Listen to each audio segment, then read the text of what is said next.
Chatto, it's Tuesdat, and coming up today on Outcasts, two icons, a butterfly flaps its wings and permutations are seen throughout history. We make one tiny tactical tweak and all of a sudden we're the best team in France. What more do you want? We're poetry and motion moving down the left-hand side. Balls into the box, goals galore. We're fighting on three fronts today, chefing all over the place. And we found a really good player. Okay, so yeah, all that and more. Coming up today, how Outcasts, about two icons. 5 more? But only if you're up for it.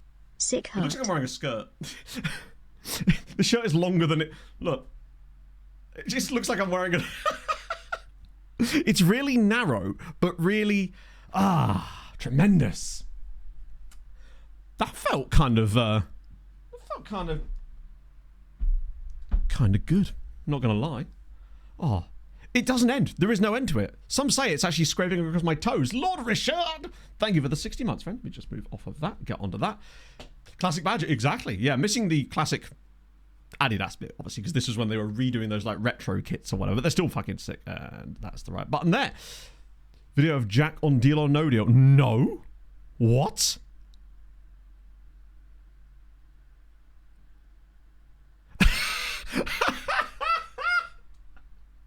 I wish I could show this because of copyright. That's incredible. Oh, that's wild.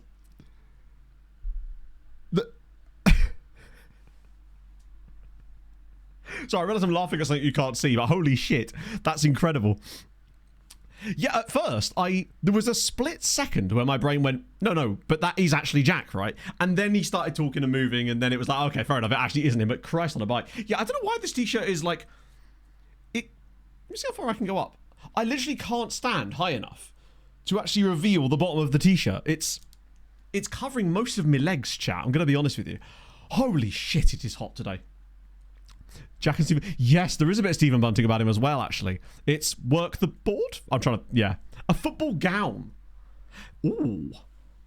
There's a fun one for you. If you could introduce another item of clothing to the football kit ensemble that players had to wear, what would it be and why would it be a cape? I'm just saying. The Matto runway? What? I mean, I suppose I could have... Actually, I'll tell you what I could have done. I could have literally just dropped the desk down and showed you from there. That probably would have worked just fine, right? No one would know. For all you know, I am. I could be Winnie the Poohing it right now. I'm not.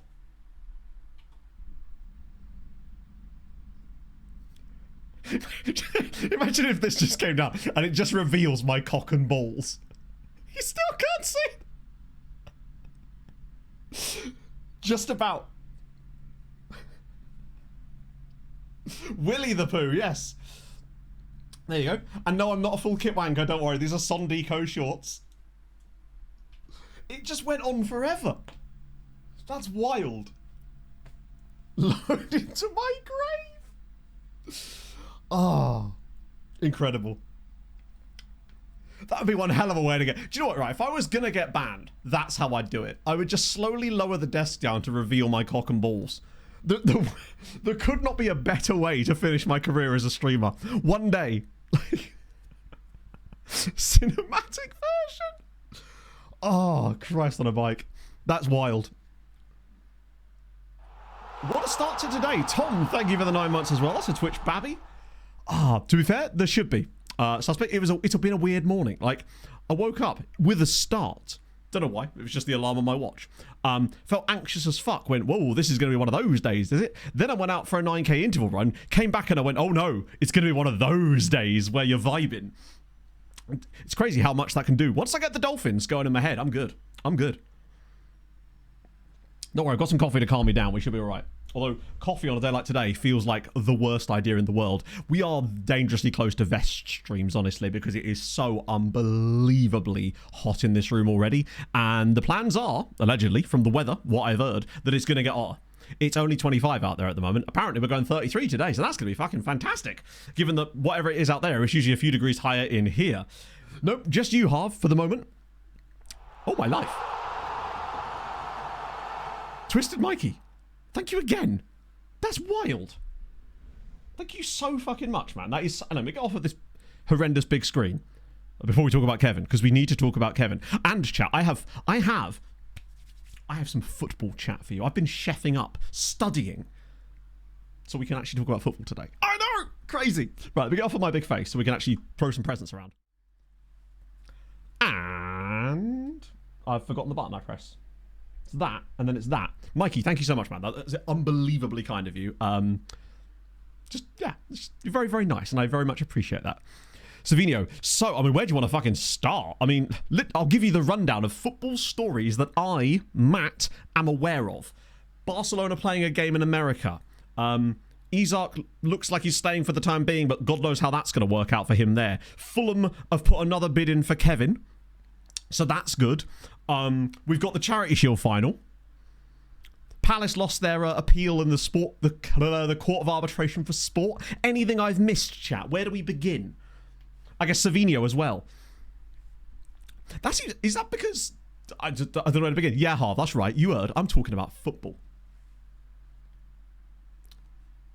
I don't know what you want to play. Yes, I actually saw that as well. I can't believe this, Ben. I saw an up-to-date football story. McAtee to Forest as well as fun. Charity Shield final. That's right. I mean, Harv, tell me I'm wrong. Tell me that is not the final of the Charity Shield. Prove me wrong. Without resorting to insults. Well, haven't PSG just signed, is it Lille's goalkeeper? Look at me. Right. You're all going to be like, no, you've been replaced by... It's invasion of the body snatchers. Matt knows about PSG signing a guy from Lille to be their backup goalkeeper. Look at him go. Chevalier, that's the one.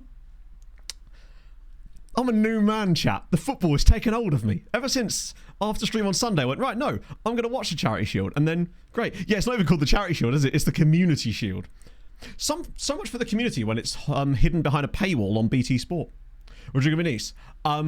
There's no way he's going to Leeds. Basically. But he's very, very good, and that is the reason we will not be selling him to Leeds. It would make no sense from Fulham's standpoint to sell him to Leeds, but he is an extremely good footballer. He's a bit raw, but he's going to be excellent. I'd be amazed if it wasn't the sort of player that Newcastle would target were they to lose Isaac, honestly. Yeah, be first choice now, but at the time, I didn't know he was leaving. Rodrigo to City, really? Who's our top target? Yeah, I just don't think that... I don't know why it would make any sense for Fulham to sell him to Leeds, basically. There is no, logic... I mean, then again, that's not saying it couldn't happen, because football is, as we know, very illogical. But I don't see why Fulham would be doing such... Because one, we'd be strengthening a team who's coming up, and those are the teams that you need to be careful of. And two, we'd be throwing away probably one of our brightest young prospects, with the exception of Josh King, of course. Yeah, I remember there was big links before the window, but then nothing actually ever materialised. And then he was linked a bit with Newcastle. Quite small. Yeah, Fulham's squad is small because we haven't been adding anyone to it, basically. Right, I need to rotate the squad around a little bit because we played that game before the international friendlies. Nah, he'll get more time this year because Raul is not going to be... He can't start as many games as he has been in the past. We're just being very careful with... no, we're not starting Nagalo when he's absolutely dead on his feet because of international duty, but that's fine because we've got Darko Regic, who's apparently the best footballer in the world. Gareth Bale has a new job. Is it golf? Is it by any chance golf? Yeah, Everton getting Grealish is really intriguing. I like the moves that Everton are making this season, which is going to make them finishing 15th even more annoying because I'm just like, I actually kind of like Everton and want them to be good. But I've been burned before as a fan from a neutral standpoint of being like, oh yeah, I like what they're doing here. Only for it to just go completely wrong for a reason that we've yet to ascertain. Like, my question is, what is the reason why this won't work for Everton? Because I think Dewsbury Hall is an excellent signing. If they do get Grealish, I know he's got big wages, but he's also Jack Grealish and he's a fabulous footballer. What is the thing that's going to stop them? What is the fly in the ointment that stops Everton from actually being good? Because they're Everton. I know, but there's got to be something. There's always something that fucks them. And I hate it because I've always had a soft spot for Everton, even back in the day. No, we didn't get the Youth and Day preview today. However, good news. Very good news, which I will remind you of in just one moment. Let me just set the squad up and I'll give you the good news, provided you remind me. We don't want that. We want Binder? Wait, yeah. Samir could start. That'll do nicely. Be able to take away a card. I like how basically now, anytime a football club has fallen very briefly on hard times, the media make it their job to find some local person who is of some kind of note and go, why aren't they fixing it? See Morecambe, for example. Although it does horrendously suck what's going on at Morecambe right now. But they seem to do it not just with them, but that's the most recent example I've seen of it. Pickford and Pickford. I actually still kind of like Pickford as a goalie. I think... Oh, shit. Shazzy's injured as well. Okay, let's just figure this out a little bit. We sort this bench up. We don't need Virgil 5 fingers. Sorry, 4 fingers. My apologies. I've misjudged the number of fingers that he has. Hello, Pog. Get you in there as well. Stoyan at right back, or do we do... I think Pickford gets a lot of shit, but I actually think he's a really solid keeper, and I actually really like his distribution. Beto scores 1 all season. But I guess if you've got the likes of Grealish operating off there... Then again, he'll just be setting up constant chances for Beto, who's just banging them over the bar repeatedly, like he's playing against Doncaster. For Toll, from is that... Ooh. I know exactly who you mean, because I had him on loan, I think, of my Bolton save. Hello, John. I'm not able to do anything, because Folk between 9 and 12 minutes ago. Oh, shit, that fucking sucks. Like, so, for example, Pog booked me an asthma checkup appointment, and I was like, please make it as early as possible in the morning. Thankfully, it's 9 next Monday. But if it was any later than that, I'd be like, no, because I need to work. And I know that if I have an appointment in the middle of the day, you know how this works, those of you that are afflicted. Speaking of, actually, I, yesterday, finally managed to complete my QB check. Those of you who have done that before, now that we can discuss this, what the fuck was that? Steve, thank you very much for the 5 months. Yeah, finally, I borrowed the thing off my, the chair off my parents to get it done. That was the wildest 20 minutes I've had in a while. All the things that I was prepared for, it was not that, basically. The problem is now all the other stuff I've got to fulfill on the website has disappeared, so I'm hoping that they approve that so I can go back and actually give them the secondary information, all that kind of stuff. Really, really strange that that's happened. Right, these guys are crap, so we should hopefully twat them about. However, the big news, which I've actually remembered, despite saying it over 2 minutes ago, is this. It's happened. I suspected it would do, because this is what happened with Tenerife as well, but you'll now see that we have 20 youth recruitment and 20 junior coaching, and importantly, we got it in before... Wait for the X game. Similar. So it was red square, red circle, blue circle in my one. But I suspect that there's variations on it. Wait, was Power Shadow Striker? Did I miss something there? Oh shit, you're right, I did. I don't know. Sorry, my assistant seems to default to that sometimes for some reason. Story's just not been here long enough. But yeah, the most important thing... What really is... Oh, and she just... Yeah, it was wild. New med... Oh, wow, here we go. Plan to start uni. Tell me to get back into the gym. Mate, that's the best fucking news I could have asked for today. Sorry, I'm like we've discussed this before. I'm like an altruistic vampire in the sense that I love hearing other people's good news. It's like my favorite thing. Like knowing people are doing well that deserve it just makes me feel so fucking fluffy and happy. Don, good to hear, my friend. Be weird if you weren't really still typing in chat, just zombified. So that's awesome, man. Do you just... But question. Obviously, you're doing those things. How do you feel? Because that's actually more important than like... I can do things even when I'm in the biggest depths of despair, but it's how do you actually feel right now, which is the most thing. Hey, it happens to the best of us, Mikey. I've managed to dodge illnesses since February. However, I did spend like 31 of 35 days between like December and February ill, so I'm making up for it, I guess. Yeah, so our youth intake should be absolutely banging, in theory, because we've got 2020 now, and we did it before the intake preview, which is important, because that's when it sets the levels, I believe. So we have the best possible chance at getting good players today. Well, not today, but most likely next stream, actually, given the way we're going. Look hot in compression socks. Oh, mate. They are fun. Tighter than you'd imagine. I tried on a pair of football socks yesterday, and I'd forgotten how high up the leg those football socks actually come. Pog was like, these are knee-high. So I was like, no, they're not. Tried them on. They were like the opposite of this shirt. The leg version, if you like. Massive PR, 27 minutes flat for a 5-miler? This is my breakdown of me reading that sentence, Mike. I went 27 minutes, then my brain went amazing. Saw 5, went 5k. Saw 27 minutes, thought that's fucking spectacular. Well done, mate. And then I saw miler after it, and I went, fuck you.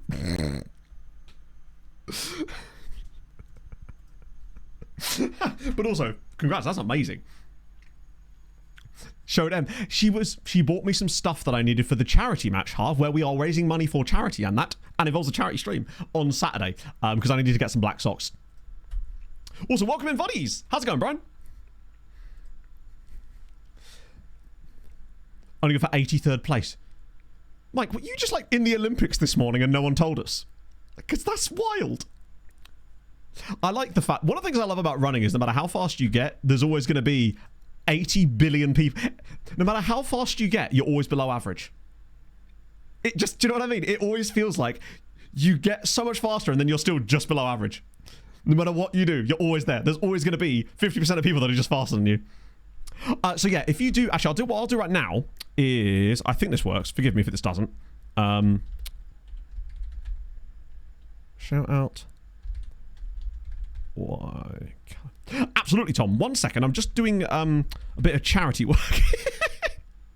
And no, that isn't praising half. So yeah, this is the stream channel that the match will be live on the weekend. So if you just literally, you should be able to follow him off the top of the chat right now, basically. It's Callum's channel. We all know Callum. But yeah, so basically, let me get the match going and I'll explain what we're doing. So this is season 18. But what we're trying to do is we're trying to win a Champions League, obviously, with a team that's never been in a European final at any stage in their history. And that's a goal, apparently. That's an own goal, presumably. Yes, thank you, Christian Lesieux. That's the base thing. But that includes every European final, including Conference League, Europa League, UEFA Cup, Cup Winners' Cup, all of those, including stretching into the save. So that makes it a lot more difficult because you can't just start at the very bottom of European football, which is what we did, of course, journeyman our way up to a massive side immediately, and then kind of go from there. We're prevented from doing so by, of course, the fact that the restrictions exist. So we couldn't just join Real Madrid on account of, 80 billion international trophies. Oh, that's a good effort. So we keep a list of the teams that reach finals during the save as well, in case there are any extra teams that have to be eliminated, which has actually been quite a few and rather surprising ones throughout the course of the save. So yeah, we started with no coaching badges, no nothing, and slowly built our way up through Europe. The other caveat is if we reach a European final in the save, any of them, and we lose, we have to resign, because by that point we have technically been in a European final with that club. So this is actually the reason we're at Sochaux right now, because we were at Tenerife, had built this incredible team over the course of only 3 seasons, got to the Conference League final, lost to Fulham. Very disappointing. So now we find ourselves at Sochaux, and I think we've got a better chance this time around, because we're in the Europa League instead. So there's that. Socorro is currently the Spain international goalkeeper, Brian. He's 20 years old, and he's already the Spain #1. It's wild. Value so low. Basically, yes, you can increase it, Hagvad, but there is a very strong chance that the game will also just randomly decide that it's going to come down again, because the game values over leagues are completely broken, unfortunately. Tom, thank you for the follow. Sounds fun. Oh, Tom, it is. And this is the best part about this. Well, I say the best part. You can do it too, because we've provided the spreadsheets for everybody.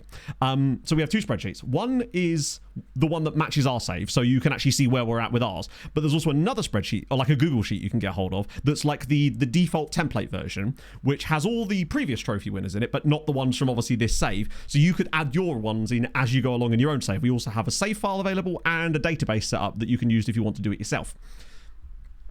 It's a fun thing. I've been doing this since... This is the third time? No, 4th time I've done this save.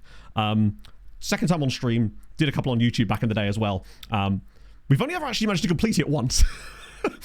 Which is not boding well for us. Come on, Habila. 90 minutes of footballing more than... Yeah. Oh, hello. Go on, Dennis. He's offside, surely. He's not. Lovely. Oh, not a masterclass. I think that... What was the issue with your knees, Matt? Because Pog had a lot of knee issues, which is why she stopped running for the longest time. But she's managed to be very careful with her slow building up of mileage now. And she seems to be... I mean, she's fitter from like a cardio standpoint than I think she's ever been, I would say. What league they're playing. Yeah, so basically the way it works, Hagvad, is that in the pre-game editor, there is like a table that looks up a player's CA and compares it to a range of values, basically. So you can actually set this. This is what we did with Malta. You can set this in the pre-game. So you could basically say players who are at 180 CA, for example, will have between this value and this value, and the game will obviously oscillate between them. But the way it does it is it looks it up in that table, basically. Now, those values in theory can change throughout a save. That's what's supposed to happen. The problem is the game is really bad at doing it, and sometimes we'll just ignore it entirely, which is why we got the hashtag market crashes that we experienced when we were doing the Malta save. It's very frustrating, and it's something I really do hope we see the back of for next season, next game cycle, you know. Binder, we'll get Haribo on now, maybe. Actually, no, let's give Oscar a run. Can't hurt not. So the database I use for this, I mostly use, it's mostly default stuff, and then any extra leagues that I want that aren't included in the base game to make sure we have most of Europe switched on are all from Timo's databases, because I, for the longest time, have absolutely adored Timo's work. I think that while it's not going to be 100% accurate to each individual league, it does its best to get there, and I think it's a lot more accurate than most of the other leagues that you'll see. Most of the other database updates that you'll see. Very good. Yes, Brian. There's a guy on TikTok I've seen. I think he's called Knees Over Toes. That's one of the things that is in his like program for that is the backwards walking. It's like a massive part of his training programs is backwards walking and like backwards sled stuff. Like I have bad knees, but it's more of a kind of, they sound bad rather than feel bad. Like my knees click like a jazz club, but they don't actually, I don't get any pain in them, thankfully. Can I bring on Galore here? It could be really fun, Kenneth. Obviously, you have to commit to. But the thing is, right? I say you could commit to a really long term. It does take a while, but obviously because it's a single player game, you can have as much control or as little control as you want over how you structure the rules yourself, right? So the recaps for the save have been a lot more sporadic this time around. I'm working on the one from season 8 through 10 currently.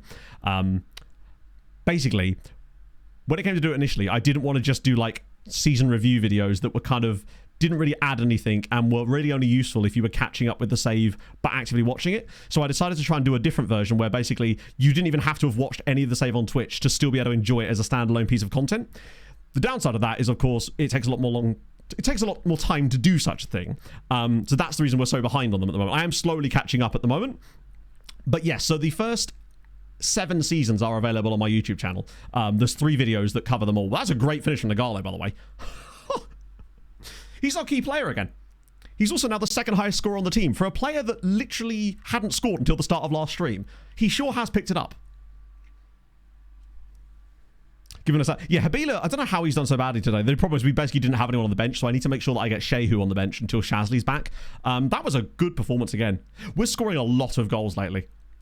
Like a lot of goals. I think we've scored like 23 in our last 7 games. We're nearly averaging, well, actually, I think that's over 3 a game.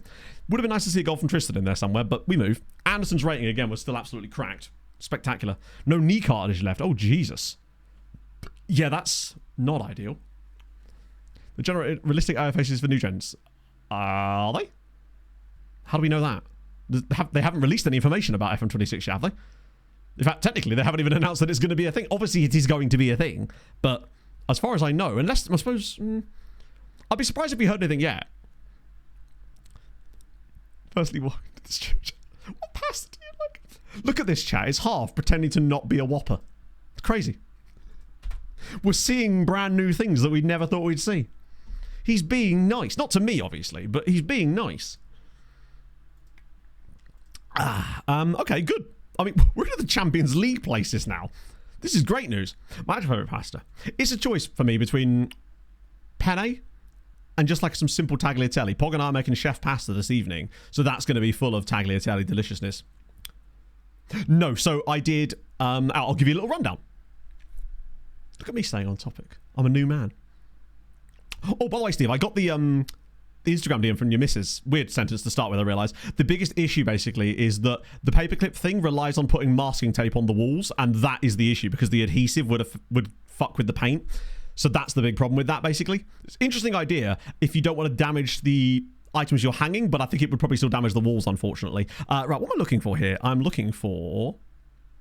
Start a coaching course. Can I do that? Which coaching course? I thought oh no, there's the pro license, isn't there?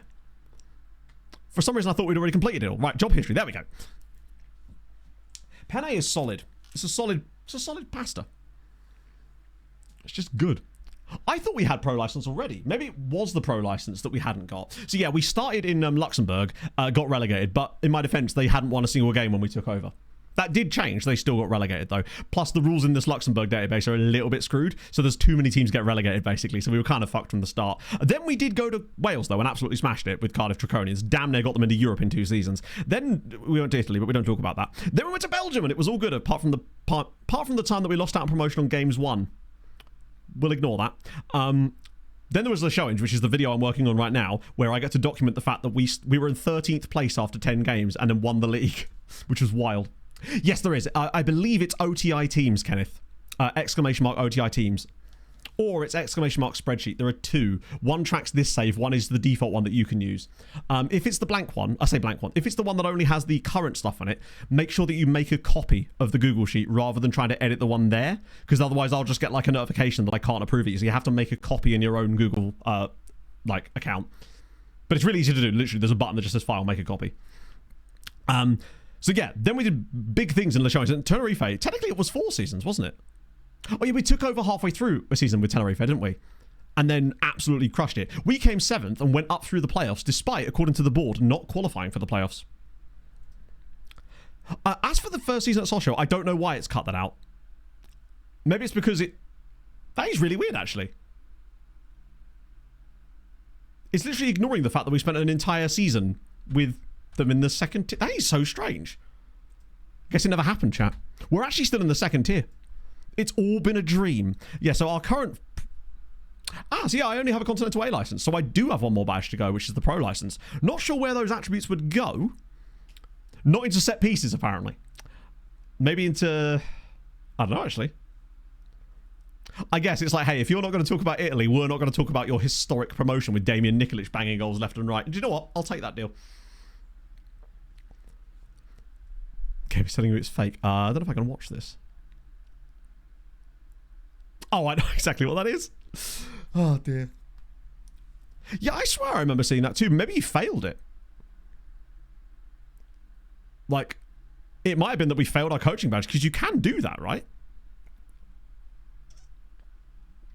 I love that. Has the occasional chat with his players. Yeah, but usually because it goes wrong so much.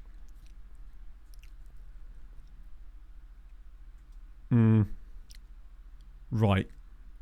Okay, weird. Decent Welsh striker. Do you mean...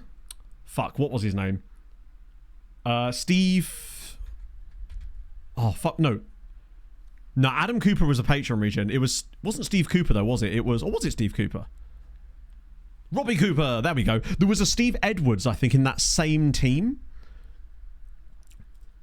Oh, he's in Ireland. No, he's been there for a while, hasn't he? Oh, no, he hasn't. Oh, yeah, sorry, he has. But just like... He's 33, by the way. He basically had one good season. Actually, no, what am I talking about? That's an absolute lie. He did score 36 goals in 32 games for an AI team, which is incredible. It's very rare that you see an AI player in an AI team score more than a goal a game in the league. It just doesn't really happen. The last example I can think of that is Panache Mutimbanyoka.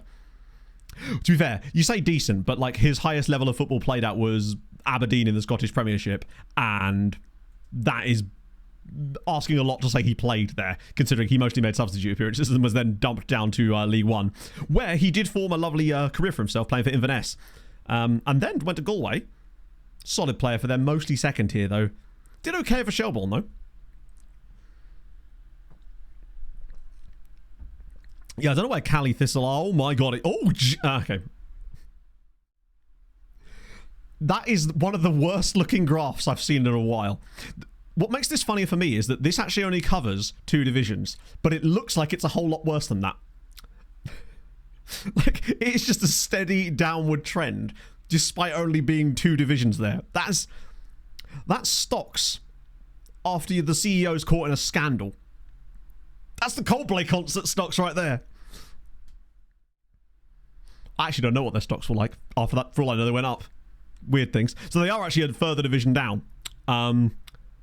Yeah, not great. Also, this season, the Scottish League Cup thing that I believe used to be the Tunnock's Tea Cake Trophy, or whatever it's called, they've introduced a Swiss system for that, have they not, right? Which makes me think, and Hadrian's going to hate me for saying this because I already said this to him yesterday, that means that the game is going to, in theory, for FM26, if this is a thing, have the ability for you to add Swiss models into domestic trophies. And that gave me an idea. And Hadrian hasn't responded to this yet. So I think there might be a reason for that. Where, what if I put the entire EFL into a Swiss system where they still had to play 38 games over the course of a season, but it could have been against anybody in the entire EFL? Personally, that sounds like a fucking fire video. So that's something I've got. If that is a thing in FM26 and it's entirely possible, then potentially that's one of the first videos we'll see out of me. Reactivate the music. Probably not, Athmos, no. At this point, I don't think it would be... I do want to test it at some point, perhaps in another save, to see if it actually does regenerate the same players in the same way. I suspect it wouldn't have the same effect because those teams would keep their squads. You'd most likely have to leave it 5 or 6 years and then do it again. Because I think if you just regenerated it straight away, they wouldn't generate players to fill the squads because they would technically have players in them at that point. I believe, anyway. Playing Barrow 15 times. Sounds like a beautiful idea. It's real, so it could be... That's the thing. It would have to be an FM. That's the crucial thing. Which is great, because then that establishes it as a possibility for domestic competitions. And that's the crucial thing. Because, you know, we're working on this video where we play, like, 50 seasons in one season, which Hadrian's got working to a reasonable level. I just thought that would be an interesting little twist on that. Servette? Jesus Christ, Servette is really high up. How did you get an interview for Servette so quickly? The happiest I was watching them. Mates. February. Wow. No. No worries, Asta. I'm glad you responded again. That is... I can entirely get what you mean. It sounds mawkish, I suppose. But sometimes when you experience long periods of not being happy, you almost forget what happiness is. And so when it creeps up on you, you get so used to faking it that when it does creep up on you, it kind of hits you in a quite emotional way. So yeah, the most important thing is that you're feeling it, though. That's the crucial thing. KDM Evolution Trophy is a wild name. I love that. Kala's showing police in progress. Good to see. And boy, is he.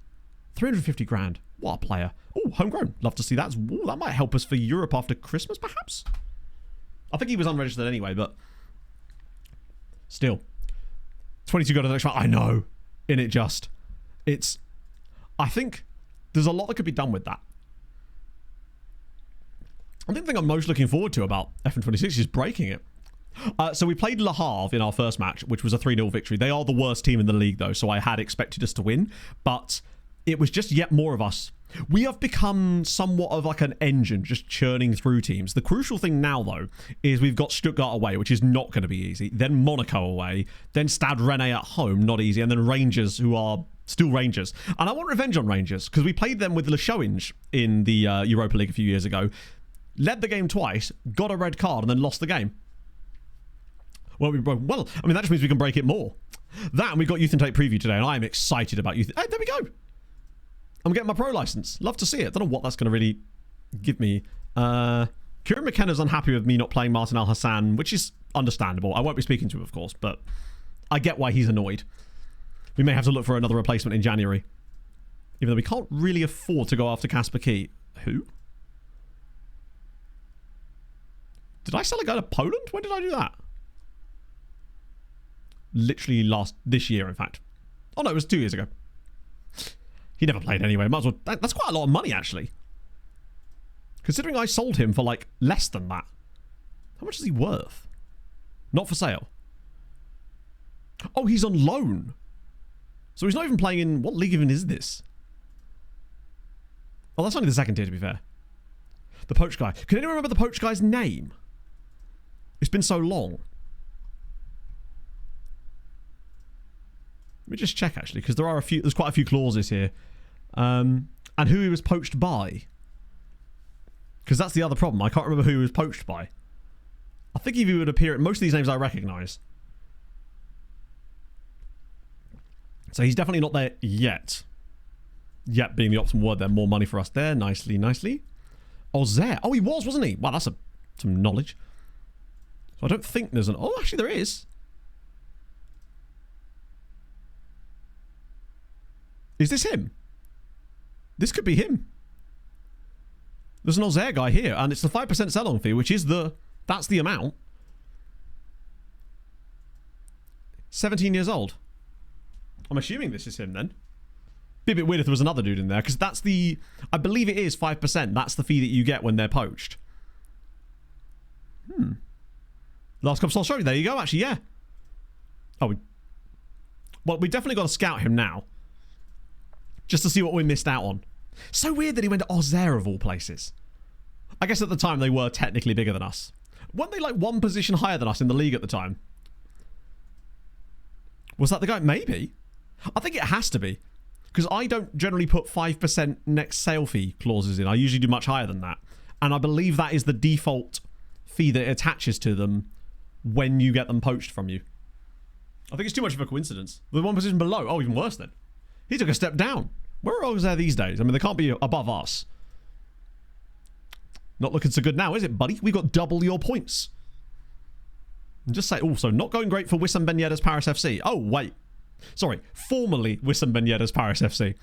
It's gone exactly as we expected. He was there for 4.5 years. What are you up to these days, Wissa? Nothing. Right. It doesn't look like he's gone particularly great since they sacked him either. Too old. I thought so, but maybe it's just that we had another player that was poached by Ozer in the past as well. Or maybe he came through their youth academy as a 16-year-old and has now turned 17 because of last year's intake. Like, he could have come through as an old 16-year-old.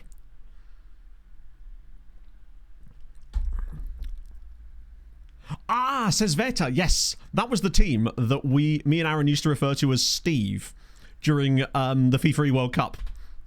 I was going to say Servette seemed like a little bit too high for that. I'll try and loan these guys back to Norby. They won't say yet. Wait, did they actually not?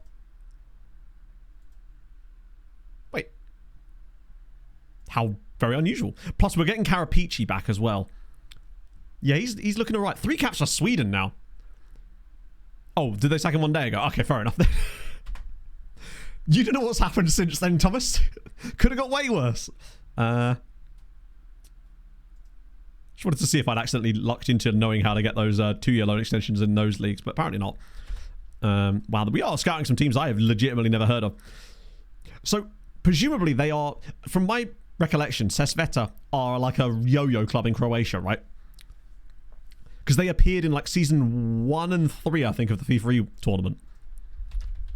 I think they also knocked us out at one point, which is possibly why I have slightly more of a B in my bonnet. Sakura, how do I spell his name? Is it that one? There he is. Yeah, he's a little bit all right. 32 caps for Spain at 21 years old. That is mental. What's also crazy is that he's nearly at 200 league appearances. And he's still only 21. That's like Steinmetz numbers.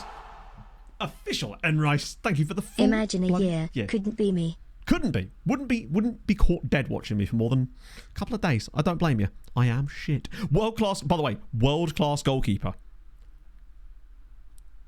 That is crazy. He's 21. But if you ever wanted an example of why it's important to give players that you believe in football in a high rep league as early as fucking possible, this is why.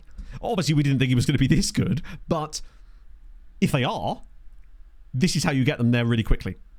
Steiny is actually at Red Bull Salzburg at the moment, where he is playing for them.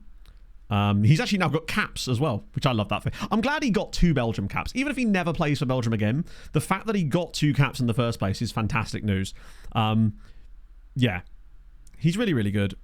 Obviously, he's on loan, but they do have an option, unfortunately.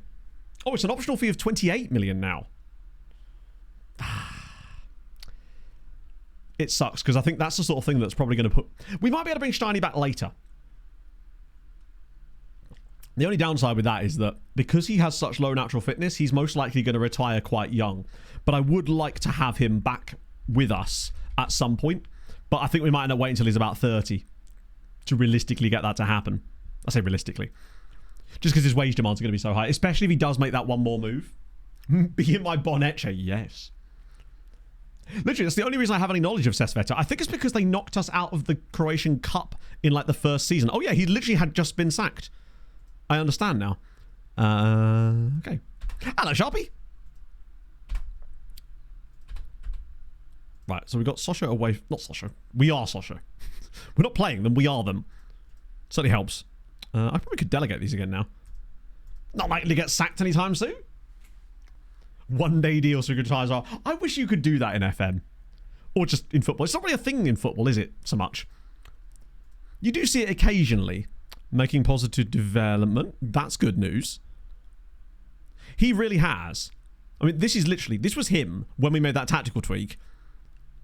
And he's just flourishing. Even though his output is still perhaps a little bit low, I think in time it will come. He is absolutely chefing. And his training rating is now through the absolute wazoo, which is lovely. I might just leave him on that for the time being. Yeah, get the mini testimonial and go from there. You're going to go out on loan again, which is fine, because you've got a strange name. As are you. Callie Guthmanson. Do you know what? He's not even that bad. As a board midfielder, resolute, level-headed, only 20. I mean, clearly attribute-wise, he's not that bad. PA-wise, clearly he's absolutely awful, but he's the kind of guy that maybe could be a useful squad player at some point later down the line, perhaps.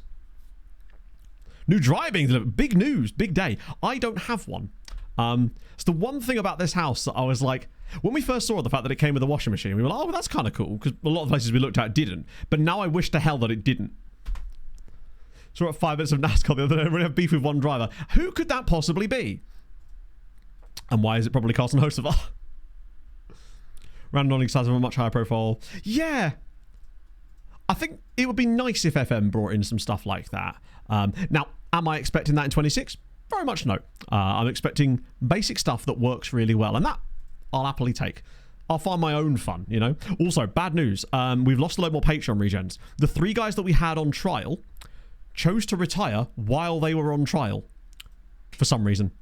They all just said that they were going to retire on the exact same day, which makes me think that there's definitely some stuff going on in the background. Is James going to sign for Stevenage?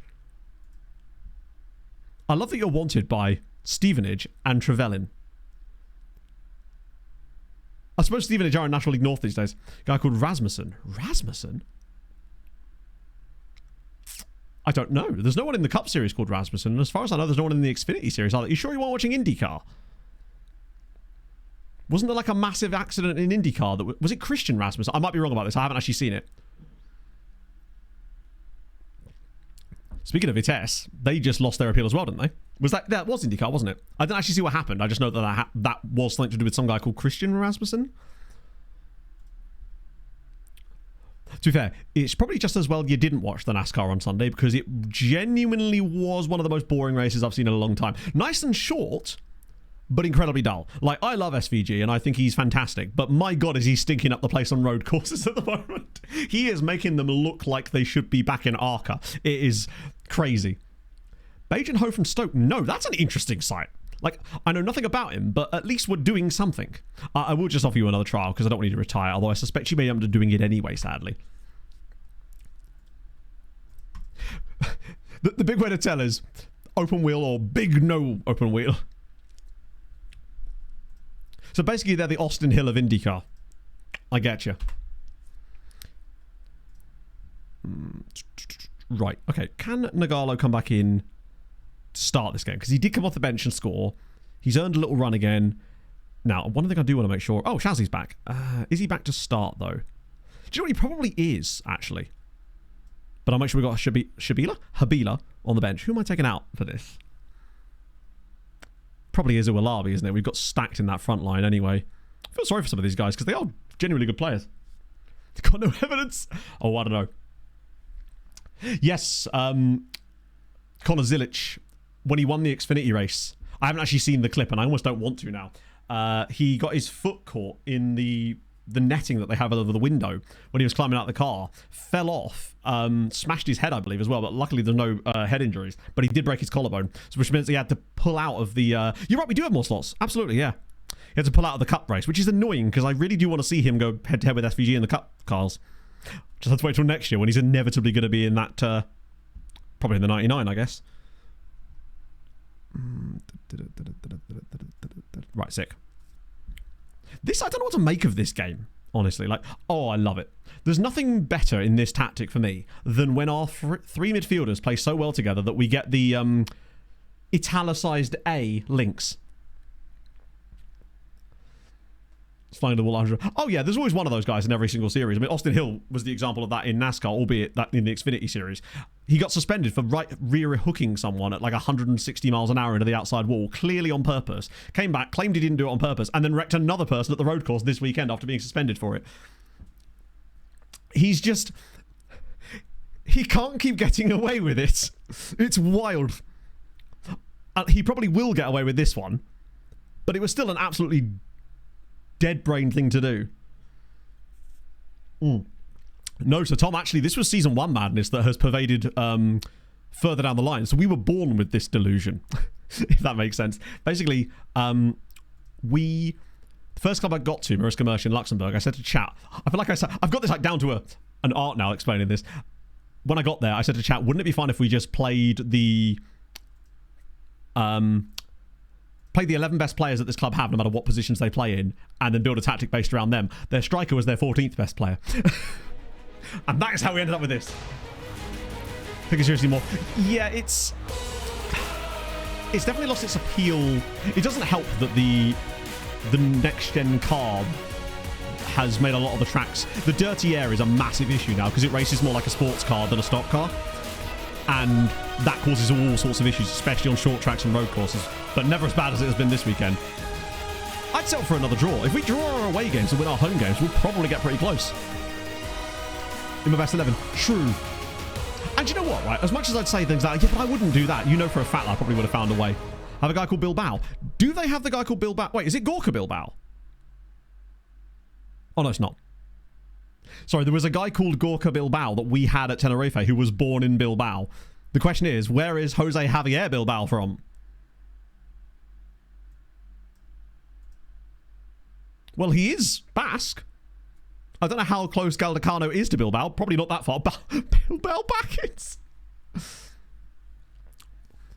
Oh, nice early goal. Be delightful. Oh, go on, Jose. Drop it across. Oh, wow. That was actually a really good save. Track limits. Yeah, they'll never do that. One of the things that I do actually like about NASCAR is the way that they police things. Generally speaking, they let the drivers sort it out. So if you spin someone, expect that you're going to get it back next week. And it kind of just all sorts itself out for the most part. And it actually does, generally speaking, work. Occasionally someone will take it too far. Austin Hill. But for the most part, it's actually quite good. Wow, we're actually leading here. No, we're not. That was definitely offside. I think motorsport, just in general, has got the problem, the dirty air problem seems to be prevalent across most of the major motorsports these days. F1 has the same problem.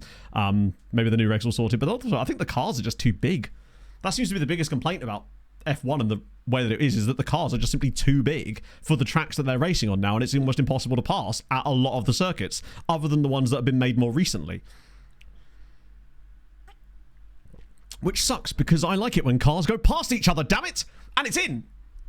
I think. That one is in. That one is going to count. And Dennis Anderson has scored again. Dennison is having a lovely time. Going to be smaller, but it's not like that much smaller though, is it? I've seen the comparisons, and while it is smaller, I don't know if it's going to be enough smaller. But then how can you really say until we've actually seen how it's going to work? That's really unfortunate. I think the keeper saves that. Oh, this is the goalkeeper that's... Is this Trout? Yeah, this goalkeeper, if I recall correctly, won the next gen list, right? Look at the state of him. You think that Socorro is a good goalkeeper? This is Marcus Trout, who is the same age. Matt Kenseth rocking... Yeah, exactly. That was very good. Lego models. Yeah, they're almost too reliable now. No caps, though, which makes you wonder who the hell is keeping him out of the team right now. Who is the new Manuel Neuer? Manuel Neuer? You can't score against me, Your Honor. Pushed apart. Yeah... I guess I always feel like when you have to introduce things like DRS and stuff, it's almost an admittance that the racing product isn't good enough in the first place. But I mean, you've got to do something about it, obviously. But it's like maybe deal with the initial issue rather than having to fix it in post, you know? Oh, go on. Come on, Binder. Oh, that's a good save, actually. Future Napoli goalkeeper. Yeah, they're going to be doing a tandem duo of Marcus Trout and Luis Socorro. I don't know how he isn't considered a world-class goalie, because he's better than Socorro. Well, look at this. Hello. Oh! Yeah, Napoli can't afford him now, can they? Smells fishy, I know. They've been giving him all those omega-3 oils. Yeah, I'll be honest with you. When I saw the defender miss that, Binder, from my point of view, had no chance of catching up with that ball, which is why I immediately looked over to chat. Look back at the screen and he's just running through on goal. They need to have a faster defender. Hello, Courageous Curry. 5 a.m. Holy shit. You must be up early today, friend. What brings you to our abode at this time of the morning? At this hour? Oh, slip him in. Go on. Okay, we're going to have to work on that. That was an opportunity, it could be said. I'd love to get our first away win in Europe, though. Particularly if we do win this, it would put us on to, I think, 11 points. And we've got 2 more home games to come. Oh, that's a nice par. Okay. Okay. Something weird's about to happen. I can feel it. The touches from that play were just a little bit off. I think either something really awesome or something terrible is about to happen to us. Although the play from the back here is looking pretty tasty. Come on. Go on, Stoyan. Dennis. Oh, I feel like we're about to chef up an unbelievable passing play. Here we come. Dennis Anderson again. 2-0. Dennis Anderson scores again, assisted by the same man as his first goal. And we lead 2-0 in Stuttgart. And the fans went mild. Why is the stadium closed? That was tremendous. Entirely in my kitchen. We are chefing. That was delightful. Look at this pass from Binder. He's not really even supposed to be a creative player in that role. But that's a great finish. Imagine filming a dream job for me. Do you mean in FM or in real life? Because honestly, the answer to both is no. I honestly don't think I'd want to be a football manager. My brain would definitely not be able to handle the stress of that. I'd crumble so quick. Take the payoff though, innit? It's like a new job. That's awesome. Ooh, are you excited about moving across the country? I'm guessing you're NA based, right? So are we talking like east to west or west to east or even north to south? Could be from Texas to Minnesota. That is a great strike from Mr. Bilbao. Naturally his first of the season. Of course. What is this?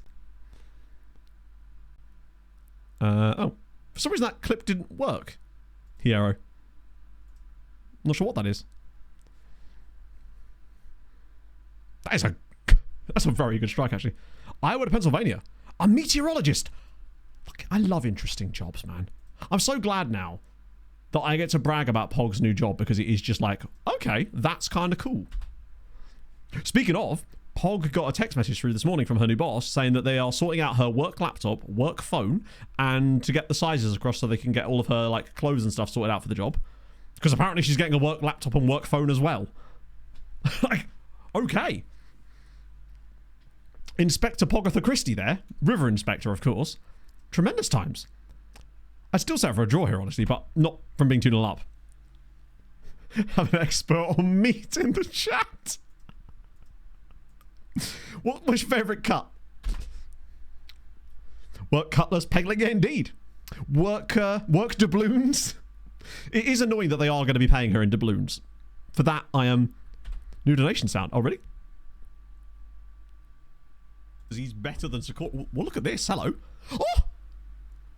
Yeah, now class goalie, because... Honestly, I can't even remember how to change the donation sounds. I set those up such a long time ago by just finding it funny pieces of commentary and then just put them in this thing. I think it's on Streamlabs. No, it is actually. I think that's the issue. Why are we not tracking the ball? Oh, nice. Okay, no, it's fine. It was all part of the plan. Come on, Tristan. Oh, never mind. It was still part of the plan. It's not part of the plan. I think the plan has gone out the window here. Yeah, this is 2-all. That's unfortunate. These are 40-90. Imagine they put out the requirements for FM26 and it's like, oh yeah, you will need a 5090. We're like, what? What's that going to do? We need a quantum processor while you're in there as well? That is unfortunate, actually. Tristan should have just got rid of the ball a bit sooner. 4 interviews over pretty much 2 months. But that sounds like a sick job. I take it you studied that at college and stuff. Crazy that watching me on 1.5 speed is crazy behavior. Do you have ADHD by any chance? And if not, have you considered getting... Oh, fuck. Right, that's bad news.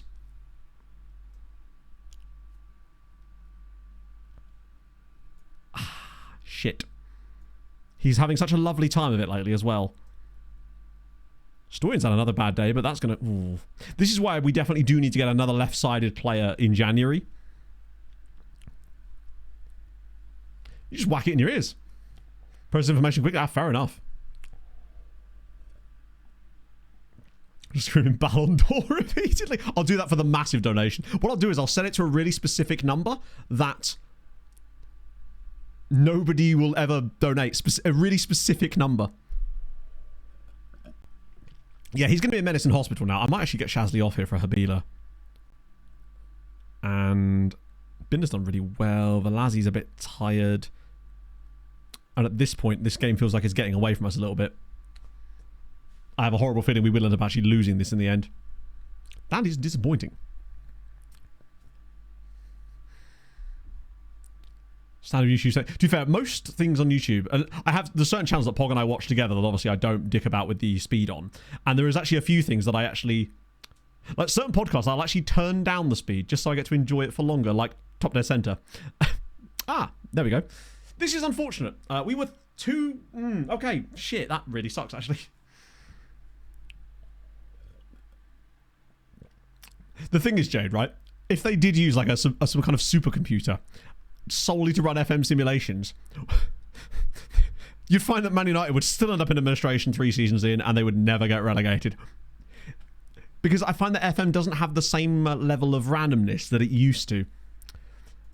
What has gone on in this game? We have really not had the best day of this. 2-0 up, cruising away from home, genuinely dominate the game. We're still technically the better side on paper here, but we've absolutely fallen apart. This reminds me a lot of the Rangers game that we had with Sochaux. What are you doing? This is going to be 4-2 now, unfortunately, because I don't even have words for what that was. So the ball is actually being passed to you, and what you're supposed to do is collect the ball, or maybe it's all part of the plan. Slip him in. He's offside now, isn't he? Sliding around the side for Binder again. It's 3-3. Semir Binder. 2 assists and a goal. His 5th of the season. I'm glad to see him starting to play a little bit better now. I was getting a little bit worried that the new tactical tweak had broken him slightly, but today he has just popped up. They were queuing up to not play this pass correctly. Like, what is Claudio even playing at there? Good unselfishness from Tristan, though. Eventually we got there. And a deserved equaliser. Literally, they're all just there like, after you, sir. Whatever that is in French. Do I even have another sub? I guess I do, and I guess we also have Morel, who could do with the one task at a time. Yeah, they're all busy trying to plan their celebration. I am more worried about Dennis Anderson's injury than I am about anything else, actually. Like, even if we lose this game, if we end up losing this game, but it turns out he's only got like a 3-day injury, I'm happy. But I'd rather honestly have that than win this game. Or actually, maybe not. It's 4-3. What a game! Stuttgart 3, Sochaux 4. Do you know what? Break both his legs. I don't give a shit. Come on! I bloody love... This is another thing. I don't know if you were here earlier, Curry. You probably weren't. It was probably even early for you. I was discussing how I just love hearing other people's good news, and this is another example of that. But what I love inside that too is when people get new jobs and it's actually in a field that they've always wanted to work in and studied and worked really hard for it. I have so much respect for those people that have those like lifelong dreams career-wise and actually fulfill it. I think that's so damn cool. Believe it or not, I didn't want to be a random Twitch streamer when I grew up, when I was a kid. Mostly because it wasn't even a thing. God, it was nearly 5 there. This is crazy. Panic and Run. Oh, yes. A proper preview of me in the charity match of the weekend. I'm so looking forward to it, though. It's going to be so much fun. We've heard that the other team have been having training sessions. Training sessions. To play against me and Tony. Like, sorry, Tony. I don't know why I've just caught you strays there, but you know, someone had to. What is this passing? This is one of these games where FM has no idea what it's doing. we are all over the place, and so are they. I reckon this could either end with us getting a 5th goal or them getting a 4-4 equaliser here, but I actually get the feeling that they're throwing everything at us here, and if we get a 5th goal, it could be done. Habila, look at the space in the box. It's... Oh, my God. These substitutes have kind of changed the game in our favour quite a lot. That is crazy. I really want to look at the analysis data for the... Look at the XG! Since we brought those substitutes on, we've absolutely annihilated them. The tactic hasn't even changed, but I guess that's the benefit of keeping good players on the pitch when you can, and having a deep squad, I guess, in places. Not that I thought we did have that. Ruggieri. Surely you couldn't make it 5 here. Someone might be able to, though. Stoyan. And it is 5, and it's Binder again! 2 goals, 2 assists. This is the making of this man. Oh.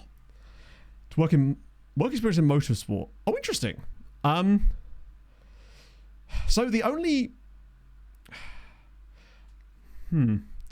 So my friend that is like he's an absolute diehard motorsport fan. He's the one I always go to like BTCC stuff with.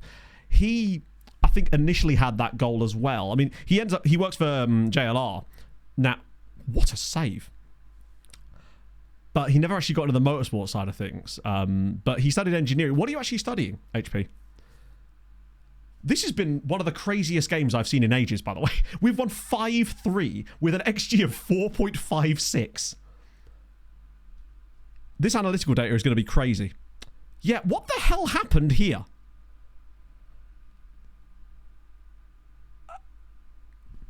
Engineering University. Yeah, so that's the pathway he went. Obviously, it's tough to, like, get into that kind of industry. I don't know. I'm speaking shit. I have no idea, right? I didn't even complete university. Yeah, the Anderson injury, of course, is a bit of a problem. My worry is that these extra goals are just adding more months onto his injury recovery time, unfortunately. The subs really did win the game for us, but I've never seen... But this is what I do mean about us coming in strong in second halves. And I think it's just because we do have quite a balanced team where some of the guys on the bench are nearly as good as some of the starting players. And it means that we can maintain like a level of CA throughout the team that other teams might not be able to. But Jesus. Yeah, maybe Stuttgart also tried to shut up shop when they went ahead against us and it failed massively. That is one of the best performances this team's ever put in. Binder, a deserved man of the match. Honestly, how he didn't get a 10 for that is wild. 2 goals and 2 assists. Also, he had exactly 2 XG as well, which makes me think that he ran 15k. That's an absolutely crazy amount of running. That might be the most I've seen in like a 90-minute match for a very long time, actually. Crazy. Cash leg or broken spine. Well, yeah, that's the thing. Okay. Either way, that is a huge result for us. 24-year-old from OTR7 in January 2045. Let's have a look. Georges Pierre, I mean... Obviously, he's absolutely goated, but he's from Haiti, which immediately makes him better. That adds like an extra 20 million. I love that you signed him from Norwich, of all places. Where did he come through? Or was he like one of the rare random nationalities that actually come through at an English side? Or did he come through at like maybe a Czech club or something? Great name as well. Georges Pierre-Louis. He's just got 3 first names. Love that. Okay, now, the Dennis injury. We must be top 8 surely after that. Maybe we could get top 8. Is this team just kind of chefing at the exact right time of the season? 7.68. That's crazy. You do sometimes see those kind of XG scores in like a cup match when you're in one of those leagues where they throw in like really low ranked teams quite early. So for example, in the Coupe de France, we could play some pretty crazy low teams. That's the kind of place where you sometimes do see those types of scorelines, but rarely do you ever see them in... Oh, I mean... Do you know what? It's not the end of the world. It's realistically only going to be like 3 to 4 weeks. That is actually a lot of games, given how many matches we have to play at the moment, but it could be a lot worse. We haven't, but we always find a couple each year. There was a team from, I believe, at Reunion last season that went pretty deep. Hello, Matt. We're doing very, very well. We just beat Stuttgart 5-3 away from home, and Samir Bender just got 2 goals and 2 assists in the same game. We were 2-0 up, 3-2 down, and then won 5-3. One of the most crazy games I've seen in ages. Yeah, so the cup games in Jan, good lord, he is looking... I love that of all the things, his jumping reach is the thing really going up. He is looking up. Great minds there, Andy. If he could get his consistency to continue climbing, Did he actually grow in height? Ah, maybe that's what it was. He just needs that consistency to come up. 6 goals, 6 assists. He's exactly what we want. He feels like the kind of Bauer, but for the future. Like, he's not quite on Bauer's level in terms of technical ability just yet, but I don't think it'll be long. 2 stars before the match. Oh, was he? Oh, shit, yeah. Okay. Tempete Football Club.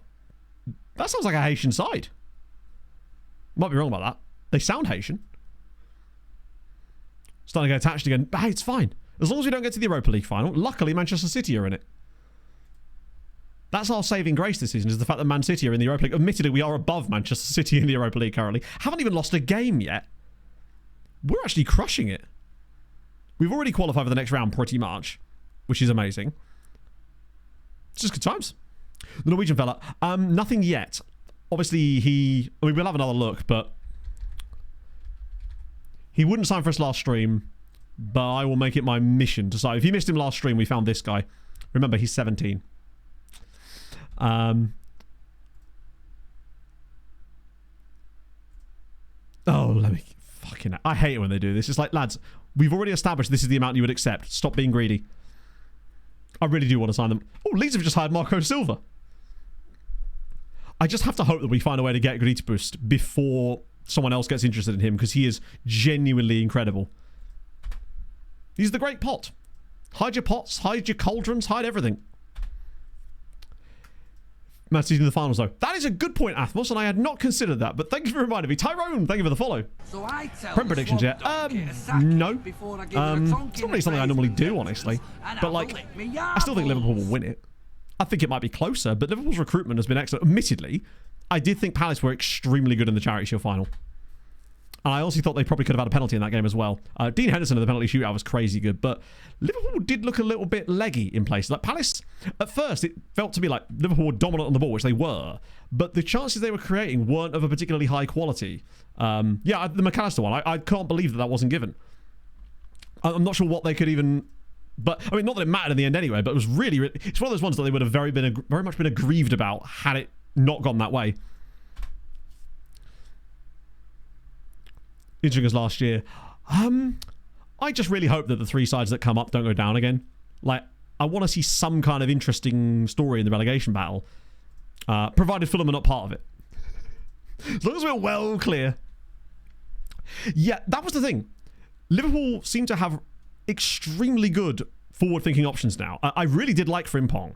I did kind of think that when he scored that goal, the commentator was a little bit too ham-fisted with the Diogo Jota stuff. Like, he mentioned it, and I thought, oh, that was kind of sweet, actually. But then he just kept saying it over and over again to the point where it was like, yes, mate, we get it. You're actually making this, like, less special, if you like, by constantly repeating the fact that that's the case. Yes, we're not going to be able to get him just yet, but we will be able to get him, hopefully, at some point. Like, United are signing some very good players, but they've done that before a lot. I feel like it's Groundhog Day with Manchester United, where almost every summer it's like, I must admit, I do really like their recruitment, especially this summer.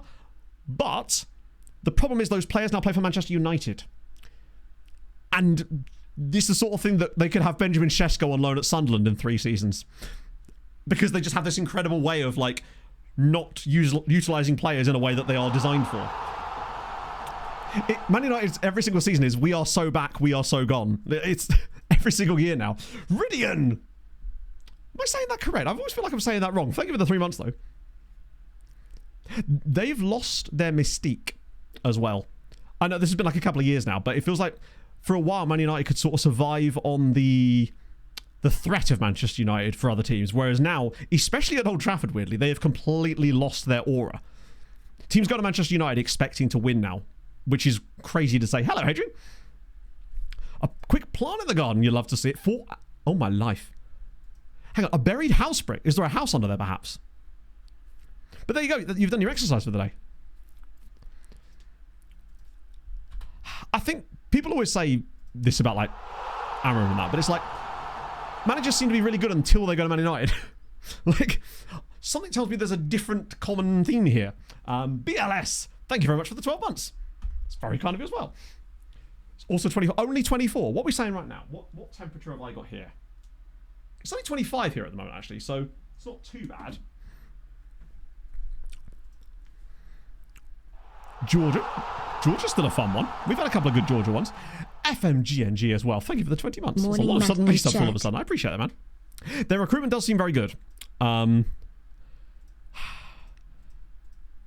be watching them with great interest. Player of the month for Dennis Anderson. I mean, that should tell you everything about the tactical tweak.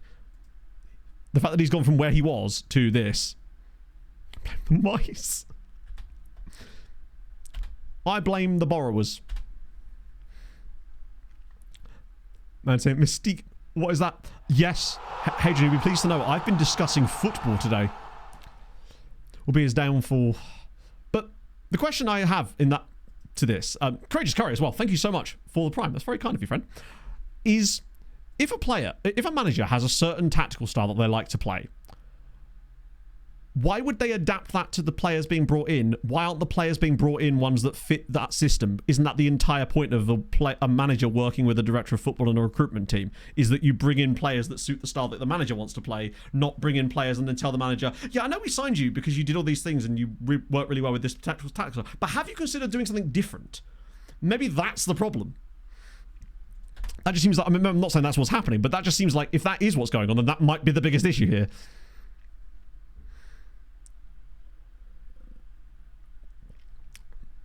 Best at the start. Yeah. I think some of Man United's best signings are the ones that are a little bit more... That's why you give them... Well, that's the thing. That's presumably they signed him because they knew what style of... I mean, maybe his style of play has changed dramatically since he was sporting manager, but I suspect not. And I think until they can break out of that, then is anything realistically going to change? If you're just going to square peg round hole it every single season, then we will see. But either way, what I was actually saying is that I think Liverpool will still win the league. I do think that the gap will be smaller. I think Chelsea's recruitment has been smart.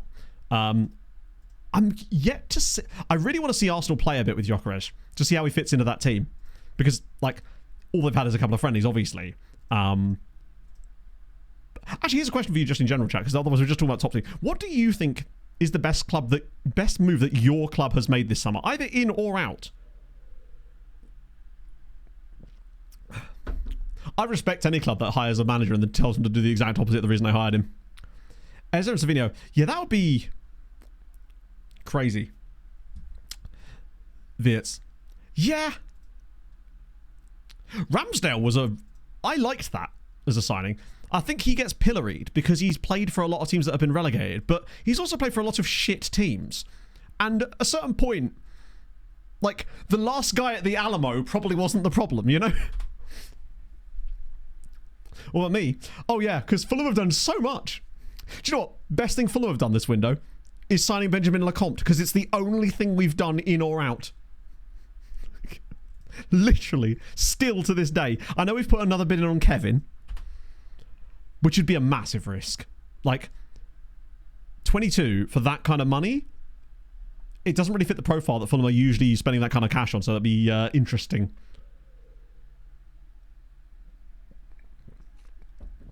I'm just not sure that Isak is going to end up at Liverpool.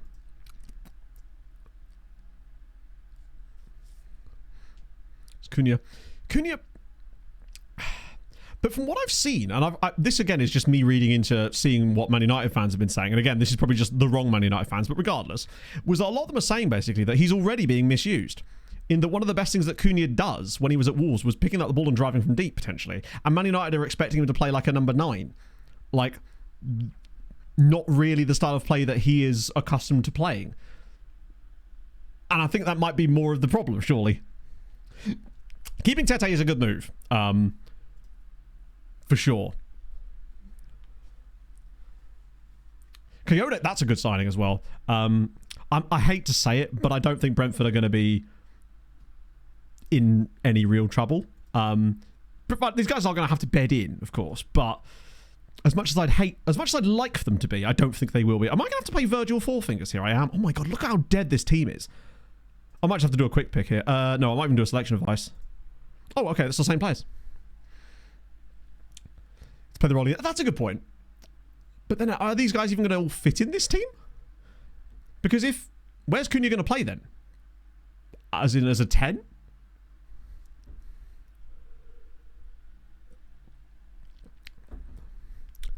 Oh, he's Dutch. He's Dutch Surinamese. It's like in a past history. Yeah.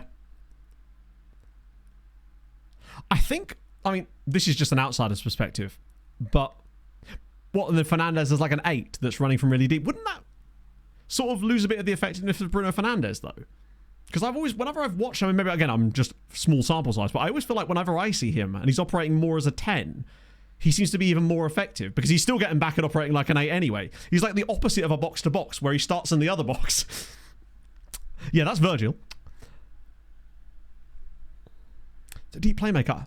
Wouldn't it? Do you know what would be incredibly funny? Is if United sign all these players and then absolutely stymie the game of the one player that's performed well for them over the past several years. And they sign all these guys and go, right, we've got it. All we need to do is massively affect the style of the one guy that's actually doing well for us. That would be quite hilarious and somewhat kind of in line with what we've seen lately.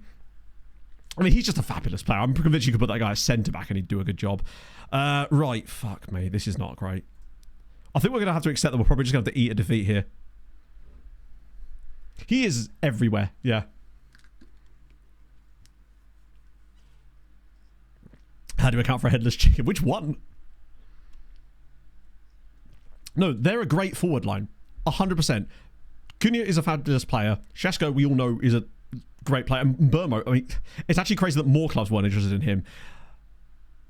The issue is, now they're all at Man United. Which seems to have this mystique, like an anti-mystique. For a couple of seasons, it becomes about staying. It really does. It just becomes... No, I totally see what you mean. I think Fulham are now in exactly that same boat where if you're not like actively trying to get better, you're just trying... You have to almost basically... To stay where you are, you have to improve. And with the way that the league is... Yeah... It's making me want to go watch more non-league football, which is absolutely fine because I'm certainly not opposed to doing that. Binders, oh yeah, he's knackered as well. We are going to lose this game, by the way. There is no way we get out of this game without a defeat. Away at Monaco with this lineup. Oh wait, Bauer through the middle. Surely I can start Morel. Why does my assistant not like Serkan Morel? What's he got against Turkish people? I hate this.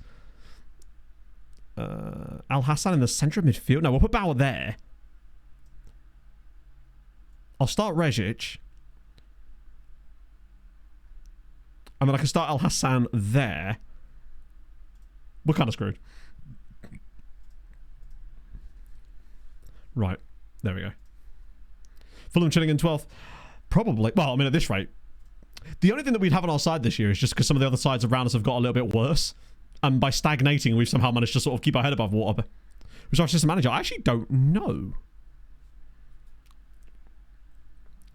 The Big Six to survive in Europe. Yeah, it risks stagnation. Because as much as all the talk you see is about like, hey, can the promoted sides like stay up because of the gap? The problem is the reason the gap is increasing so much is because with a couple of seasons of these teams being established in the Premier League and nobody getting relegated from that boat, they're all able to get better and better and better, which means the gap is just going to get bigger. Yeah, I mean, assistant managers will do the crazy... Assistants do the craziest things. I guess. It's probably one of these things where nostalgia ain't what it used to be, right? I think sometimes things in the past are seen in a way... Seen as better because of perhaps the way things were at the time for you personally. And as a result, you sort of have more of an emotional attachment to that thing. However, what I will say is that's... Well, Virgil Fourfingers has just pushed a man over in the box. They do have a decent chance, but I also still believe that they will actually get relegated. I think people have said this the last couple of years, but they've got a great chance, and then they just have no chance in hell. Wait, I wonder what would have been like if Leicester hadn't have lost Maresca. That almost looked like the keeper saved that there. This guy is the top scorer in the league, so I'll take that. Poor circumstances. Yes, but sometimes those circumstances can lead to bigger problems. Even if it is sort of circumstantial. 2 years of no teams from the existing Premier League being relegated is going to allow them to entrench themselves further. I mean, I do think it was a bit of an anomaly when Fulham, Bournemouth and Forest all stayed up in the same season, but they were all three of them were incredibly smartly handled. Trying to solve this. Yeah, it's a bit hidden, Moldy. So what you do, basically, we don't do it anymore, but you have to go to player, and then you click on the role you want to have, and then right down at the bottom here, hidden as if like behind the sofa, that's how you set it up. And you'll be seeing that going, hang on a minute, I can swap my defensive midfielder with my right winger. Yes, you can. Yes, you fucking can. But yeah, that's how you do it. I do like Xhaka as a signing for Sunderland, just because it's nice to have him back. Yeah, Burnley concern me.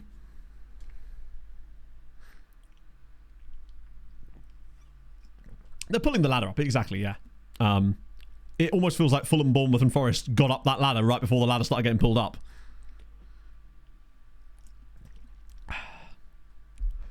Concerned by Scott Parker. Not if you're playing against it, of course, no. But if I'm a Burnley fan, I'm worried about just Scott Parker in general.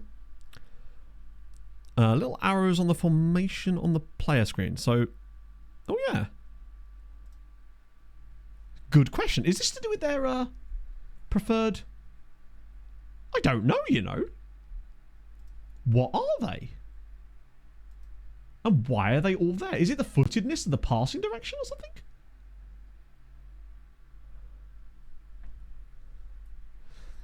Defensive record surely translates. Absolutely. They will go down with the least goals conceded of any relegated side. No, it can't be yellow cards, surely? Is it actually yellow cards? Oh, it is, isn't it? Ha!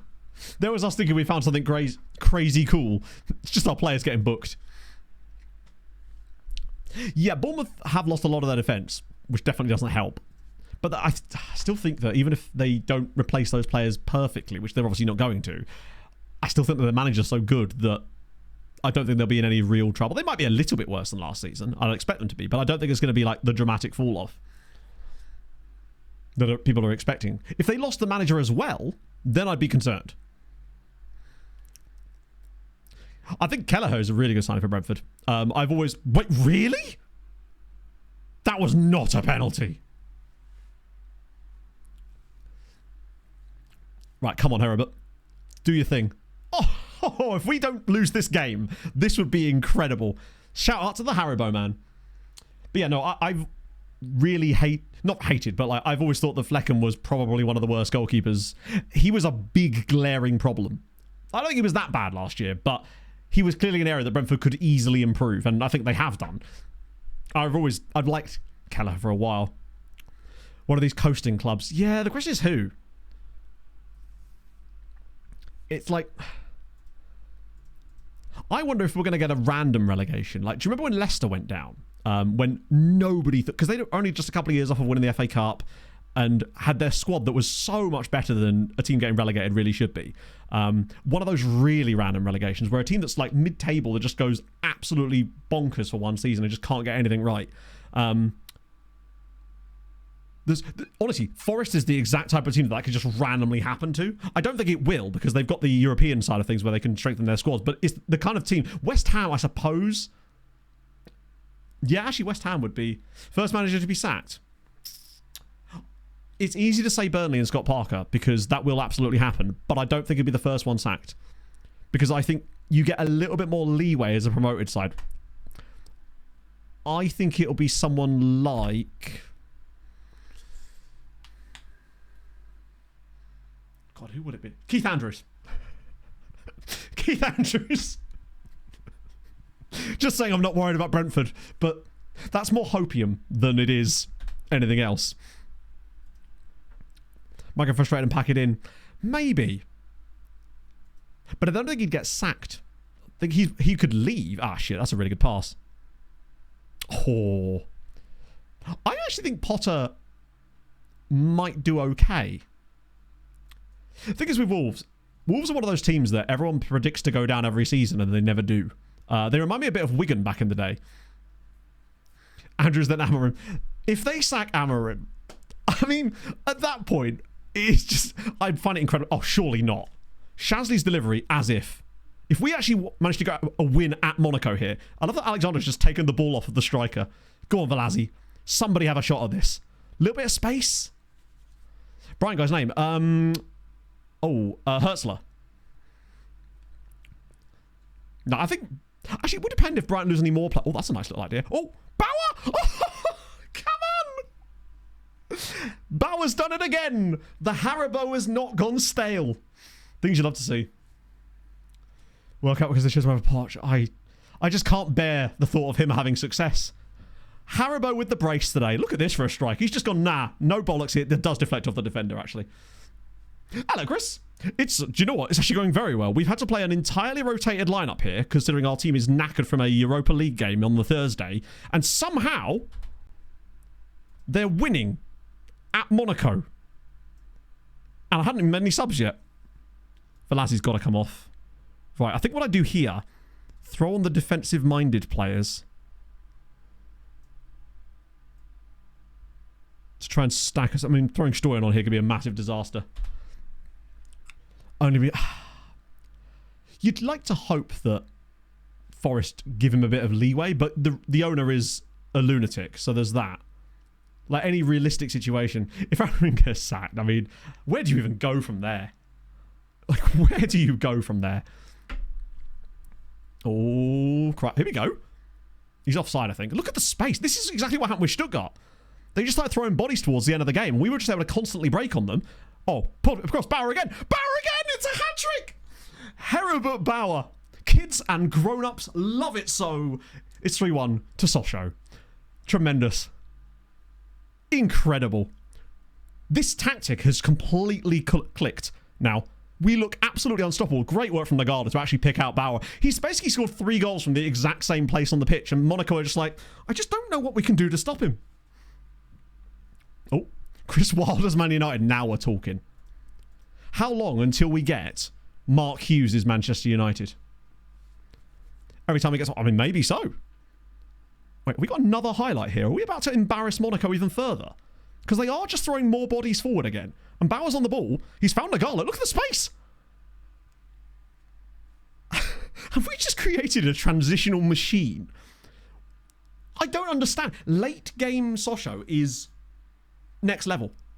We are absolutely unstoppable in the late game when teams start throwing bodies forward. Bauer's got a hat-trick and an assist. Look, out of his feet for Nagalo, and he's just absolutely twatted it. It has to be the fitness levels, yeah. We really do have to start adding that to the profile of players we're looking for, don't we?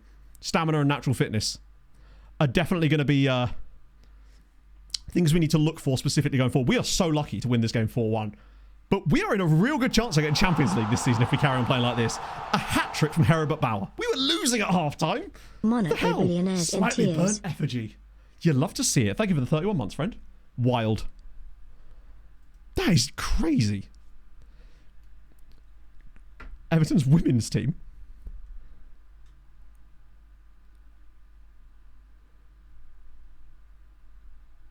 I'm confused. Oh, goodness. So I still haven't got my head around the Everton not playing at Goodison yet. Last 2 games, by the way, our CMs have scored 5 goals. Oh, sorry, CMs. The CM role itself has generated 5 goals and 3 assists. 8 goal contributions from 1 role in 2 matches. It's clicked. Hill Dickinson. It's a fun name, actually. I think it rolls off the tongue a bit better than Bramley Moor Stadium or something, whatever it was called before. Oh. I like the fact that we've just got one midfielder just running the show every single time. Get rid of the shadows. Just have 2 CMs. Move Tristan back a further notch. Things you'd love to see it. Oh, Jesus. New state. And maybe I'm blown away by that performance. How could you possibly need a rest? You've barely started any matches lately. I mean, a few. It's going great, Chris, honestly. Over the last 2 streams, this team has just started chefing on a level that I didn't think was possible. That little tiny tactical tweak last stream has absolutely changed us. Cracker at Stadium. Cracker at Stadium.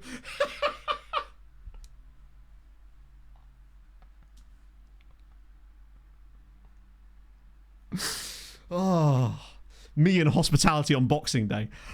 Wild. What is stadium? Wait. Hang on. Just spat. But this is a real stadium. I don't understand. Frenchman, help me. Why is Toulouse's stadium just called stadium? Or is it pronounced stadion? That is no nonsense.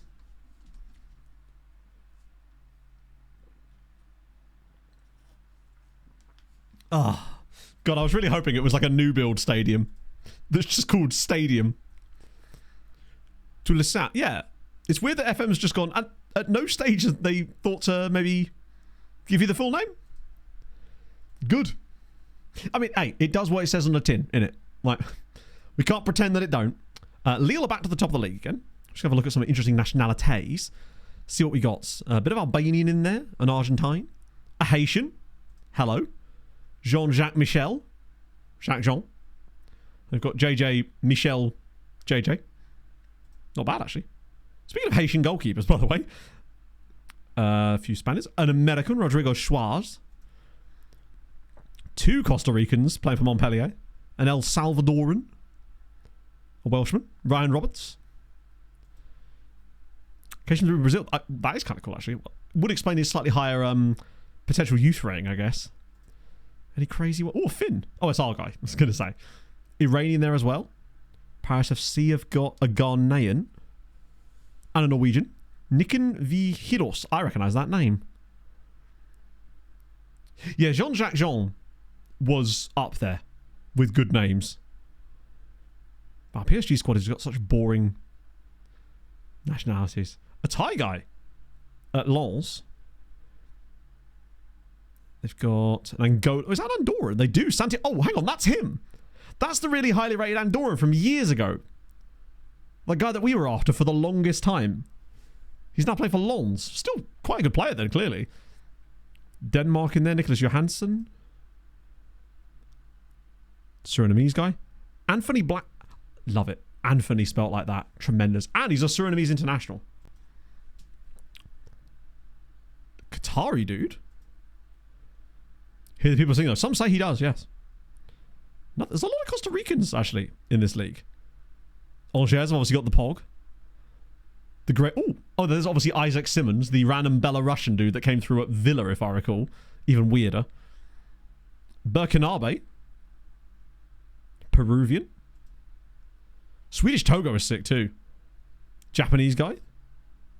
Oh, Innocent Masoko. Botswana International. And he came through in Botswana. At Machudi Rovers.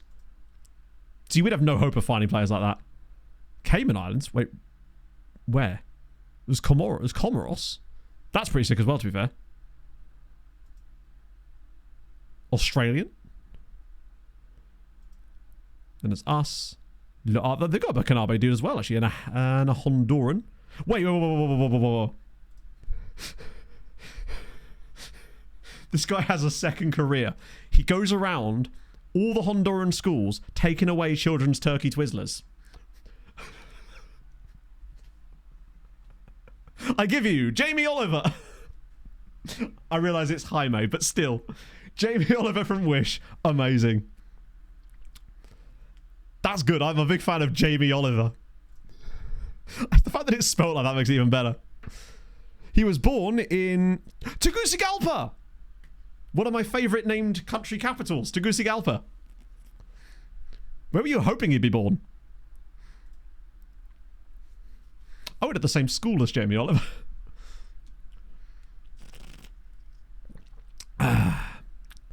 Lovely. Ooh, bit of Guyana in there as well. Argentine. Oh, we're back. Nice. That was nice. I'm glad we found Jamie Oliver there. Microwave meals for us. Oh, tremendous. Now we have a nice week off, thank God, to get this squad fresh and ready to go against Rennes. But that's a home game, isn't it? We've got a great chance. Who's our retiring guy? Thank God it's the second team fitness coach. Bad news to Fulham. Good swap. No and no, because Kevin is not a striker, so they wouldn't be a swap in any way. So as in, if we lost Muniz, Kevin coming in would be bit like replacing a sandwich with a car tyre, you know? There's no way Muniz is going to Leeds. Atalanta is perhaps slightly more realistic, but I suspect that's more likely the Italian media hyping that up because Atalanta have money at the moment than it is actually any kind of bids being put in. I really don't see why we would sell Rodrigo Muniz unless it was for an absolutely obscene amount of money, and it wouldn't be to Leeds. Oh, retiring scout. I did get a new scout, yeah. I think. Let me just quickly check, actually. Yeah, I did. I can't remember who I got, but I did get a new scout. Mark O'Brien, thank you very much for the 3 months. That's very kind of you, friend. William wants a bigger... true. You Fernley Whitting still MP? Maybe. I mean, Kevin is a weird one as well. Like, it's a lot of money for a player who's very young, and these types of signings, it's a huge risk. So Richard, I think there's a very strong chance that Isak does end up staying at Newcastle whilst, like, twisting his panties around the entire time. Yeah, 40 million euros for him is not enough. What I suspect is most likely to happen with Rodrigo Muniz is this is his agent rumbling for a move because he's still on the terms. There we go. Bonaccio's is happy to stay now. Because he's still on the terms that he was on when we signed him initially, which was in the Championship. Most likely, this is just a ploy for him to get a new contract, which he 100% deserves. But I suspect that's more likely what it is.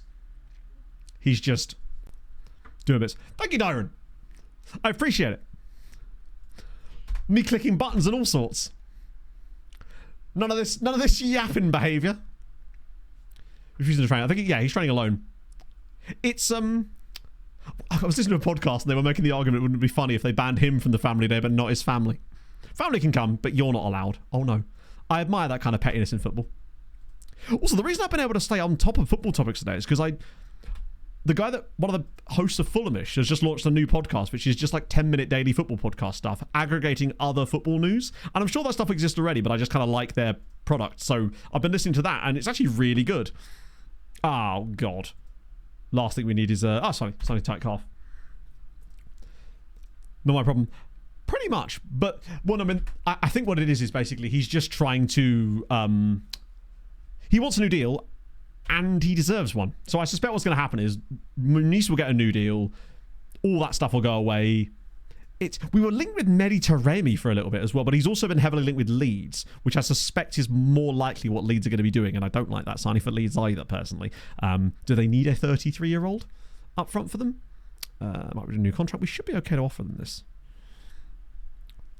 But that's a Fulham signing. Oh, yeah. Oh, no, it totally is. It's Raul Jimenez Part 2. It's the exact same signing. But if we ended up signing Mehdi Taremi, then I would immediately know that we are not planning to be in the Premier League for much longer. Because that is the epitome of we don't want to progress. Well, like, Rotten Reserves not given to the demands. Yeah, I think... Well, so, do you remember there was this new... I forget what it was. Someone is trying to form a legal case, basically, to allow players to basically breach... Like, get out of their contracts at any time. Which... I don't think they understand the ramifications of that if it was to actually go in their favour there. It would be disastrous for player power. Yes, it would be great for the occasional time in situations like this where players want to just get out of it. But it would also give clubs the ability to essentially terminate players' contracts at any time for any reason. Like,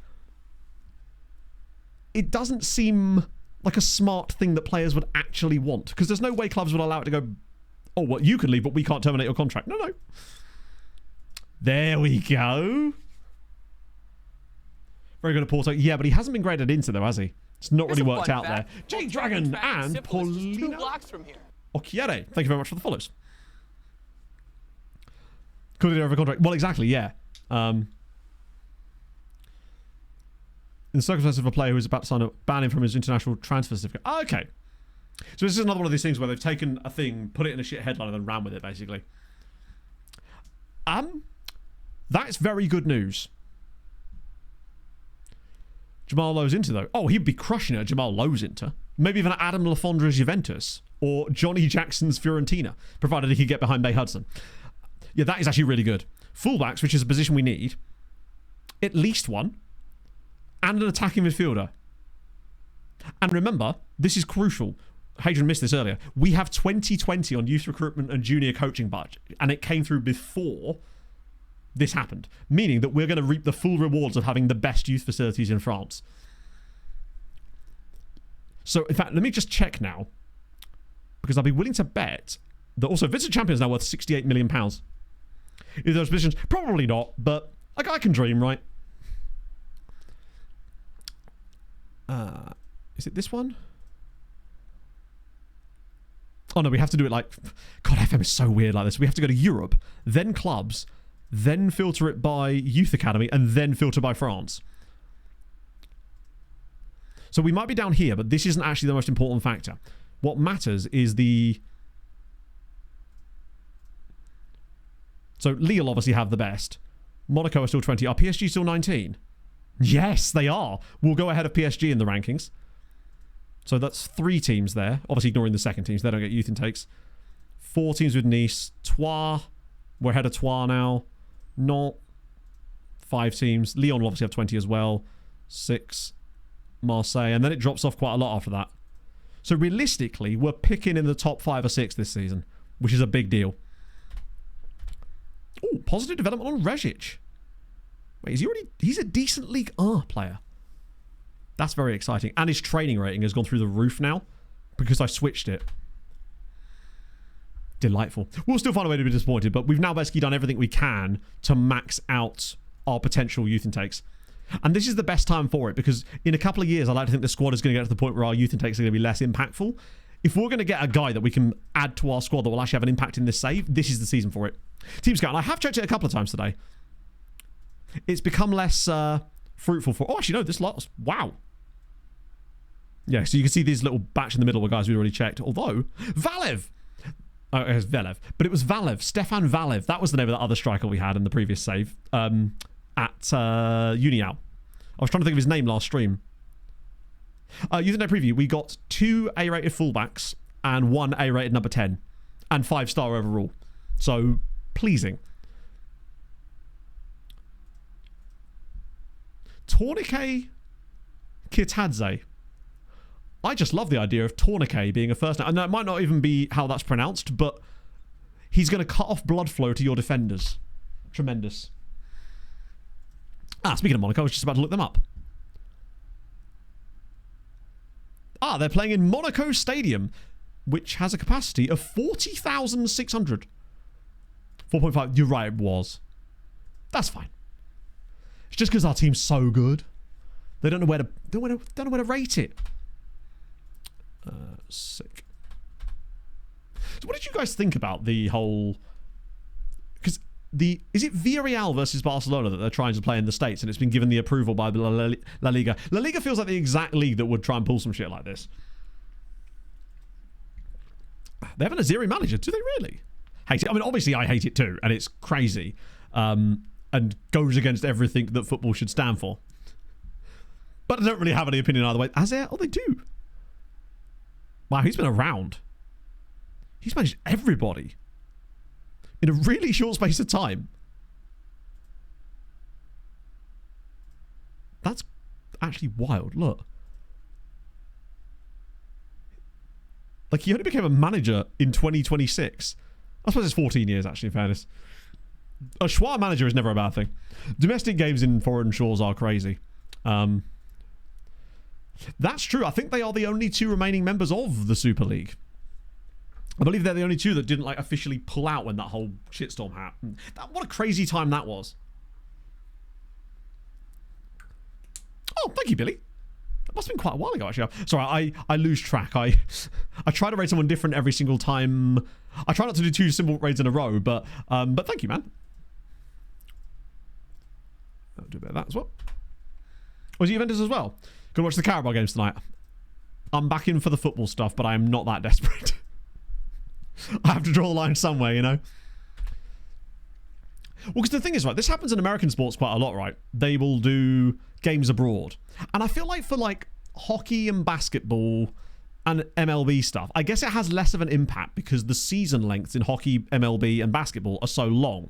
But with NFL, I feel like that's screwing the fans because there's not that many games in the NFL as it is, right? Ash, thank you very much for the follow. Like, I could stomach it in an MLB season, which is what, like 160 games or something ridiculous? Karabakh Skendia, that's the big one. Yeah, that, to me, that's not great. Doing away day. Ooh, where you going? Money. Well, yeah, I mean, Americans, they have a different model, but I just don't know if they can. I mean, obviously, I don't know if they could get away with this in Spain, but I don't know if they would be able to get away with this if they tried this with an English league match. And I don't know if they would be allowed to by law anyway. I know there's probably some weird archaic law from like 17th century. Thou shalt not put football matches in other countries. Managerial history. I absolutely can, my friend. We will make sure that you're no longer alone in the air. Welcome aboard. This isn't entirely correct because FM for some reason is ignoring the first season we did in France for some reason. We actually started in Ligue 2 with Sochaux, but the game just ignores that happened apparently. Outside of other fans, yeah, I suppose. It's not like football needs to grow the sport, is it? I guess if there was one place it needed to grow the sport, it would be in the United States, but they don't do that by playing La Liga games there. They do that by improving the quality of their domestic league, right? Doubt that exists. But what about the Shrovetide FA, Hayden? Didn't think about them, did you? No, they ignore that year. We ignore this year. Still those levers. Miffed indifference. Yeah. No, I totally get what you mean, comrade. It's the... I don't get the hype in Miami and Vegas as cities. Now, maybe it's just because I'm too povo to understand that, right? That definitely says 12th. Oh. You're right, we did, didn't we? Well, another thing we want fixed for FM26, eh? It's basically, you're right, it is. It's like the moment we came to Sochaux, the game's just busted. It's like, hang on, you've played more than one season with Manchester City. What are you doing, sir? Are you okay? Do we need to send round the man in the stripy jumper to put you in the jacket that hugs yourself? Understandable. Manchester Serie G? No. Never happened. You're right. It could be because we dicked about with the leagues. True. Right, okay. Let me try and get the squad back to business again. This is very much not business. I think Chowie's had a bit of a rough time of it lately, actually. Got to be careful there. Not quite by your own. Yeah. No, exactly. It's just not places I'd ever really want to visit, right? If I was to go to America, there's so many beautiful places that I would love to visit in North America. Those would not even be in the top 50,000 cities. Not that there are 50,000 cities, but I just mean individual towns then that I would want to visit. But each to their own, right? I'd rather go somewhere like Leadville, Colorado. I wouldn't be able to breathe, but I'd like to go there. So off to Toronto. Oh, really? Are you going to go to a Maple? Oh, no, wait. Wouldn't be in Maple Leafs game next month. Never mind. Ignore me. It's fine. You're a Kings fan now. We've got you. I say we, as in we, the hockey community, have got you. Right. I want Binder back. I want... That's not happening. Tristan's back. Wanted by Arsenal now, by the way, is old Tristy boy. Wants to move to Pennsylvania. So what have you got around Pennsylvania? Is that where the... Hang on. Is that like Appalachia kind of area? I know the Appalachian Mountain Range is quite a long mountain range, but does that stretch into Pennsylvania? I believe it's... Yeah, I suppose so. Half the team is wanted, which is a good sign. Where all the Pens and Penguins are made. Very true. Right, let's grab... Christ, who do I want? Christoph! Thank you very much for the 9 months, friend. Hello, How's it going, Matto, man? Chatto and other Sochaux fans. Sick Matt Jam, sick heart, sick Soch. Like, I think I'd like to see...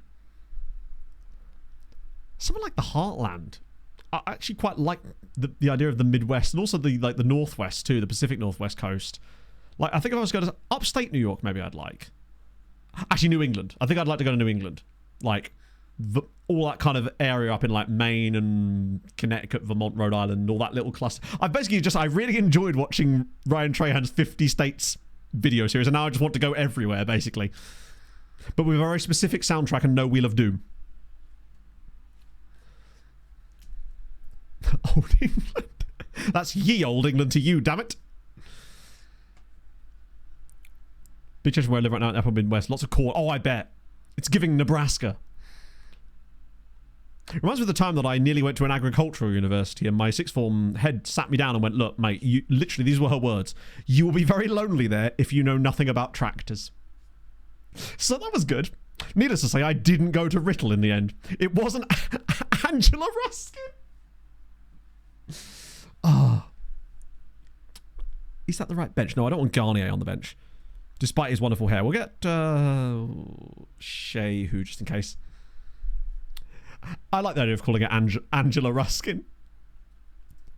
She could easily be your local MP. I just wouldn't know. Montana. Yeah, actually, yeah. Wyoming. Those sort of places just... I want to go to, like, Bismarck, which is one of the Dakotas. I just can't remember which. Wow, there's more of them as well. Oh, we got some more Norway scouting coming through as well. Even better. Right, what was I actually going to do? 6 foot tall... with the highest world rep. That's really specific. I love it. Right. Superior corn. I'm loving a bit of corn rivalry. I didn't expect we'd be here for corn chat today. And for it not to be a euphemism for that thing that you now have to show your face on the internet to access. We're talking actual corn. Favorite corn-based... Pog loves a bit of sweet corn. That's her jam. It's not actually her jam. She's not putting on scones. She's not completely psychopathic. We want... height. That's in general. Is at least. No, not at most, Matt. At least. At least 6'4". With the highest world reppy. So the highest world rep striker, specifically as well, is this guy, Alvaro Oliveira. Legendary striker for Newcastle. 6'5". 18 jumping reach. What a guy. Love cold weather. I do love cold weather. I'm more of a cold... I'm a cold weather kind of guy, right?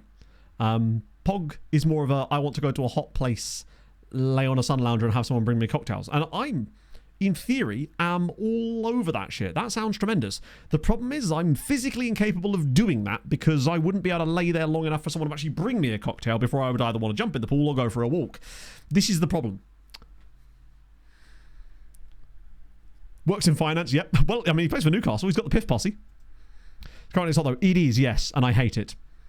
One of my favourite holidays ever was Tromsø. Couldn't have got much colder than that. I mean, you could, but, like, realistically. Who is the tallest of the strikers? The tallest striker in the game is 6'9", Adam Hickman, who's an Albanian Englishman who's played 2 games and not scored at all and has a maximum jumping reach of 14. You hate to see it. There's also this dude here, Elias Konstantinidis, who's 16 years old and is 6'8". How tall can he get? Because he's probably going to grow. I mean, God knows what they're going to feed him at this point. They've got to an horse. Go for a jump. I just wouldn't be able to... Maybe we did, actually. It's because I can't sit still, basically. This is why I wouldn't mind going to somewhere like Madeira, because it's kind of best of both worlds of that. Like, it's warm and lovely, but there's like hikes and stuff I could go and see and do and keep myself entertained and, you know, match it for cheaper than you can do at home. Yes. This is why I'm going to come to the defense of cornfield. Now, you want to bring your own cornfield. That's what you do. Right. Okay. I don't want to slow down with the match progression, lest I be accused of yapping. Cape Verde. Yeah. I really do want to specifically go to Madeira just because I want to try and find where the old Unial Stadium was. Just because that is the team that made me love Football Manager. And I have a lot to thank them for, even though they don't exist anymore. Although they've been reformed, I know, but like in their existing state with their shake-away kits. Australia to do walks. That seems like a long way to fly to do walks. But it's just where you're like, no, Matt, I'm from New Zealand. I'm from Tasmania, actually.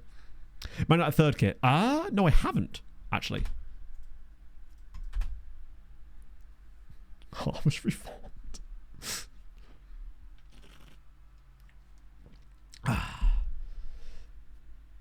Taking to a random football stadium. Exactly. And we already lead. Or do we, though? Yep, yes, we do. Ruggiero with the assist. Nagalo scored again. I cannot believe how good we've been today in the last part of last stream. I don't think we've scored less than 3 goals in a game. Closer than the alphabet. And as we know, that is how travel works. Tristan just... Probably would have been a penalty anyway, right?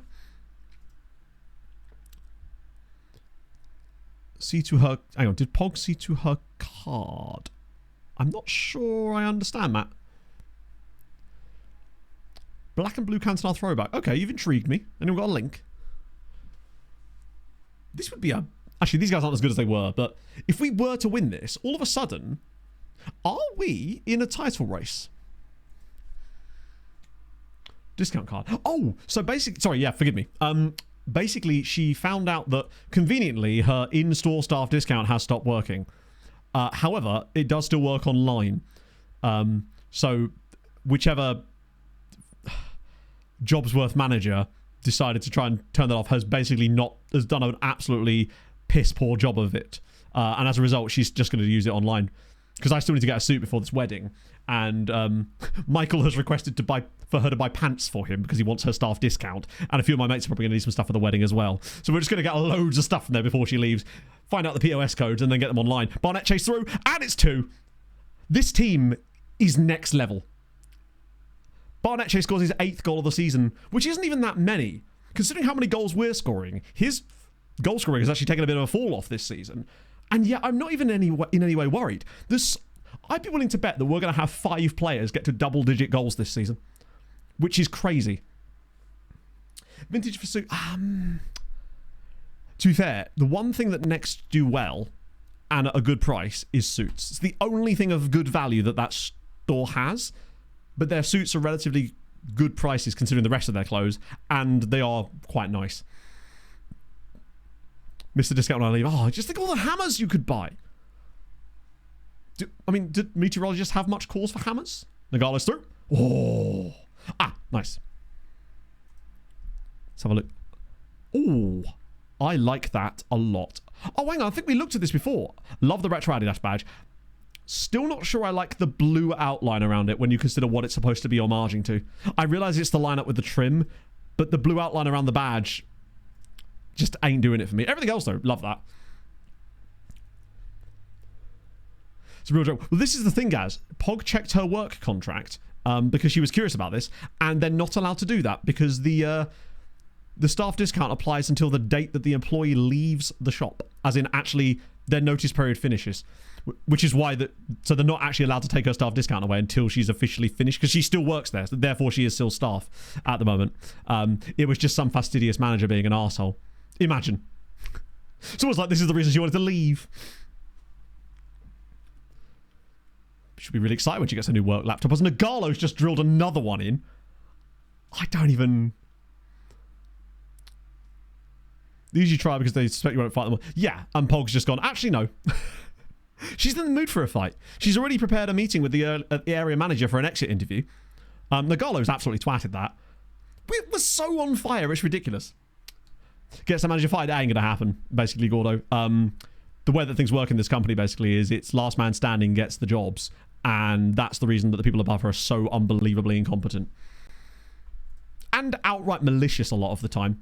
All of a sudden, her new shift pattern for the rest of this notice period, conveniently, she's working a lot of late. She didn't finish till 8:30 last night. But, yeah. So she scheduled a meeting with the area manager to discuss the things that have been going on at the store. She knows that they might not give a shit, but at least she's got it on record there because she knows that she does have friends that still work there and wants to try to do something to try to improve the situation for them in some way if she can, right? At the end of the day, it's the sort of thing that will eventually see that company fold, which will be so happy, such happy times. It won't be immediately. That's a good finish, actually. Just not sure. Well, that'll be a breach of contract, and she does still need to be at work for the next month, just because she still needs to be paid until she starts her new job, because she doesn't. Excuse me. She doesn't start until the 1st of September. Homeworks for 20 years. Yeah, it's crazy. She's just so much looking forward to not being there. Please don't die. Well, I'll do my best, but some days when it's as hot as this, I don't have a choice. So the thing is, I'd almost respect it more if it was like that, Gaz, but it really is just a case of these are the people that don't leave fast enough, so they're the only ones there when the promotions are available, so they just promote these people. It's like promoting through within can be a really good tactic, but the problem is because there's so much staff turnover here, the only people left are the ones that are just super incompetent that don't go on to better jobs, basically. So you just end up with them in charge, which then makes it kind of rotten from the ground up. Yeah, retail is like... I mean, I imagine... How many people in chat here have worked in retail? I'd be willing to bet that it's probably about 20% of you, if not higher, just because there's so many different jobs in retail, and it's often the sort of job that you do in like your late teens, early 20s, right? The closest I've come was... It was working in retail, but I was technically the store's delivery driver, so I didn't do a lot of stuff in the shop most of the time. And even then, I still had to deal with arsehole customers, but it was less frequent than actually working in the shop itself. And telemarketing, oh Christ, yeah, I imagine that's even worse.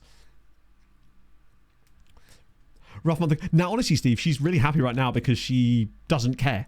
So nothing at work affects her because they can't do shit. So in actuality, it's actually going to be a great month for her because she is quite literally bowling it around like she's Tobey Maguire in Spider-Man. It's fantastic. Kids theme park. I guess that might be slightly different, but still, I imagine it's particularly... I feel like clothing retail as well. I wonder what the worst type of retail is. I reckon it's got to be the ones with the higher volume of customers because you're more likely to encounter dickheads. Because I feel like the percentage of dickheads I could have encountered when I worked retail, when I was the delivery guy, even if I'd been working in the shop, would have been higher because that type of industry probably had more of them, but there was less customers overall because it was a wine shop, so that it just doesn't deal with the same as like say Tesco's would do or Next, you know. I would say yeah, clothing retail is probably one of the worst. I would have thought. Yeah, actually, telemarketing sounds soul destroying, frankly. Really entitled people. Yeah, so maybe like a slightly above average clothes shop in terms of like, not like a really high-end boutique place because, again, smaller customer flow, but one of the slightly more expensive ones, like Next. In shopping centres, yeah. That's just me and half. Large supermarket, like, oh, yeah. The Waitrose of clothes stores in it.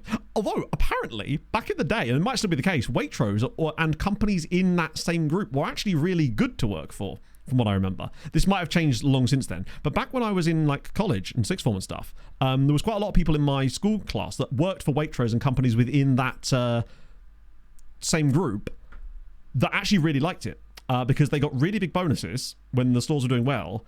And generally speaking, actually got treated incredibly well by the staff and managers at those stores. But it might have just been a unique environment. But at the time, that was the prevailing opinion, if I recall correctly. Oh. Love having to prove the word nonce in chat. Cause trouble that really. Home bargains, yeah. God, the shit the last 2 or 3 years. But did it... Oh, that sucks, Greg. But did it used to be like I described? Or am I just making shit up? I'm going to deny you, Don. And that game got a lot tighter than it needed to be. Frankly, but we've done it again. Versions were great, yeah. Manager in Scotland that should be close to the Premier Team job. I mean, usually what happens is teams will take like whoever just happens to be the Celtic or Rangers manager at the time and go after them. I think it would take someone to pull off some genuine like miracle season with one of the other clubs to maybe see that change. Halfway. I did work in a shop for work experience, but this was when I was like 15. So we're talking like literally 20 years ago now. That was actually okay. And I got paid for it, which I wasn't supposed to, but that was good. On my way out, the guy just handed me this envelope and I looked in it and I was like, what's all this? And he's like, what's what? And then just walks off. What a guy. We've got some suspensions coming our way too, which is great. Failed experiment. But this is where they rejuvenate themselves, right? It wouldn't be the first time. So Storian and Binder are both going to be suspended. Taking bungs, I know. I was taking bungs before it was cool. Right. Anyone underperforming massively? Velasquez, actually. So some of these ones I'm not super concerned by when they're fullbacks and centre-backs. Disappointed that we haven't scored a corner goal yet this season, actually. Velasquez, realistically, he's not here for scoring goals anyway. He just takes some lovely shots from time to time. What about assists? Binder with 6. Ruggieri with 6. Damn, okay. Go off. I think the Palace situation is a weird one because I understand the reason why this has happened. But I think it does seem odd to me that the deadline for that unwinding stuff is March. That's super strange to me. That's the bit that, like, irks me about the whole thing, is that in March, were they realistically thinking they could even get to an FA Cup final, let alone win it? Young Player of the Year. Okay. We're witnessing an absolute rejuvenation of my boy. Yeah, I did a couple of shifts in pubs, but never, like, actually employed there full time. That wasn't fun either. Particularly not with the kind of pubs I did this in rural Essex. It was a lot of, like, gastro pub where everyone's an arsehole. I told you guys about the mustard incident before. That's the thing I always bring up when I talk about my brief shifts in pubs. March of June. Because it was too much. That is the sort of shit that they...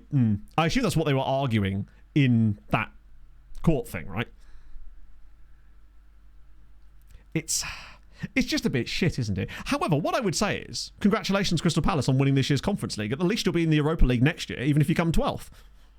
So, I mean, there is an argument that there is a massive, like, reverse monkey's paw situation here for Crystal Palace, where they win a European trophy and end up in the Europa League next year instead. There probably is going to be a couple of annoying ones in there. Adaptability. He was improving, but there was something about the... I truly just think that it was a case of we weren't getting the best out of him. Because when Ruggieri's played in that role, he's also been good. Right, Coupe de France. Give me someone rubbish. Or... No, actually, give me someone rubbish. Give me a side from the moon. Sorry, Le Moon. Let's go. I won't do the draw because there's like 1,000 teams in it.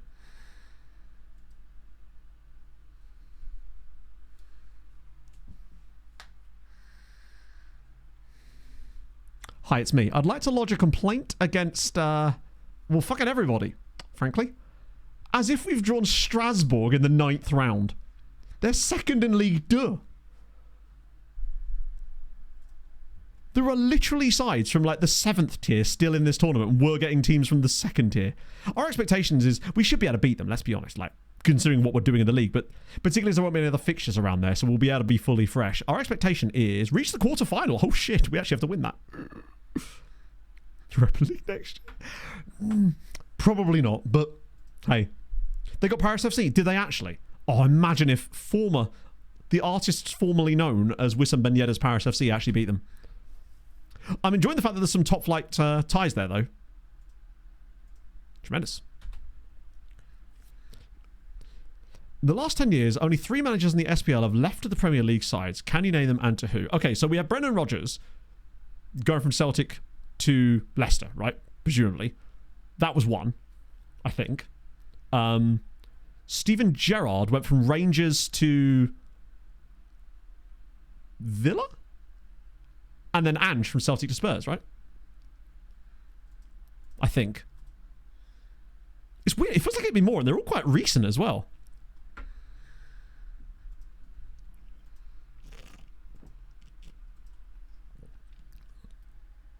They're playing... I love the team names. Like, tell me more about Waskahal football. And they're definitely not stolen off of Sparta or Slavia Prague. I forget which one badge. I guess, yeah. I'd have thought it would have been more than that. I love a quiz. Woman found the Prem. I feel like Brendan Rodgers gets some strays sometimes. That man, I think that Liverpool side he had was crazy good.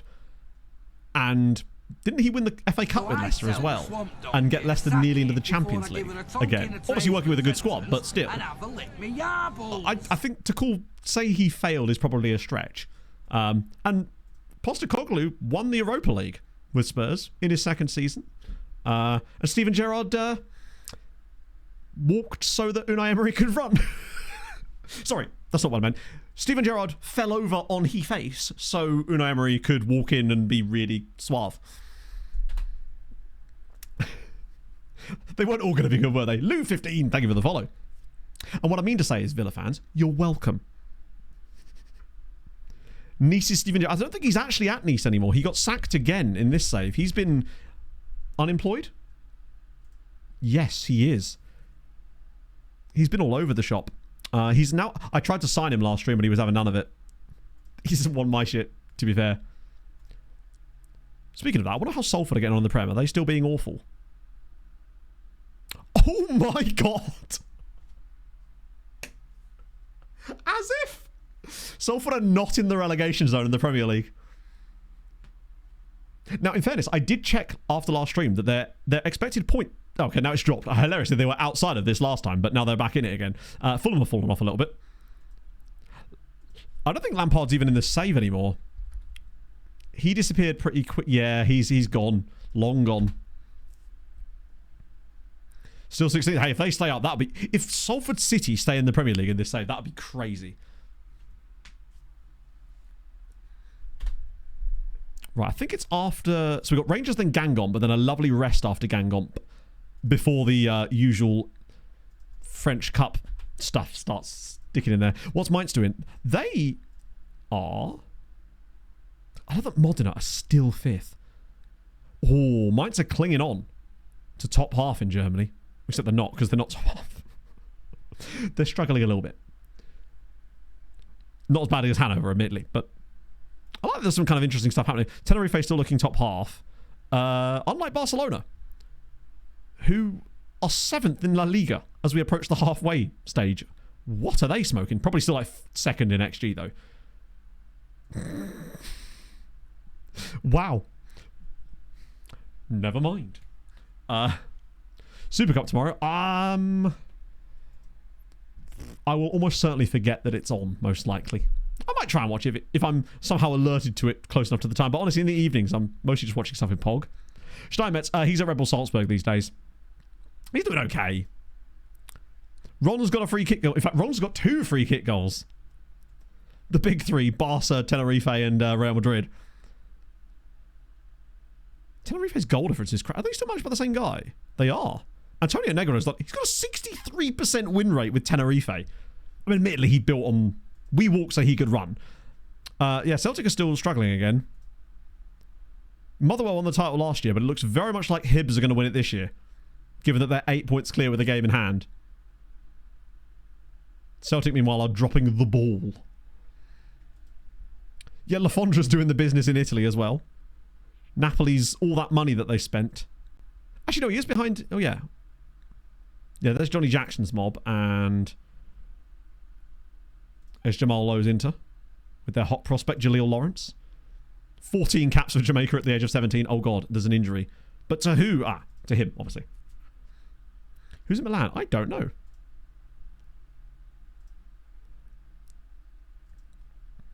It is Mark van Bommel, who's been there for 2,300 days. One of the longest reigning managers in Italy at this stage, I'd have thought. Other than Christian Schnulli, who's been there for 5,000 days. He's been at Bologna in this stage for 13 years. Yeah, Sassuolo not having the best time of it. They're still only 4 points from safety, though, which is crazy. Also, speaking of Sassuolo, did you guys see that they'd added 30% more Instagram followers since they just signed the Indonesia national team captain? I love how much Indonesia loves football and supports it so fervently. It's brilliant. At home to Rangers, we're just going to have to start them and pull them off should the situation require it.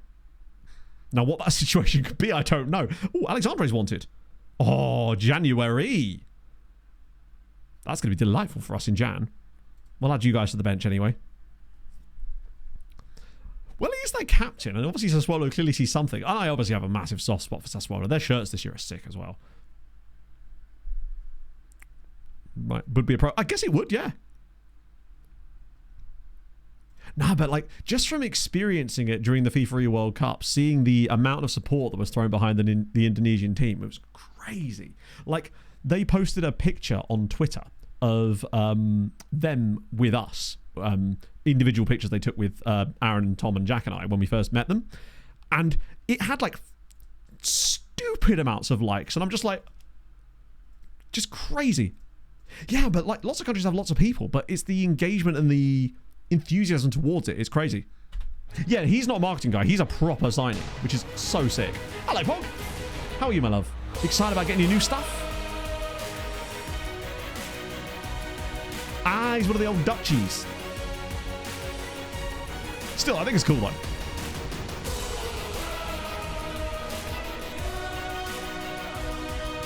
Not just like glitch out. There we go. I could totally see us randomly losing this game now. It feels like we've been cruising for a losing for a little while. I wonder what it would take for them to actually start to get like more competitive on the international scene, considering they've got the population for it and the interest in the sport. Is it just going to be a case of coaching and infrastructure? Because it stands to reason that there's almost certainly a player out there somewhere that's probably could be destined for greatness that just isn't getting the coaching. Oh, go on. That is one of the weirder goals. Barnecce has now scored. Ruggieri gets his 7th assist of the season now, and we lead against Rangers. I'm out for revenge here. Hosting a tournament, yeah, true, but I mean, would they be able to afford it? Considering, also, there's just so many other countries that are ahead of them in terms of bribing somebody. This is great from Barnecce. The little extra touch to just sit the keeper down and take it around him. That reminds me, for some reason, I need to sort out my FPL team before... Is it Friday, the deadline? Oh, shit, I didn't do the lookup. I'm so sorry, Chucho. I'll do it after this match. Okay. It glitched out again. That's weird. It's settled down and now it's back. Odd. Oh, wait. Go on. Another assist for Ruggieri, perhaps? Oh, this is lovely. Look at this. One-touch stuff. Surely not. Oh, yeah. Really? Has Kevin actually signed? I know we'd put a 37 million euro bid on, but I thought the Shakhtar had rejected it because they wanted 50, which is mental. Hey, finally! We've scored a goal from a set piece and we lead Rangers by 2-0. God, do you know when it clicks? It really does just click. We're on a different plane of existence at the moment, because if we beat Rangers, we are going into those final 2 matches after Christmas with a great chance at actually achieving top 8 and a worrying opportunity that could see us go quite deep, which is a little bit concerning. Luckily, there's Porto, Newcastle, City are now 10th. There's some good sides in here still. But a nice little run to like the quarterfinals of the Europa League would be pretty tasty for us this year, perhaps. An Asian Cup, yeah, maybe. Do you know Tbilisi are beating Slavia Prague too, which is crazy? I feel like there's probably more goals in this game for us. Why are we playing everything first time? Do you know what? Don't mind me. I'm going to stop asking questions because apparently it's working. Sochaux 3, Rangers 0. Celtic fans will be very happy with that. Our performances have been crazy, but it just seems like everything's first time at the moment. They're just popping it around brilliantly. Look at this. All first time until it reaches Nagalo. He's done that a few times lately as well, just spinning and cutting around and bending it. Yeah, Brumby being top is crazy. I've said crazy too much lately. Let me simmer down a little bit before I'm accused of overusing a word. That would be crazy. Now, we've been in these positions before, so who could say? I say that. We were in the last game as well. Sorry, request now. Oh, here we go again. Shazley's in. There's more to come. Oh, pop it right through. Barnecce for 4. It's 4. Sochaux 4, Rangers 0. Barnecce grabs his 10th goal of the season, and we are... This could be any number of goals now. This is wild. Shazley's finally stepping up as well. What an interception. The moment this gets popped into the middle, you know where it's going. Binder just has one thing in his mind. Slot it around the side. Barnecce through the side there. Bang. They're bidding for it. Oh, that's kind of cool. Been made the transfer window finally. Wow. I'm unsure. Stop it, you fuck.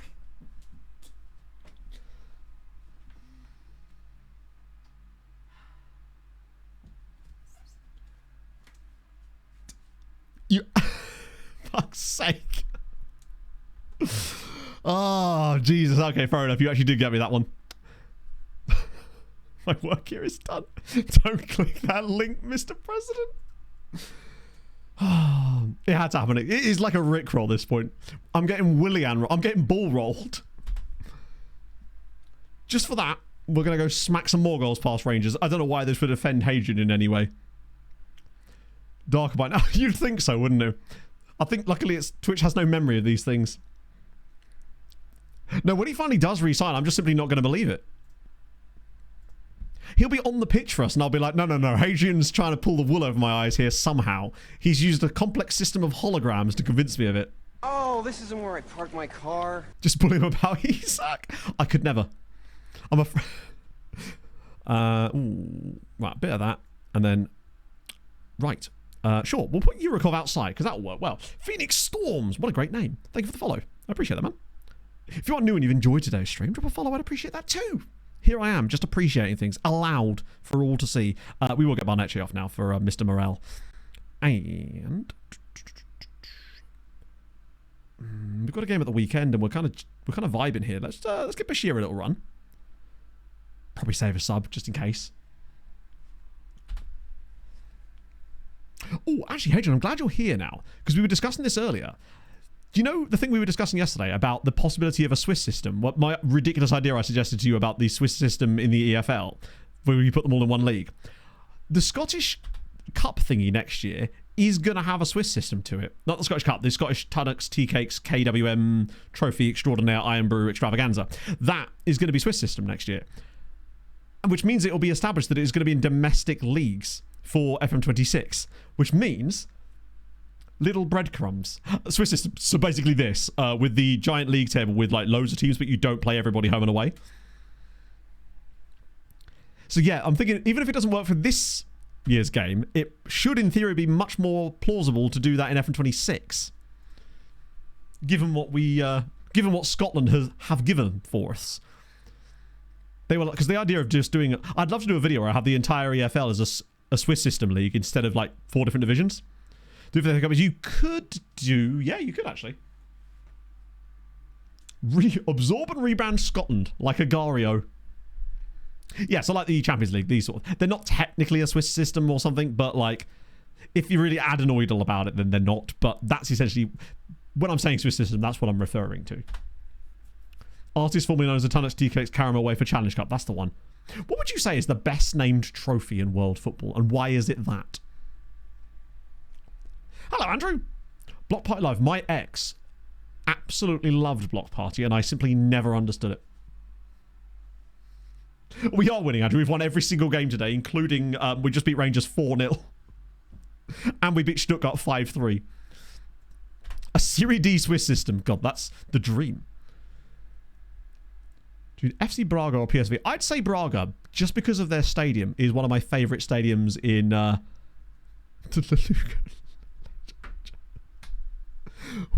I'm so confused. Fitness concerns. Well, you'll get a nice rest soon, lads. But not until after the next game. Then you can rest. Trippier to Fulham. I don't mind that. Because we are a bit lacking in those spots. Yeah, no, I'm alright with that. It has given us some nice little extra cash. It's not a huge amount, but we should get more just from having played in it. Look at the green, man. This is today. 3-0, 5-3, 4-1, 3-2, 4-0. We still haven't scored less than 3 goals in a game today. Our goal scoring is crazy. Lovely. Samuel's Gelston's Whiskey Irish Cup. That's pretty solid, actually. Not a problem there. Oh, I was going to check out Sweden, wasn't I? I like that we're an A-. Like, what more could I do? So Sweden's national team right now. What sort of players we got in here? What sort of clubs are they playing for? Any fun ones? There's a guy at Pumas. Guy at Liverpool, obviously, is Albin Hansen. Oh, there's a Fulham guy too. Jimmy Larson. Good names. Klingspor. John Melberg. Maybe related to... Please click the link. Well, that sounds like something a scammer would say, Jane. Oh, wait. Twitch is not letting me scroll up in chat now.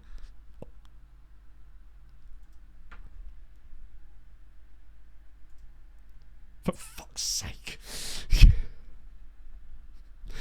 Doesn't work if it ain't William. It doesn't work if it ain't William. That's a good name as well. Polish Swede. Veglage.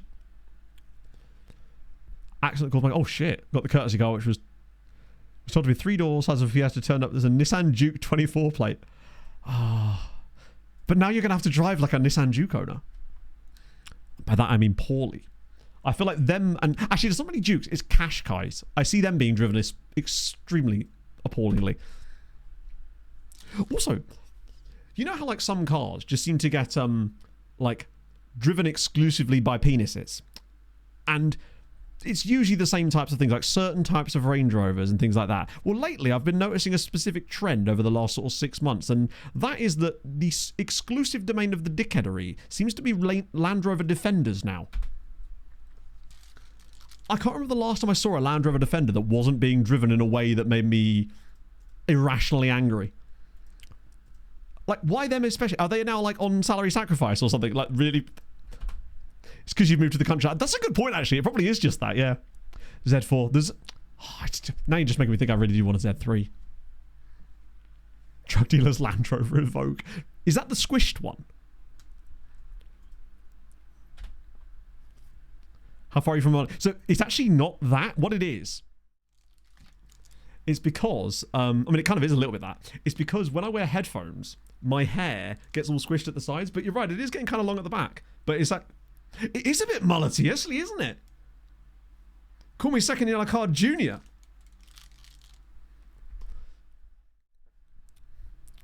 To be fair, I nearly got crashed into by an Audi yesterday evening, who'd taken a roundabout at like 60 for some reason. I've mumpluenced too hard. An Aussie cricketer, yes. I'm even getting the moustache back now. Hello, Adam. I've stopped, I'm letting it grow a little bit longer compared to the rest of my beard. I'm just fully committing to it. Yeah, I'm going to manage NASCAR FC up next. We're going to manage the Talladega Nights. That's who you look like. I don't know. I feel like he needs... Oh, yeah, from there. The facial... I see it more in that picture. Also in the muscular and athletic build, I'm seeing a lot of me in him, in the sense that I could fit in his upper arm. Back to Malta. For Queensland cricket, I'll take that. See, this is the thing. Now the comparisons are more flattering. Have to shave it off shortly. No, you can't do that. Jerry Seinfeld. Check football hat, I'll take it. It's going good, actually, Adam. We've won every single game today and haven't scored less than 3 goals in a game. I've just been enjoying it lately. All my life. Martinez truly is the GOAT, isn't he? 3 goals, still lose 6-3. Top scorer in the league again? Oh, he's actually not. Well, I'll be damned. Governor at LA. Yes, we have heard it. It's not the one. It's like, surely she has staff that could have told her, right? But 2025, goddamn, my car is a 2009 Ford Focus, and it does the business, but gets me from A to B. Cavos just got straight. That was what I always used to get. Fat Cavos. Less posh Russell Martin. Less posh. I'll take that. It was always Fat Cavos, Pozuelo, but mostly Fat Cavos. That was particularly on TikTok, I get that. 2008 Chevy Impala. I just like having a car for ages, running it into the ground, and like the most expensive thing on my car is the stereo, literally. It's probably worth more than the car, but just having like Android Auto and all that stuff in my car is just so convenient and nice. Look at the camera, made it look like you had an eye condition. Yeah, so it's because when I first came back to YouTube, Hayden, this was probably like 2018, I had my camera mounted up, essentially where this light is right now, but not in this room, obviously. And it was too high because it was the only place I could fit it, basically. One of those tank top linen. I do have some tank tops. And I'm this close to turning into... This close to just getting a vest on. Do I vest? Like, we've got an hour and a half of stream left. It's currently 28.5 degrees in this room. Do I go vest for the rest of the stream? An older Fernando Alonso? Older? Isn't Fernando Alonso like 42 years old? Vest. Let me see if I can find it.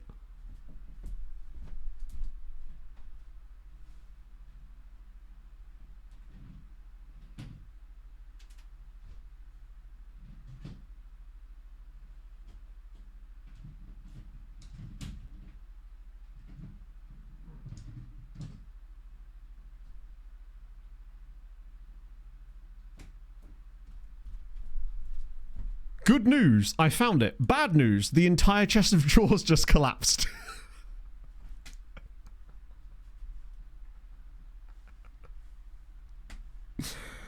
I'm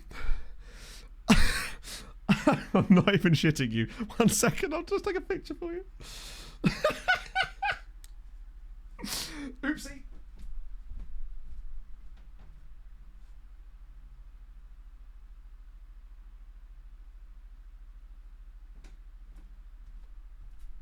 Yeah, that's not gone well. Right. Yeah, I pulled one drawer out and they all just kind of went dun dun dun dun dun dun. It was like a controlled demolition. There's going to be conspiracy theories thinking that I've controlled demolition to my own drawers. Right, 1 sec.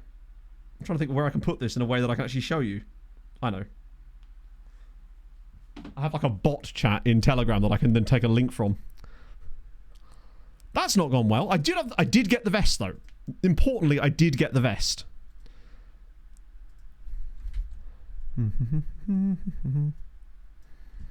They hit the second dresser. Thankfully, that's in here. In time. The Pentagon dresser. No. So, yeah, you can see how it's not gone great. That's where that's supposed to be, and it will just. You can see his bone at the side. Bog's gonna love that. It was kind of on the way out anyway, but reality truly is collapsing today, chat. Shout out to the Whale of Love over there as well. Right, let me put this vest on now after all that.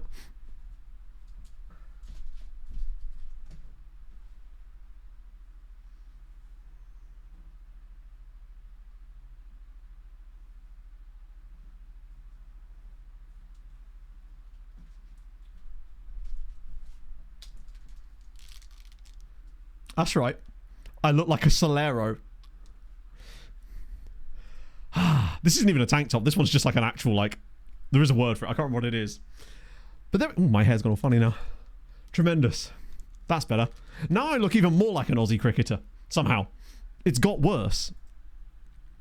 Now, I've got wife beaters as well. As if this song's... Loafers for me gophers. American accent. You don't want that, trust me. It would not work. Unless I can be from Savannah, Georgia. It's the best you're going to get. Ah, dear. It was a good day to wear shorts. The heat is crazy. A wife beater in Ibiza. Yeah, he's on the holes. Screw left back. We're going to LBW. Right. My assistant's obsession with the way that... I know that we've got like rotation options that we need to play here. But it is just weird the way that he obsessively puts Bauer as the shadow striker, even when Morel is completely fit.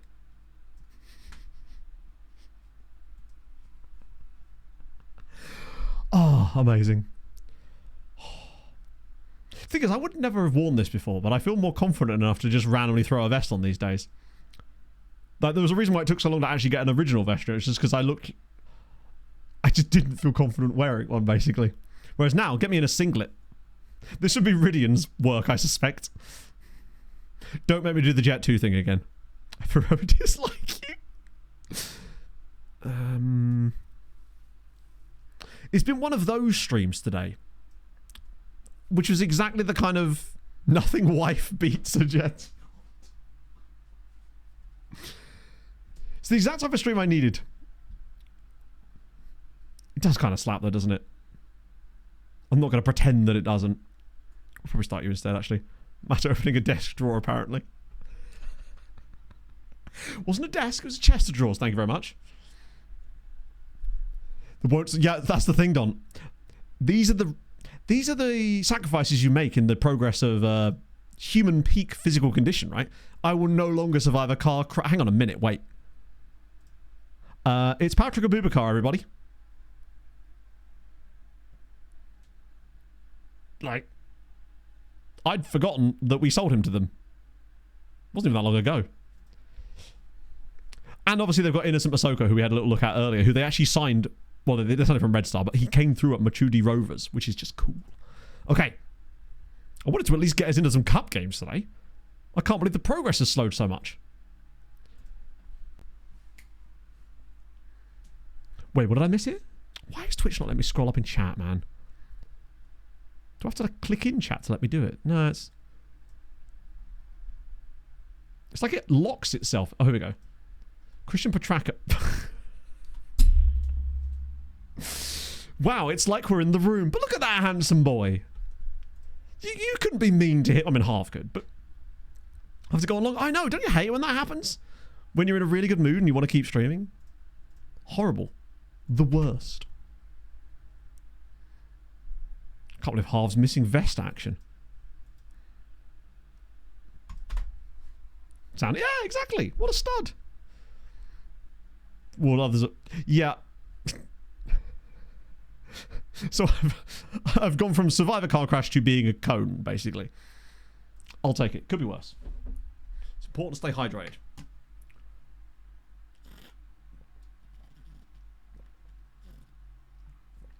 How on earth has that committee of defenders managed to find a way to... Wow. Oh, well, we were due a defeat for a while. And this is definitely going to be it, because the committee of defenders somehow managed to not win the ball on 2 different occasions and then gave away a penalty as well.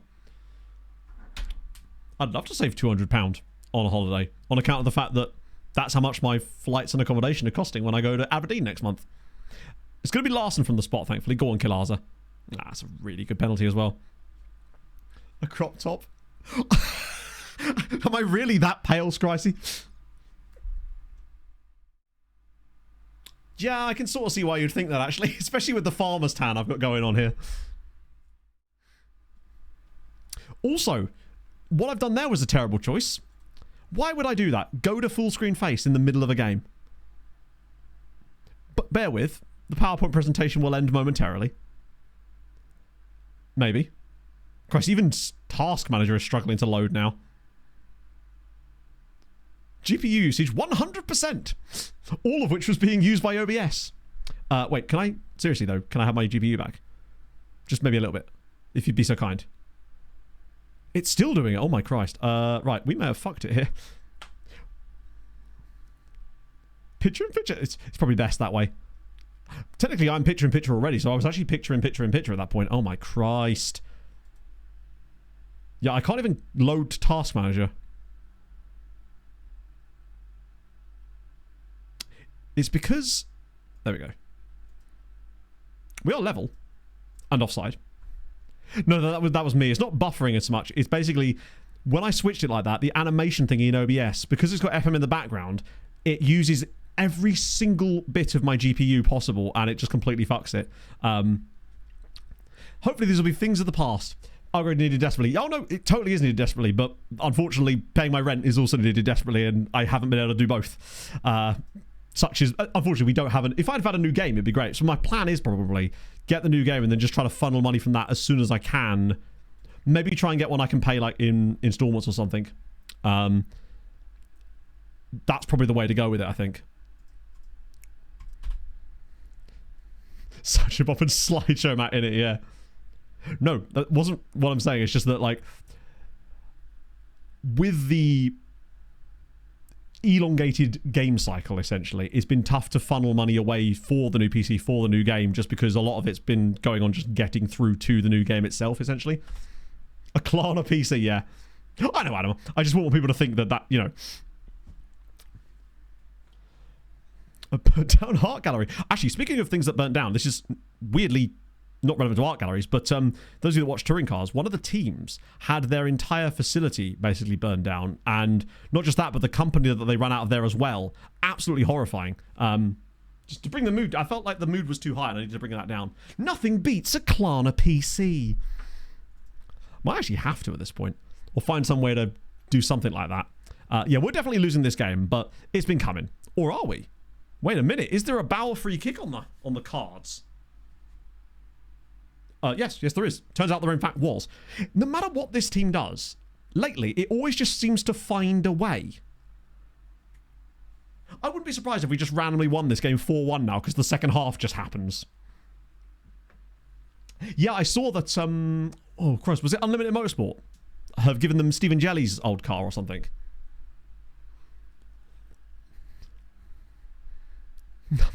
Oh, I don't know. Although the vibes have been immaculate today. And I don't know, for some reason, the way things started today, after that run, I just felt like it was going to be a vibey stream, and I don't know what gave me that impression. It was something in the water. From the second we got going, I thought, oh no, this is going to be one of those streams, and I love those streams. Okay, we're level. The squad is half dead, but if somehow we don't lose this game, we're still 5 points clear of Monaco at the moment. He actually does seem to be... I guess he's just worried about, look at this, worried about losing his place, but which he kind of has already lost. Oh, go on, drop it across for a little tap-in. Or you've got a little runner being made. Here we go. Al Hassan. Bauer. Can he flip on it? Okay, you've got to be doing better there. 7 hours stream. Well, Pogba's going to be back for a while. I don't have to run today. On account of having already done the run part. Did some fartlek training today, chat. Which is always a bit of fun. Not in this weather, though. Oh, wow, we've missed again. If the chat lens is a bit weird, you may have to restart your... not restart your browser, but just refresh the window or something. Sometimes that can happen. I take full responsibility, of course. For it is indeed my fault. Okay, right, let me just... Rezic is having a shitter, which is a rarity for him. Oh, God. Sven actually probably is the best player to bring off the... Oh, my God, this can only go well. Right. Sven's mates is coming on in a league game. Things you didn't know you needed on your bingo card today. Who else do I want to bring on? Oh, Hassan's done okay. Morel I trust to keep going. Maybe Santi, just for a bit of extra zhuzh. Okay. Does Sven have an impact? If he somehow has an impact in a League game, then we're on a different plane of existence. Well, I'll tell you what, is that him at the back post there? Oh, no, I thought that was then. It might, you know. Is that him there? No, I swear that is Sven down the left-hand side, isn't it? Sven was always better off the right, but here he comes. Sven into the channel. Whips it back for... Oh, hang on a minute. He's going to get on the end of this, isn't he? No, leave it to Sven. Velasquez, back to Sven. Sven.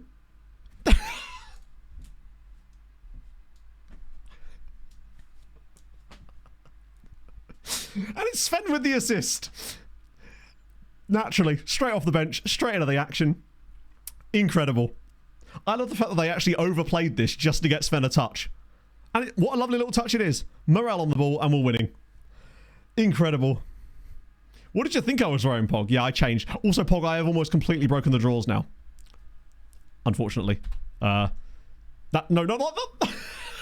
Not that. Not that. It's kind of collapsed even more so than before. Tremendous. I can't believe that Svenny boy has actually done that. Sometimes you just need Sven to guide you. This team does not know when it's beaten. Oh, come on now. The only thing that could make this better is somehow Sven grabbing a goal later in this game. Bauer now makes it... That same exact pattern has happened a few times. Bauer scored again. We're 3-1 up. This whole team was basically dead. But the second half... Second half Sochaux. We've heard of second half Sunnyusk. Second half Sochaux. The amount of goals we're scoring in second halves of matches is actually getting a little bit silly now. I wouldn't be surprised if we got another one. I know I said 4-1, but I was actually kind of joking. But I now wouldn't put it past them. We'd go 7 points... Oh, God. Svenny with the assist from a corner now, maybe?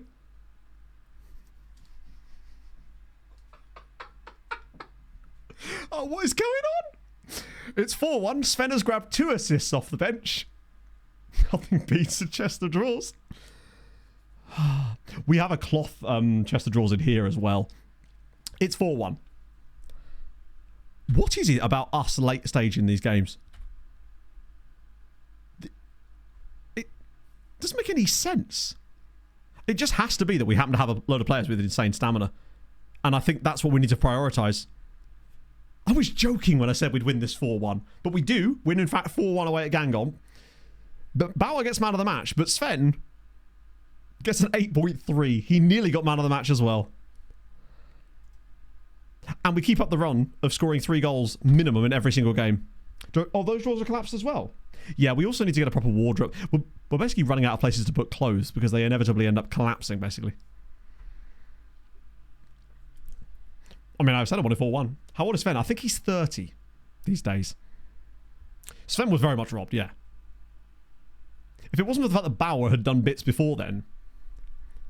Yeah, no, to be fair, PSG have not run away with it for a while. Ever since we've been in France, PSG have not really run away with it, which is tremendous. We're firmly in a title race now. Like, we are 1 win away from being overtaking Lille at this point. This is great.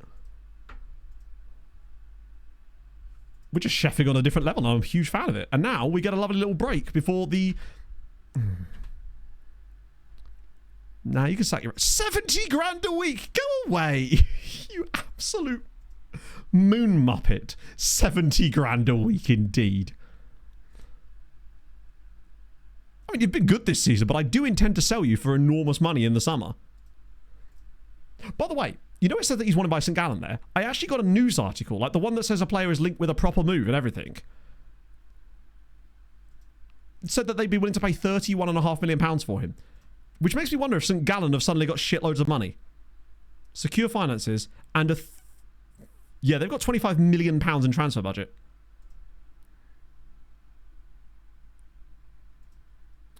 They are tycooned. They are. Oh, shit. Have been for a while, in fact. 5 years. Dong-Soo Kim has taken over. They actually had another guy before. That was probably their original owner. Which would explain why they're currently top of the league. And Basel obviously have fallen off hard because they no longer have any money. Wait, are they still second? Jesus. Okay. That would be the perfect sale. Not in January, though. But in the summer. Sell him to a Swiss team for £30 million. I'm all over that. That sounds perfect. Right, now I need to... Oh, no. Am I not allowed to put friendlies in here, am I? No. Wait, oh, no. I can put one here for some reason. But I can't put friendlies in the rest of it. Which is just very strange. But I will add one in here. We'll play against FC Bart. There's been a lot of Tycoon takeovers in this save. I wonder if it's just because we've got so many leagues loaded that statistically we're just going to see them loads. Right. I will just whack in 2 for that.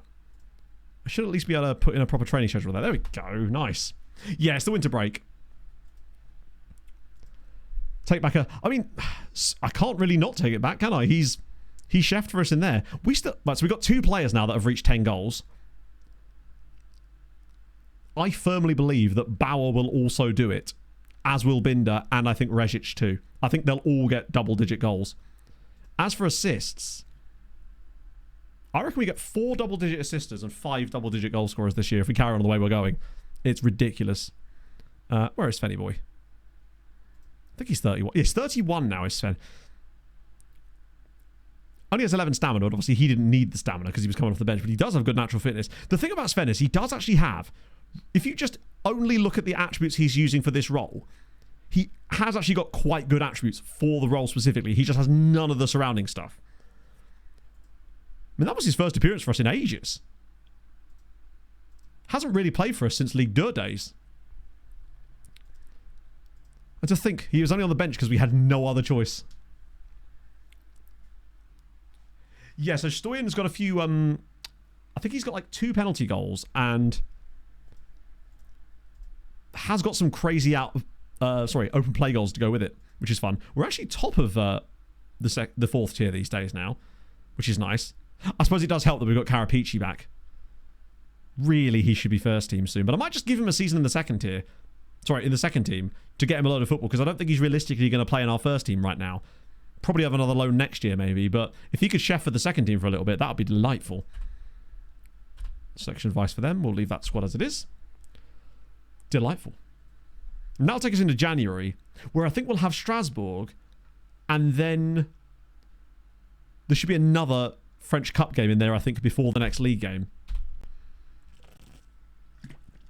But it's situations like this where last year and before that, for the little period, where things would really have slowed down because there's just so much processing going on. But now I can just spam spacebar and we'll get there.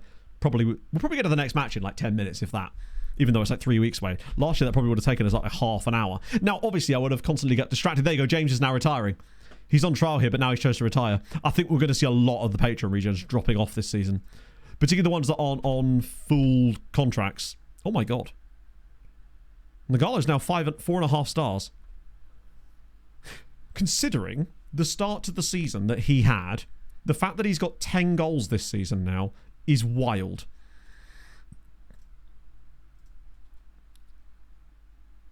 Because pretty much, actually, it was from that Nice game. He hadn't scored a single goal in the league at that point, I don't think. And now he barely has a game where he doesn't score in the league. Ooh. James have staff attributes? I don't know. Sometimes it seems like even when they don't, they just randomly end up being staff after they retire anyway. He does have staff attributes. But what is he? Head of youth development. That is unfortunate. Would you accept being a coach? Yes. Now, whether I have any room for you, I don't know. Nagala, yeah, he was, honestly. The first, like, I don't know. Basically, up until the Nice game, up until there, he was basically pure garbage. Like, he was averaging a 6.2 in the league.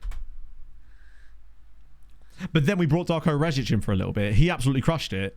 But then obviously because of like rotation, we had to play Nagalo again. And then he's just basically not looked back ever since.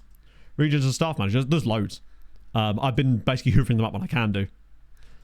The question is whether I'll have room on the coaching staff for everybody. Just sack McSauce again. I wonder if he's got a new job yet. What we need is Sochaux C. Throw you all onto that squad. Can't find the youngsters when you... Yeah. He knows all about the field too. I would like that as an option. Do you remember... You probably still can do this, but haven't actually had to. When you could like apply to your board to get another team, like a reserve squad or something. It would be kind of sick if that option was a little bit more... Like... I don't know why I'm doing that.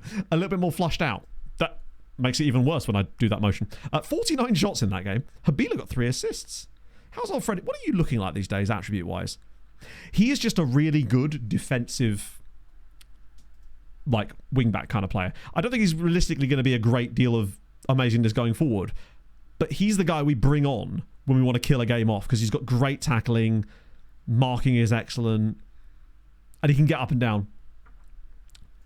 It is, but probably not in this year's game cycle, Andrew, at the moment, honestly, just because of how things have gone lately. Just really trying to get the Lashowings video out and go from there. I just want to make sure we get some stuff out basically before the end of the game cycle because just don't know what it's going to look like. And it will also just depend on how quickly, now that I've finally done that QB check thing, things progress from there.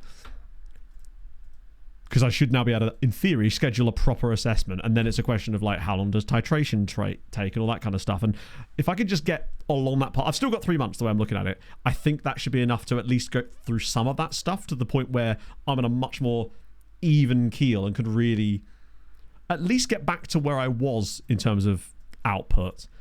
And then once I get properly sorted, then I can go ahead because I feel like it's just like a coiled viper waiting to strike. Yeah, and this is the thing. I have loads of these ideas and I just like for example, I mentioned this a little while ago, but I didn't actually tell you what it was, an idea I had that was sort of similar to the agent video. This was a series I came up with the other day that I definitely do want to try this out next year, which is basically the idea of I go into clubs that are struggling massively, and I don't just mean in the league, I mean just in general, and I have 30 days to sort things out inside that club, both signing players, selling players, sorting out contracts, infrastructure, all of that sort of stuff, but I'm not allowed to play any matches. And basically, I'm basically Gordon Ramsay in Kitchen Nightmares. It's called Touchline Nightmares. And then obviously we do a comparison with how I did versus the AI from that long point forward. I just thought that might be an interesting idea. So James is coming in. August, September. No, it'll be like next week. The show's video will be next week. Administrator, I guess so, but yeah. So James is in. You've hung up your boots. FM Ben, why? Just don't make me mayor. Don't you dare. Don't even think about it. But yeah, so I'm aiming. I was going to try and get the Lashowings video out by the end of this week, but that's just simply not likely to happen given the heat of anything else. But the end of next week, most likely for the patrons on Wednesday night or Friday, we'll see. That's the plan. Also make burgers. Administrator without administration. Yeah. It's one of those things I'll just try out, but I thought it'd be a fun idea anyway. And obviously we'll bring the agent stuff back. I still want to do the manager one. There's lots of things that I've got on that list that it simply cannot possibly get stuck into at the moment, and that's the biggest thing. Optimus tactics. Yeah, exactly, yeah. So there's definitely some factors. I could also select the manager, I suppose. Yeah, potentially. I don't know. It was one of those things where I had the idea and went, oh, that sounds like a snappy title as well. How do I flush this out? As an input, I guess. there's definitely a few things that would need to be worked at. I think 30 days is enough. I don't know, but if you go any longer, then you would have to manage matches, most likely. So, thus, like, it would have to be in a position where you wouldn't encounter matches, thus. So, like, pre-season or in winter breaks, basically. And if you do it for too long, then it sort of just defeats the point. I think the time frame is important because it allows you to have more pressure.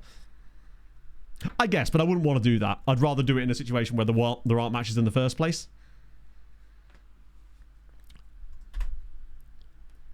But it's the Slough vlog coming. It'll come along with the Malta vlog. Obviously. I am so looking forward to Slough this weekend, though. It's just going to be nice to see everybody play a bit of football with some silly rules in bits of the match as well, which is going to be kind of fun because they're doing like these things where there's like little power-ups that the teams can use and stuff like that as well, which is great because anything that means I can walk a bit more is brilliant. Yeah, that was really where I wanted to focus on it, but I was thinking what other things could I potentially influence over that period as well. But the reason I wanted to have a quite small time frame attached to it though was just so that it doesn't... So there's more pressure. I feel like time constraints make it more fun. Because the longer you have, the easier it becomes. Just take a free kick. Rehearsed a goal celebration. I was thinking backflip. But I'm not opposed if you've got any other ideas, chat. Maybe like a triple backflip? If it's too hot, I might just do 2. Perhaps. I'm glad that it's going to be streamed, though. That's going to be really sick. Because no doubt, I'll do something stupid and it'll be clipped and that'll be perfect. Yeah, I'm basically just going to have to really try not to get hurt. Because like, the last thing I need is an injury when I've got a half marathon 2 weeks afterwards. Like an actual one that I'm trying to run fast in. Slide along in front like Ovi. Oh, I like that. Freestyle slam poetry. Now we're talking. An imaginary yellow card. But what about 2 of them? Thoughts on a second one, perhaps?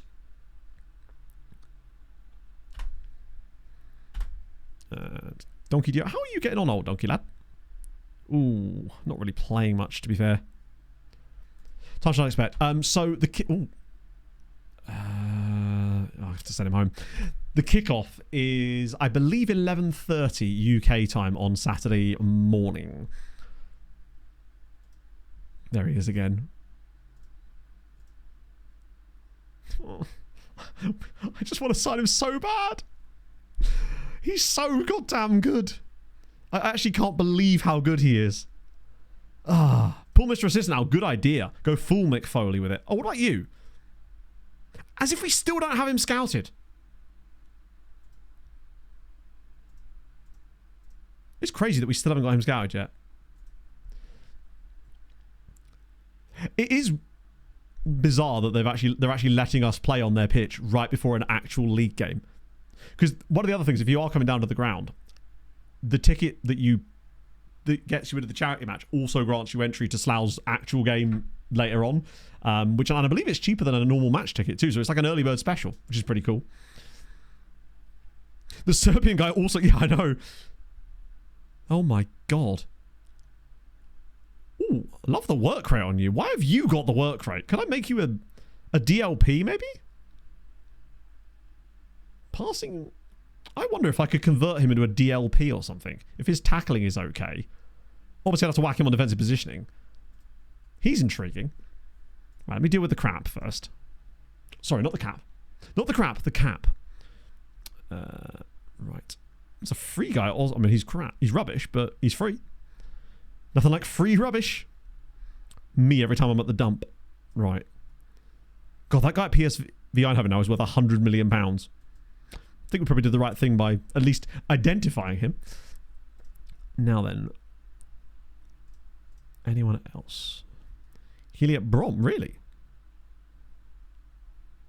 Let me just keep scrolling. Oh, wait, no. Wow, there wasn't even that many of them. Hang on, I assume he's in this next batch. Don't you have a headband? No, I'm getting an Alice band. Because I am going to need something to keep the...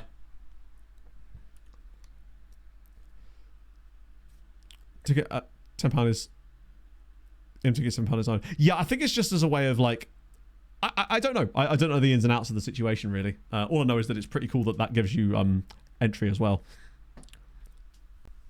Oh, dear. I can't even stand up straight here. Right, anyone that's super old that's snuck through the Oh, Alexander Vetter, how are you these days, buddy? Listed. It's mad to me that he's only 25. Artificial pitch. Yeah, I believe it's a 5G pitch, which obviously is, yeah, artificial. So we've got special boot, like certain things that we're allowed to wear boots-wise and stuff, right? Which I believe I'm covered for. I have asked. Because the only pair of boots I had were the ones from the last charity match. Dealers up in Jan. In Jan? How could his deal be up in... Oh, I see what you mean.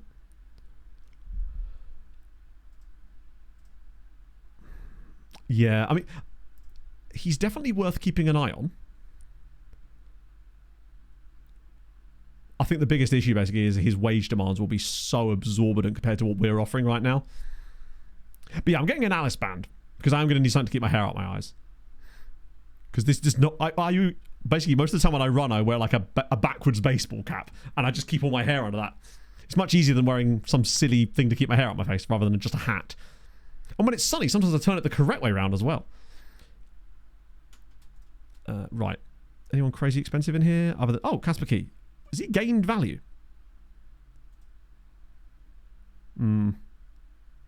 He's still very good. He's on the shortlist anyway. But, fuck, that's annoying. Pena Liefering? Oh, he's number 10.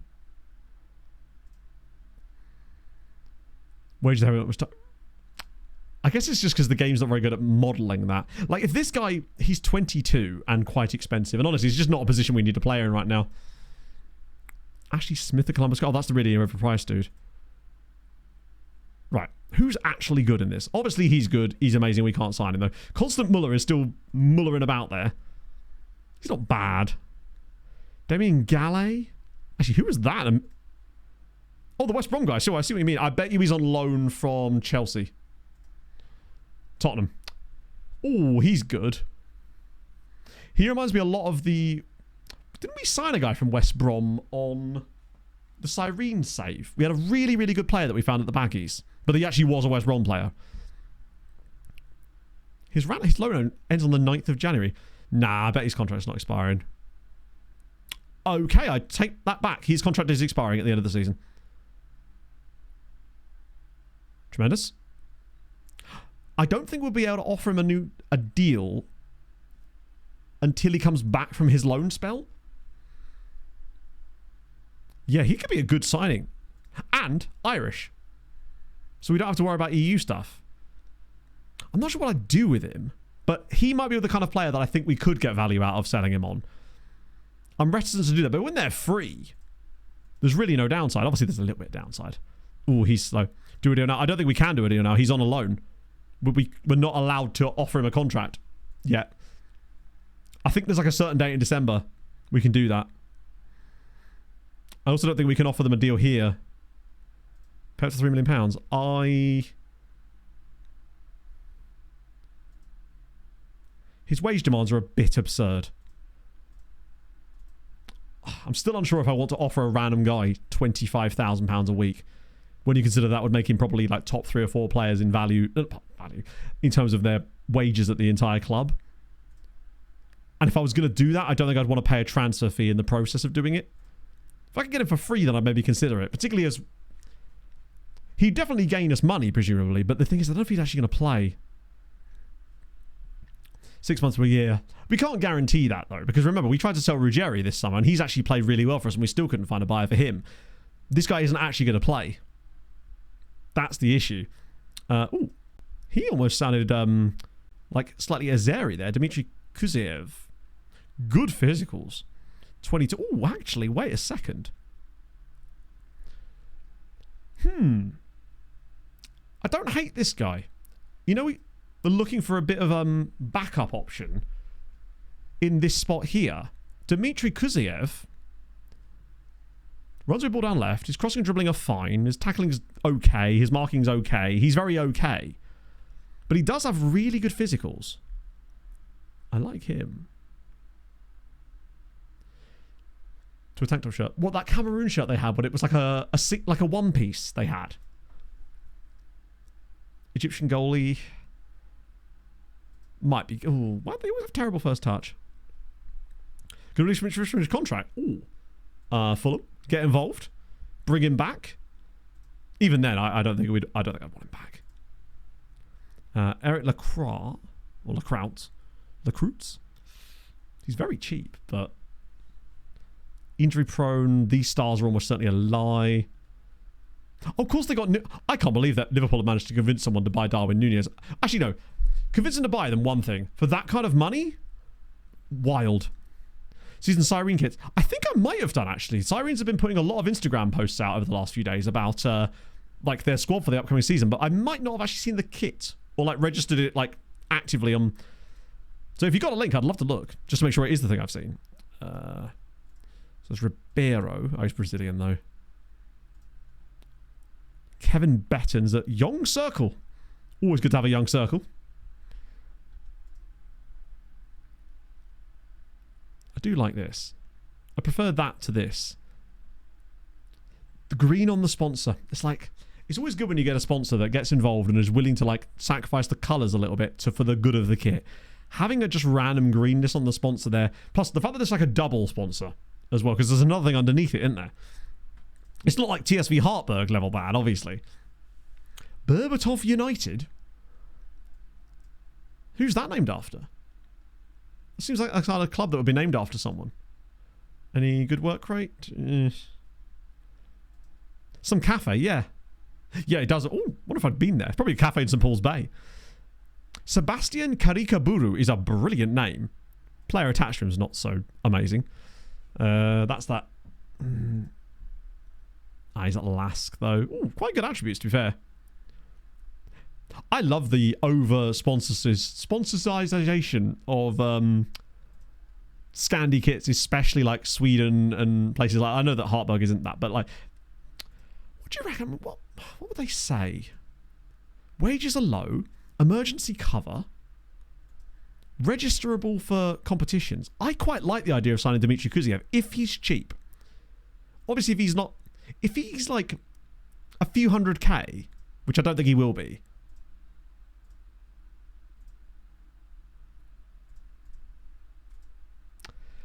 The thing is with that, do we just think that we'll be able to find a better player quite cheap with actually a bit more of a ceiling and more room to develop than spending 1.7 million on this guy? I suppose I could finalise it and then just delay it a few times in case we find anyone better. I might just do that. It is a bit too expensive for me. But what I might do... why? What do you mean? Sorry, why to what? Sorry, I must have missed it. I can just do that. It is a bit much up front, but I definitely know that we need another left back or left wing. We need like a left sider. And this guy's got quite good attributes for it now, even if he's not got the ceiling. But at least if I agree a deal, I can just cancel it if we don't find anybody. Because he's not a huge risk in terms of his wages, is the thing. Sign this guy. Well, like I said, because we are lacking depth in our left back and left wing positions. And I need to sign somebody to fill that spot. And frankly, he's got reasonable attributes, particularly his physicals, to provide depth cover. And more importantly, he'd be willing to be depth cover rather than expecting a higher squad stats. And if I sign him up now, I can still delay it twice at least while we have a look for someone else in January. But the moment we got like an injury or a situation with Stoyan and Ruggieri and fitness levels, all of a sudden we were looking a lot worse. Well, we actually still played well, but we were having to use Alexandre, and I don't want to have to do that. We definitely need at least one more player in that little set of guys. Because that is a big weakness of this team right now. Like everywhere else, generally speaking, I'm going, oh, okay, he's not available, I'll throw him in. But when there's it seems to cause like a concertina effect when we get injuries and suspensions in that specific role. Which is actually part of the reason that we wanted to do this. Like, I think it's what I said when we finished the window, is that by January we'll have a better idea of where we need to strengthen based on where the injuries occur and stuff like that. Have just been able to... Oh, they fully have. All he's missing is the flat cap, which either makes him look more like a former footballer or more like a drug dealer. You get best of both worlds. If I just typed in a...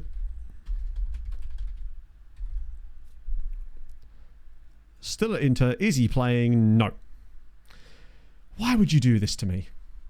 You spend Jamal Lowe. You've got some questions to answer. Spent 45 million on him, taking him away from his helpful bosom at Tenerife, denying him a chance at the Spanish national team, no doubt, although he does have one cap.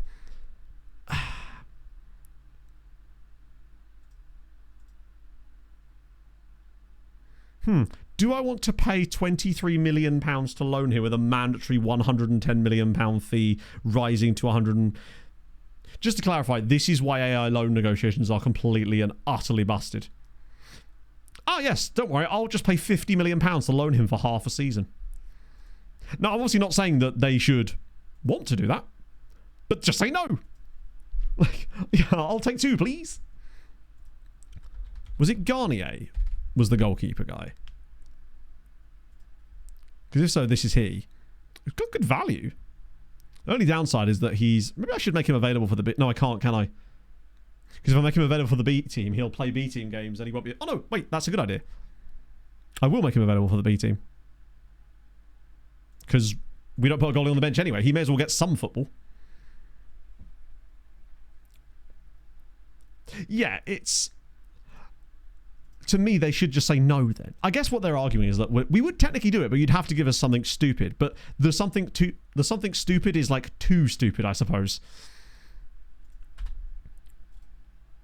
And as we know, it's not even those ones are the outliers.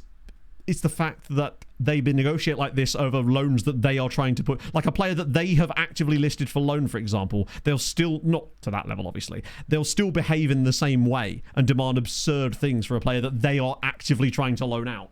It's like, do you want him to go on loan or not? It basically feels like the way that AI teams do loans is that they treat every loan as if it's a player they're trying to get rid of and trying to make money from, rather than trying to develop them. They never seem to do that. Okay, that's fun. Who the hell is this guy? And can we sign him immediately, chat, please? Also, there's a guy... Wait, wrong one. There's Cammy Monroe as well at Motherwell. Oh, he's fun. Alexis Del Valle, model citizen. Nice. I wish it did. It would certainly help my hair. At least the Head and Shoulders one, right? Right, Bongani Fortune. Please be good. He's a centre-back. We don't really need the depth here, but if he's cheap... Fuck. Do I want a centre-back with 9 jumping reach? I don't. However, he does have other good attributes, and if he's that cheap, I might just sign him anyway. When you look at PSV, Napoli want him. Like, he is 100% not going to play for us because he does not have the goodness in the air. But for that kind of price... he's a buy to sell, but he's cheap enough that I can afford to buy to sell. These are the kind of flip players that I love, where they're cheap enough. Nah, he wouldn't be a ball winner for us. He's not got the work rate. He only had 11 work rate, I think, which is far too low to be a ball winner. I agree. Fine. 250. Take it or leave it. I think I might have just played myself there, but honestly, I'd give them the full amount. Yeah, no, it might be fine for like some tactics, but not in this system. You really need to have good stamina and very good work rate to play the ball winning role. That's why it's been so difficult to find a guy who can do the job, which is why I'm absolutely... I think, though, if we were to get in the Champions League this season, I don't think we'd have much of an issue convincing Jose Claudio to hopefully join us permanently. But we need to make sure that we have the money available. So that is crucial. Which is another reason maybe not to sign that guy. Maybe try and find another guy who's maybe like 200k or something. Just sits in that little role. There's another guy further down. Did he just not have the PA? Oh, this guy here. Ibrahima Diop. He's 23 though. High wage, plays for Olympiacos. Model professional, like good player for sure, but he would presumably want a wage rise to come join us. In fact, he's only just signed for them. Yeah, they picked him up of Atletico Madrid. Another short-term loan. Yeah, maybe actually. To be fair, if it's a short-term loan for the rest of the season, they at least wouldn't be able to recall him, and that might be better, because it will then allow us to go and find a permanent solution in the summer that's maybe more... The thing is, I don't even know if it's a left-back I want. What I'd really like is a left wing-back / left midfielder kind of guy that can play both roles. That would kind of be the ideal scenario. The problem is we'll not get any good value loans at the start of January because of the way that the loans are utterly broken in the FM at the moment. We'd have to wait until deadline day to try and get that loan through. Or at least like the last few days of the window. Because if we try to look at loans when the window opens here, we should have a look anyway though, but I bet you that will be the same problem as always where they demand insane stuff. Higher than 11 jumping which are above 3.5. What are the scouts doing? Sick. As in what are... Oh, they rejected 250. Alright, fine. I'll offer you the amount that is the top end of his value. I'll delay it, but I think I'm just going to say no to him. But yeah, so what exactly are these scouts assigned to do? Because if you've got them in a recruitment focus or something where you've added those very specific requirements, I can understand why you'd think they'd find stuff, but unfortunately FM doesn't look like that. Yeah, I don't think he's worth it. Not now that we've got the prospect of just getting a free, not like a free loan, but like a loan who's cheaper. Because I think if I could find like a young player who's a left back / left wing kind of guy, that's what I really want. But since we haven't found that player yet, Doff for loan ideas. Problem is he'll suggest players I've got no knowledge of. And if he does that, then I can't loan them anyway, because I'm not going to risk loaning players that we would not be able to play. Because we've got low limitations on loans. The Doff thing is great when you're in the summer window in a lower league club, but when in this level, I suspect it's not going to be particularly fruitful. Like, Diego de Jesus, 31-year-old from Malmö. Like,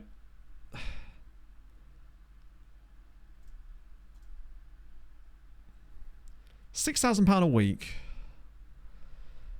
Do you know what? That's actually not horrendous, but the problem is he can't play left wing. Let me just try and find a left... What I'd like is a left winger that can play left wing back. Might just do...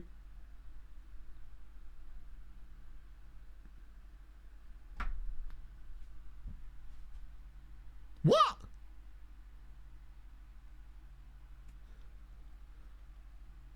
That's the amount that you asked for. Like, literally down here, you can see expected monthly contribution. It's the same. That's the amount that they asked me for, and now they've turned down the amount that they asked me for.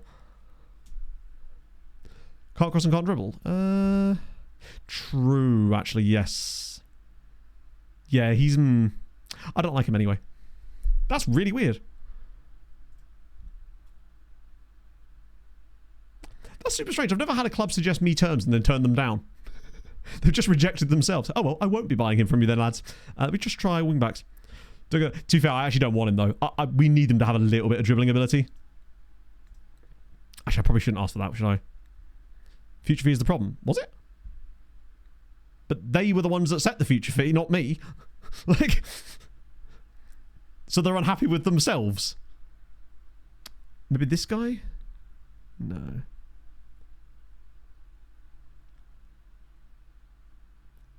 Oh, he has no tackling ability, so there's no way that he can play deeper. I love that he actually can kind of play there. He's also forced. Oh, look at that agility, though. Ah, you're right. He is non EU, isn't he? Yeah. Oh, yeah, I'm sure they are. But, like, it's still hilarious that I've not actually had that situation happen before where a club has offered me... Oh. Like, I've gone to a club and said, what would you like to loan this player? And they've told me, and I've gone, okay. Then they've gone, actually, no. I've changed my mind. Yeah, I think we'll just be better off looking through loans manually once the window's open / at the end of the window, because there's just less value at the start of the window. It's not as bad in January, but in the summer, it's absolutely appalling. You'll try to go in for a loan player that a club has actively listed for loan, and they'll be like, I would like your firstborn, please, and all of your spoim. And I'm just like, no, I need that. It's mine. I forgot we're getting Schubert in January. Basically, they're playing hard to get. I've gone up to the pretty girl at the bar and asked to buy her a drink, and she's gone, absolutely, you can buy me a drink. I'd like a Guinness. And then you get her a Guinness. She goes, ew, fucking hate Guinness. That's literally what's just happened there. And I'm with her on that, but still. 6 months remaining. Leon, yeah, okay, we'll do that. It's quite a lot of money you're asking there, Prince. I mean, I guess he is a prince, so... I'm not going to put that in the contract just because in France, you can't really get away with the promise to loan players anymore. Just going to get rid of all of that. Yeah, I mean, either it could be useful. Oh, hello. I'll have to go back in that in a minute. Oh, now we could have a little look at Vetter and Healy, perhaps. That's our own contracts that are up. I don't think we've got anyone in super important. It's mostly just guys like... Oh, actually, no. There's a few little... Mama Coco is full. Oh, wait. Hasn't he got really high value? Maybe I should sort that, actually. Questing Guinness. I don't know. I can't stand Guinness. I'm just going to extend most of these guys because these are all the Italian lads. We're still not quite seeing the... I think we're getting very soon to be able to start to reap the benefit of some of the Italian lads. I'll do some of that off stream, actually, because there's some quite good players in here, like this guy here who doesn't have a clause, but he's worth £5 million.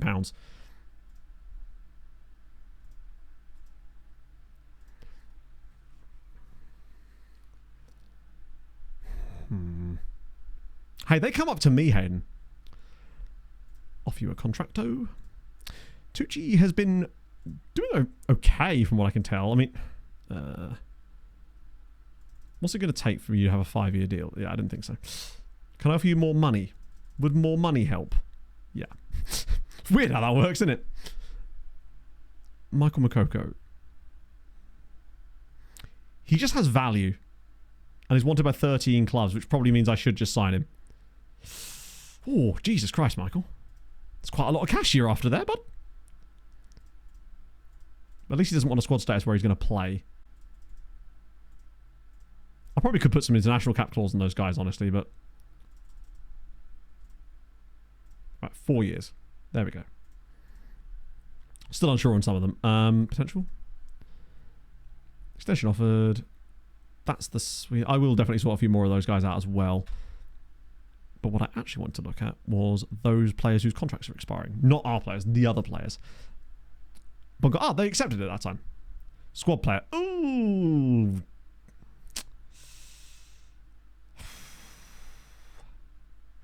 Do you know what? I think it's still worth it. Because I think he will have value.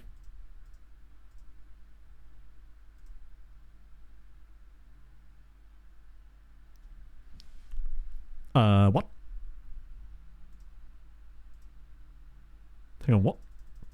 What do you mean exceeds the board's max allowance? Oh, because he's not...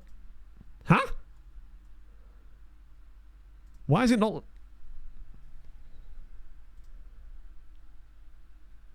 No, I've got like a 80 grand in wage budget available. I think it's because for some reason it's gone none selected here and it won't let me select an actual... He wants a set of caps after a certain amount of international appearances, but there we go. But for some reason it didn't select the number of caps and wouldn't let me select it. That was really strange. He's like, when I get 0 caps for South Africa, if they so much as look at me... I might even loan him, to be fair. It means it's then later Matt's problem. And by then our squad will be better. Potentially. Oh shit, I was meant to look at those contracts, wasn't I? Yeah, maybe he's in a squad. Right. Obviously some of these players are not next gen, sorry. Patron. Most of them, in fact, are. But I just want to make sure there's no one in crazy. That's all, for the most part, either former Tenerife guys. Oh, there's Oriola. Yeah, he's on the pitch making his national team debut as we speak. God, Ryan Quinn's developed, hasn't he? Well, has he? God, if only a man could tackle. Nikolic, but like, where would he play? I mean, I know there's the like element of sell on, but we also have to have a player decide to sell on. We still have to have them at the club for a bit. And his wage demands are probably going to be quite large. Oh, Pog's on the move again. Jonty Sewell. Right, let's have a look at Damien Nikolic. Then again, he's on quite cheap money, isn't he? He's still only 23. It baffles me that this man is only 23 years old. What would he want? I mean, I'm not going to play you as a striker, obviously. He probably would have value, and he is still a really useful option. How about Raul? Oh, he's still cutting about. There's a backup this window, but backup to who? Like, he's not even the backup to... Like, we already have a backup to Barnetche and Morel. And even technically behind him, we've got Deng, although we did loan out Deng. And on the right-hand side, we've got Rezic and Nagalo. I mean, I'm not saying I won't do it, but I don't think it's suddenly a necessity. Reject 34 point. Yeah, that's too low. Kafuchenko, I think he's still knocking about. Squad player. I'm not playing with him. I might still sign him. What did it say? He wanted 13 grand. Replacement for Bauer. We've got the replacement for Bauer, and we also have the replacement for Bauer. And Nikolic is not a central midfielder. He has 1 tackling. Let's see. 11 grand. Do you know what? For 11 grand a week, if I could get him on like a 5-year deal at that kind of value, which I can, that represents good value just because he's a good footballer. And for free, with the sell-on, we probably could make that work. I was worried. You wouldn't be able to see it because it was behind my face cam, but it was saying that he was going to want £20,000 to £25,000 a week, which I would not have given him. But he's certainly a depth option, but I wouldn't want to prioritize him over Morel just because Morel is 18 years old and seems to have a reasonable ceiling, and I wouldn't want to get in the way of his development. But even if we brought Nikolic in and loaned him out straight away for a season to someone, where we could get like a reasonable loan fee for him and then maybe sell him at the end of that season. It's what we used to do with Cyrene sometimes, but it didn't always work. Right, what about Samuel Healy? I suspect that the issue with him is going to be his wages. And the fact that he wants to be a complete forward. I like him, but I'm not going to give him close. I mean, I could put him on a wage contract because... Oh, no, he's Irish. Oh, no, he's actually English at the moment. But he could very well become Irish at random. I don't think I want to drop that kind of money on him. He doesn't really slot into our team, even though he's free. And we're tying up a lot of wage budget then that we don't really have in players that... Like, we need to have money available if we're going to sign Jose Claudio. Because if we don't have the wage budget available, we don't have the transfer budget available, we will not be able to sign him. And I don't think we're going to be as good next year if we don't get Claudio over the line. He's one that we maybe revisit. What about Alexander Feta? He's just fun. And I mean, he's obviously world class. But I don't really see him realistically wanting to play for us. And if he does, his wages will be, 115 grand a week.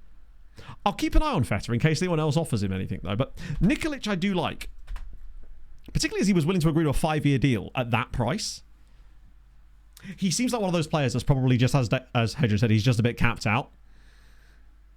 But he's capped out in a way that he's really good anyway. So I think we could still make some good money on that deal. Maybe, even if it's only, we loan him for a season, maybe make $1 million or $2 million on the loan fee, and then sell him on for 5-6 million quid. Yeah, complete forward is usually the role in FM that I hate. Because usually when the game describes a player as a complete forward, it means that they can't do any of the things you want them to do. See, for example, Jan... Was it Vostarek? That was the Czech guy we had. Gooditibus, no, I've tried a couple of times, but he still ain't having it yet. Same with Carestes, but only time will tell.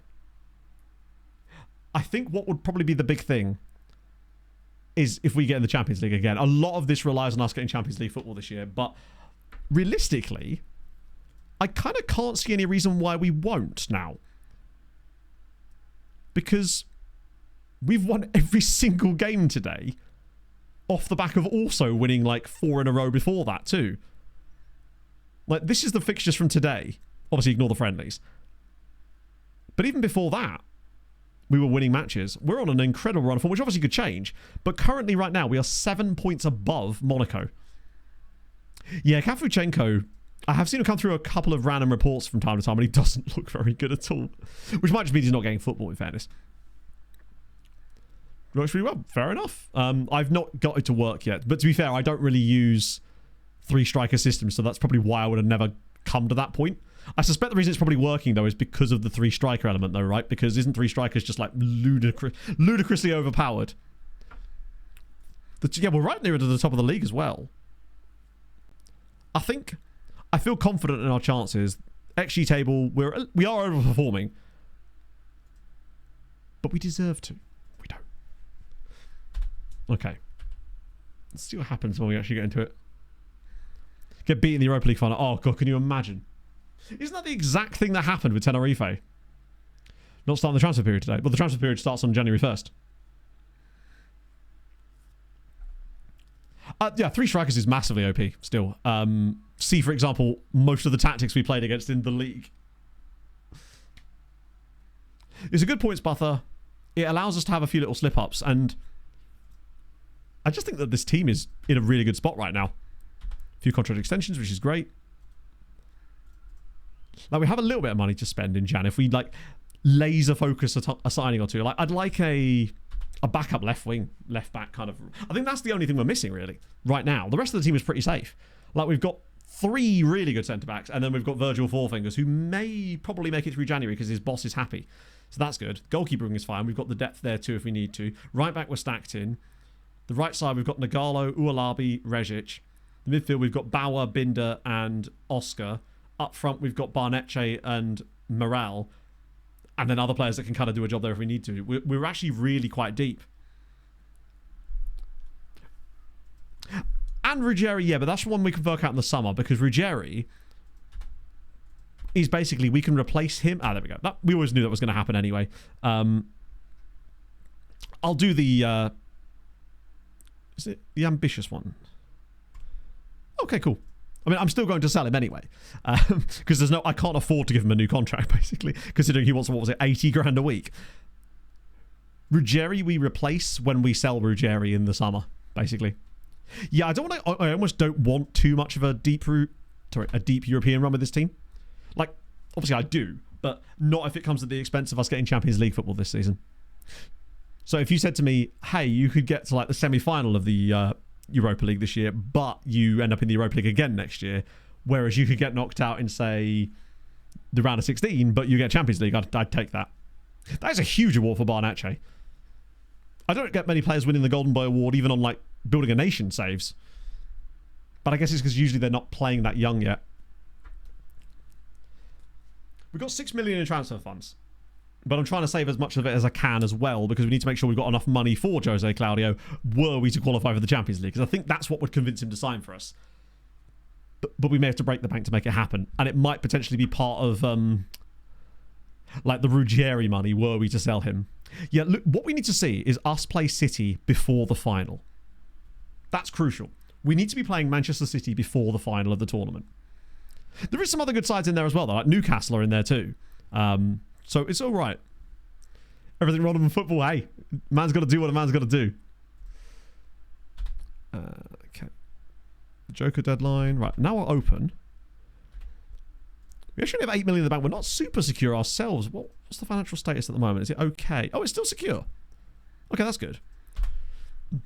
Watch us just get an absolutely goated left wing back in our youth intake and just completely solves the problem. It's not impossible. Well, if you qualify for the Champions League with a cup win, then you do. But I get that feeling that's where it could really harm us later in the season.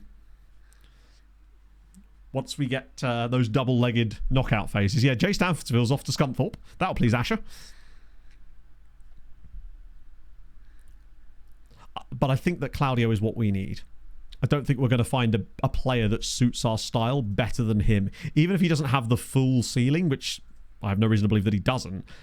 He just does every single thing. In fact, I need to get him back on that we need him to do, and well. He is perfect for this role.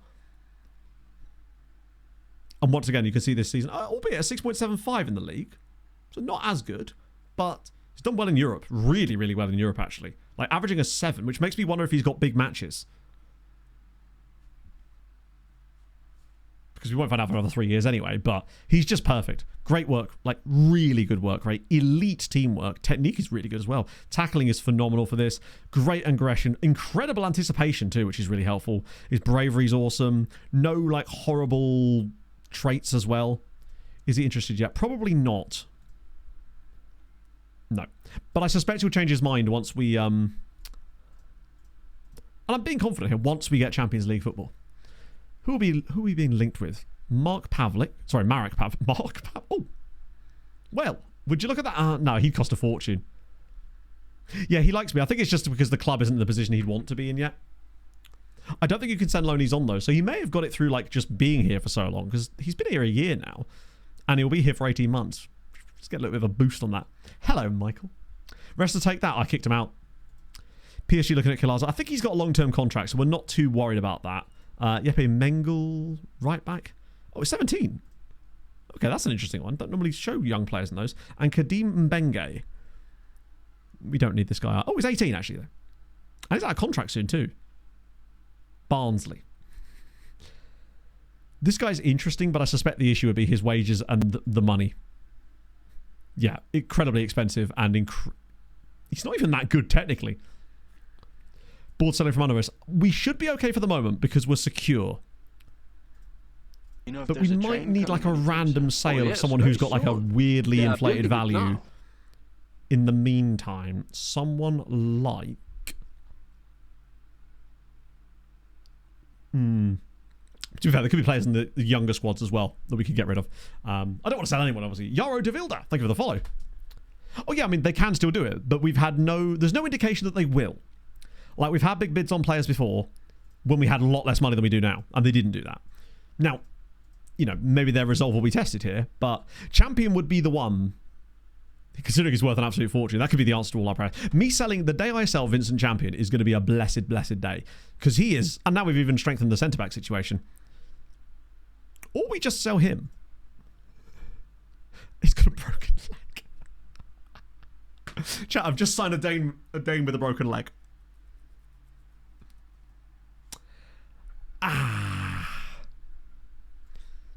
He definitely didn't have a broken leg when I bought him.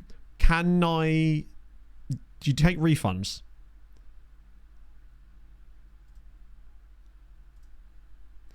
No, he passed the medical because he obviously didn't have a broken leg when I signed him. Bear in mind, I signed him like 6 months ago. Brilliant. Rezic no longer shoots from range. Amazing. Which is good because he has 5 long shots. So now he's got even better. That's great. Tremendy. Second in player of the month for Bauer as well, with 5 goals, to be fair. Works the ball in midfielder. Unless he's got okay work rate, to be fair.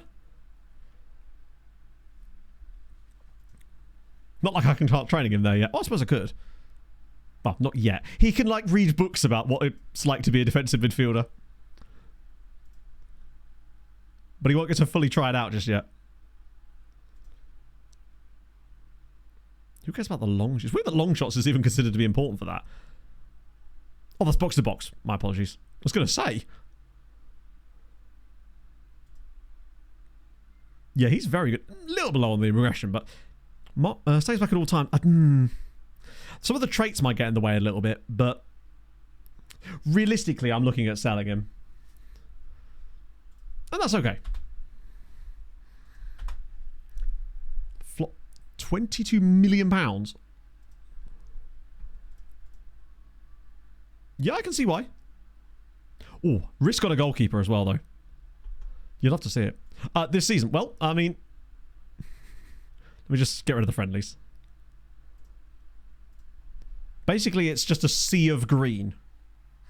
Like, literally just an absolute sea of green. And every single game today, we've scored a minimum of 3 goals in as well. So there's just goals everywhere. No. Oh. It's kind of put it in to approach one of our own players or something. Mini Marcus, thank you for the 18 months, friend. I hope it's slightly cooler where you are. That's all I can say. Is it even hotter in here now that I changed into the vest? Yes, it is. Okay, well, just over 30 degrees in this room now. Transfer window. I mean, I can, but that isn't actually the reason that they're saying no. As in, the window being open isn't going to have any notable effect on them wanting to join us, I don't think. It's to do with things like our reputation versus the competition we're playing in. Like, it will affect whether the club wants to sell them. Like, for example, because they were mid-season before. That's not the right guy. It's Roland Charezdes, isn't it? But us being in the transfer window won't really have any notable effect. I should have gone with the guy I clicked on. We still don't have him fully scouted. In fact, I literally can't even go back in for him now because they won't allow me. Annoying. Because it's too close. Room from ring first. Literally, yeah. That was such a weird game. I assume it's the same thing here. Oh, no. We'll try it. I mean, he's the one I think of the two that probably is better. But the other guy's bloody great as well. I'm not going to pretend that he's not good too. Right. Let's just get rid of the bottom of that list. Oh, Chanturan's fallen off a little bit there. It's a 30-year-old Botafogo who, for some reason, I'm being shown. Those guys are a bit old. There's Jean, who's probably quite decent, but I suspect, well, non-EU for a start. Ooh, hello. There's a 17-year-old UAE Dutchman here. Yasser Al-Khaja. He could be fun to look at later. Right, let's have a look at Jean. Greetibus is the guy. He fully is. Oh, he's got those elite, but non-EU, expensive. Just no room in our squad for players like that at the moment. I thought that was a different. Oh, those guys are great as well, but same problem. I kind of like the fact that it's placed a bit of restriction on us, just consistent. That it's kind of stopped me from just completely abusing the shit out of South American leagues. Yeah, so he won't join us yet. I suspect Grita Boost is one we can get in the summer. If we get Champions League, our reputation growth will be enormous. I mean, maybe we could go on a little deep run in the Cup too. Potentially. It's made it harder, yeah. And anything that makes it a little bit more complex and a little bit more difficult, I'm actually totally on board with. Because otherwise we'd have just been looking at Chile and Colombia the entire time and would have stacked our team out with them right now. Like we could have...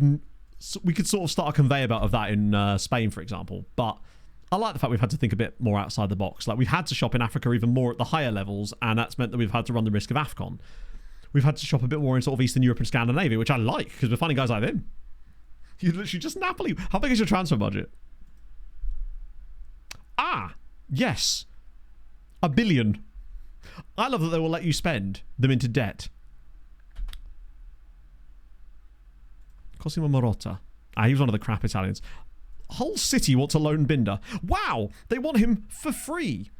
Yes, gee, Hull City, why would I not loan you this £50 million player to a championship club when he's starting in the Europa League and you want to pay exactly £0?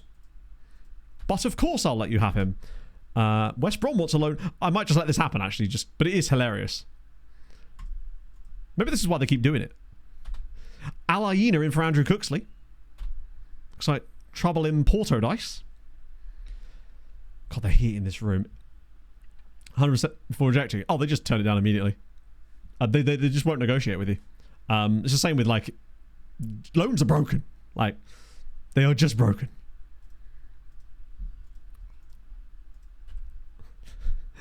AI and Ian.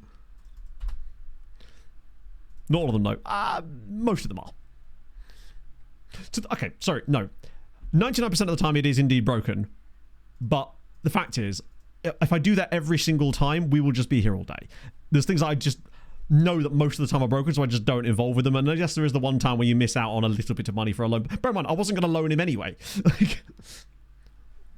Binder is not getting loaned to Hull City no matter how much money they offer. They could have offered me 200% of his wages. I still wouldn't have been loaning him to Hull City, you know.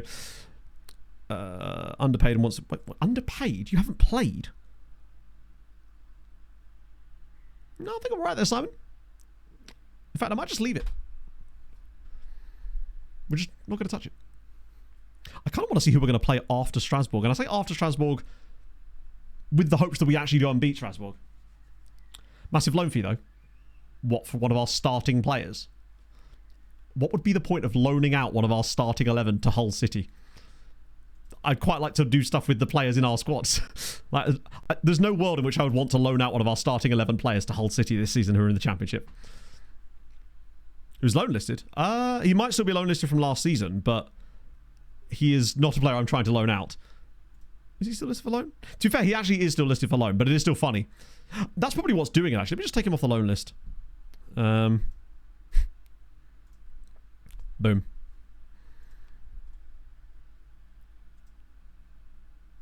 I mean, yeah, there's just no benefit for us to... Oh, hello.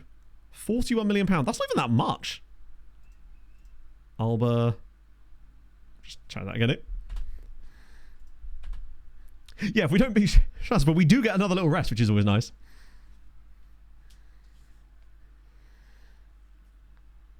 I assume that's why there's... It's probably because I just forget to take players off the loan list, because he has, I think, had 2 loan spells, but this year we just kind of committed to him being a starting 11 player for us, and he's been excellent. Want to extend Cariello loan? My God, you're going to offer me money? Do you know what, I might just actually just accept that straight off the bat. Decent nightclub. Oh, to be fair, Madrid. There's probably some good nightclubs in Madrid.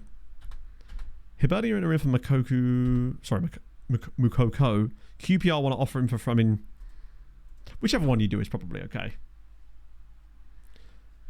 The only player we signed was Schubert, that random Danish defender, but he came with a broken leg.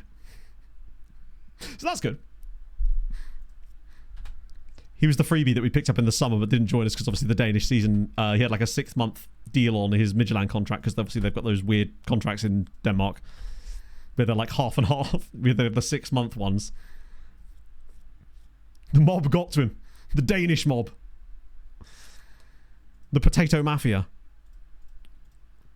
New record. How many games have we won? Oh, sick. Okay. Cool. One more. Yeah, it's not great. To be fair, he wasn't a player that was going to start for us anyway. He was more just a depth option we could pick up for free. But it isn't ideal when they come with a broken leg, yeah. Red star in for good Laugerson. That's okay. Zanotti Reyes. Oh, I remember this guy. These are the kind of guys that I would have happily snapped up were we not having the issues with the non-EU players.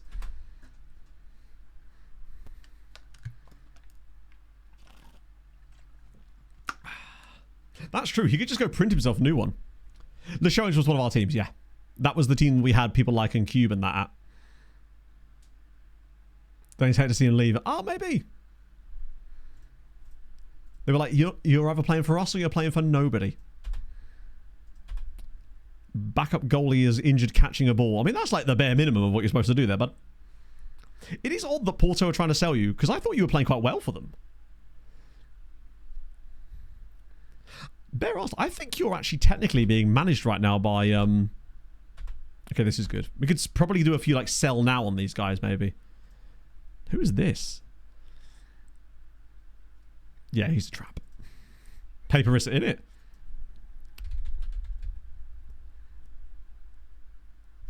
Wait, how do I forget how... Oh, it's us like that, isn't it?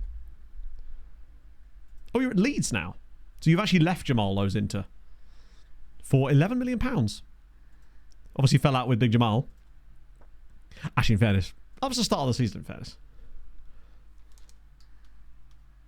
But there you are, still going. Playing in the Premier League. I mean, you've certainly not dropped off. It's just a shame it took so long for you to get going. You're earning 86 grand a week. You'll only play in England for clubs that have white on their kits. Bit of Wigan in there too. Maybe Miss Jamal Lowe. Maybe.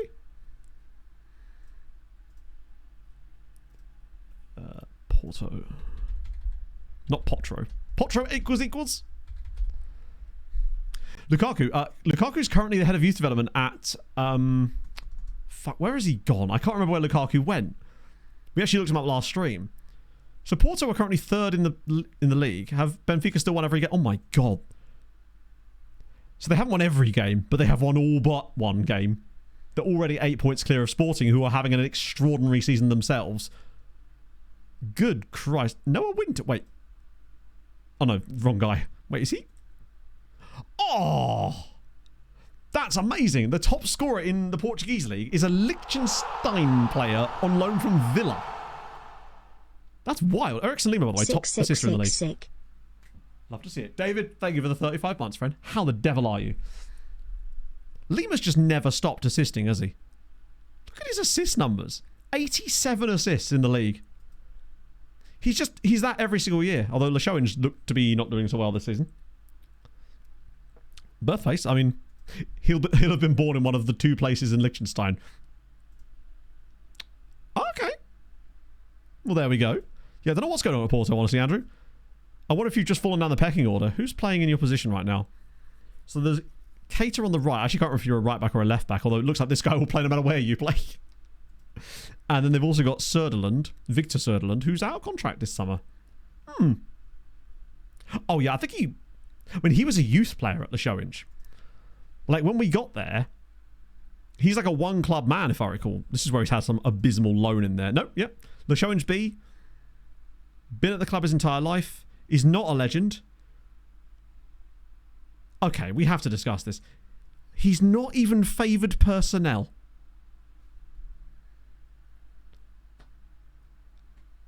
That makes total sense. Naturally, that he wouldn't even be favoured personnel. Despite the fact he's the captain and has been at the club from birth, basically. 16 years he's been at the club, and he's not even a favoured personnel. Ay, ay, ay. I assume it's because they just haven't won anything. Or hasn't scored enough goals, literally, yeah. He's something to me. Where is Lukaku? Wait.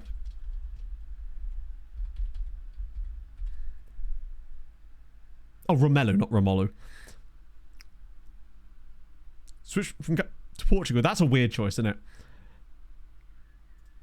Yeah, Lukaku is just chefing about now at Hoffenheim. I mean, he's a very good head of youth development. Captain for time served. Ah, so he's got the promotion like people at Pog's company. He's actually ridiculous. And driven person... Ah, no, he's got evasive, so he does have a decent head of youth development. Sorry, he's got decent professionalism. He's good, but he's not as good as our guy.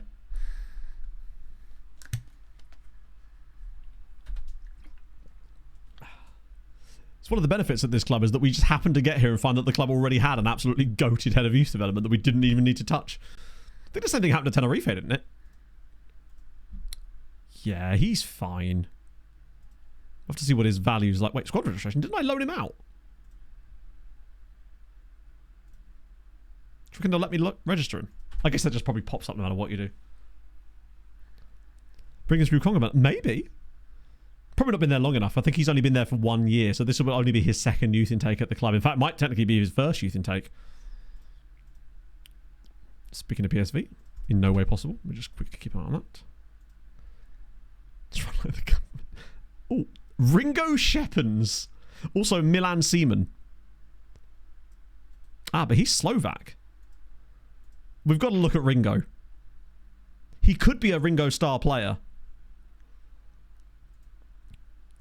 Milan Seaman. Terrible dribbling. Anyway, sorry. Oh, God. I hung it on me wall.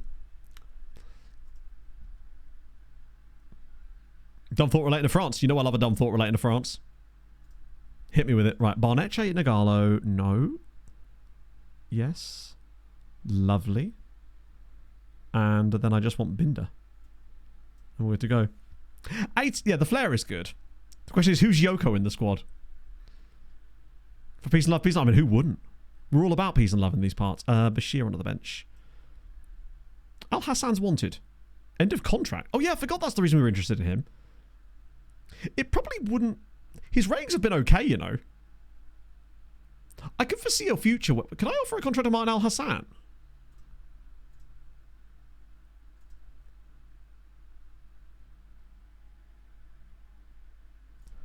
Chat, would you say it's a good idea if we just try to sign Martin Al Hassan? Because if nothing else, his numbers this season when he's actually played have been quite solid. 6.83 average rating in ball-win midfielder in this season. That's a higher average rating than Jose Claudio in the league. Makes me wonder if he's maybe not got the big match. Oh, he does have big matches. Those wages are okay. And if nothing else, it gives us a fallback in case the Jose Claudio deal doesn't work out for us in the summer. Squad player is perfect. 16 grand a week is absolutely fine. A French-related discount? Value of the loan back quite high. So if you offer that, could you not get a cheaper deal? But then when the game will cancel the loan back because you've hit the maximum of loans. Oh, that's a good point, actually. That's definitely something to try in the summer. He fits the role, performs in the engine. Does he have good stamina? Yes. He's just like an ever so slightly... I mean, you could argue actually that he's better developed than Claudio in certain areas, but he does still lack a little bit on the teamwork side of things, and he has some of the mental attributes a little bit lower than Claudio in certain areas. So that's fine. I hate having to put the full team out. Okay, Carlington Foot. Amazing name. That's tremendous. Jamaican English, that makes sense. On loan from Chelsea, Carlington Foot. I think we've seen this guy before. Oh no, it's from Edgware. I swear the guy we looked at before, there was a Jamaican guy from Chelsea. Had a great name for the town he was born in. Alright, maybe. It's the sort of thing I'd try out one time just to see if it worked. Not because I'd want to use it as a strategy, but just to know if it did work or anything. That's more what it would be, I think. Hello, Cap. You're still existing in this save file, luckily. At Pacific FC. Right. Have to win our home games. Very true. And it's also a cup game, which we kind of have no choice but to win. I would have played a rotated squad here because it's the French Cup. But the game decided that, no, you're going to play against a team that's like in the top 3 in the 2nd division. Trying a striker one time to see if it works. No. I don't think it'd be very fun, honestly, Rob. Also, how's it going, man? Well, Shite Youth. To be fair, you joined the ranks of many Shite Youth coaches, Stewie. Today, we also welcome James Render to our ranks. Yeah, they are running a double poll system, which is fun. It looks like Monaco are out of the cup as well. And Goal FC have, well, not scored any goals. Looks like our match sharpness is still looking good. So hopefully... And crucially, we've got Anderson back too. So we get a few games with Anderson getting his fitness levels back against some, in theory, slightly weaker opposition. Because there's really a strong chance, I would say, oh, go on, Binder, that whoever we play after...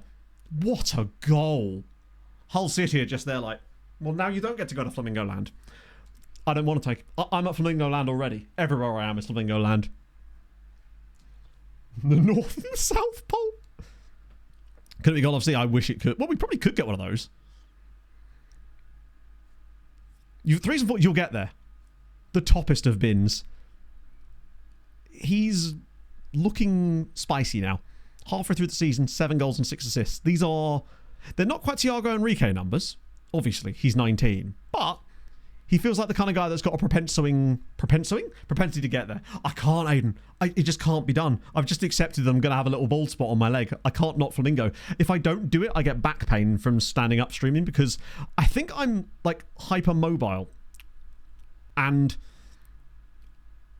I think that's part of the reason I have to stand in weird positions to feel comfortable because I can't really lock. It just, yeah, it doesn't feel right. Now we can loan him to Hull. He's done all he needed. I was a little bit worried for the first like 15 minutes of this game because I've been lazy. Me too, mate. Me too. Champagne Goatsburger, pretty much. Although I must admit, Andrew, it was one of the most boring races I've seen in a long time. Leg hair's microbladed. I do at least have an electric razor these days. So I'm no longer just wet shaving it the whole time. Your gob is all high for Mopar. So I'm told. You'd hate it if it wasn't. Just think how dull it would be. Oh my goodness. Sure, that counts as a goal. What is that? I'm not convinced that Tristan knew anything about that. He almost looked surprised even after the ball had hit the line. Did that just hit him? Oh no, he does actually stick his foot out in fairness to him.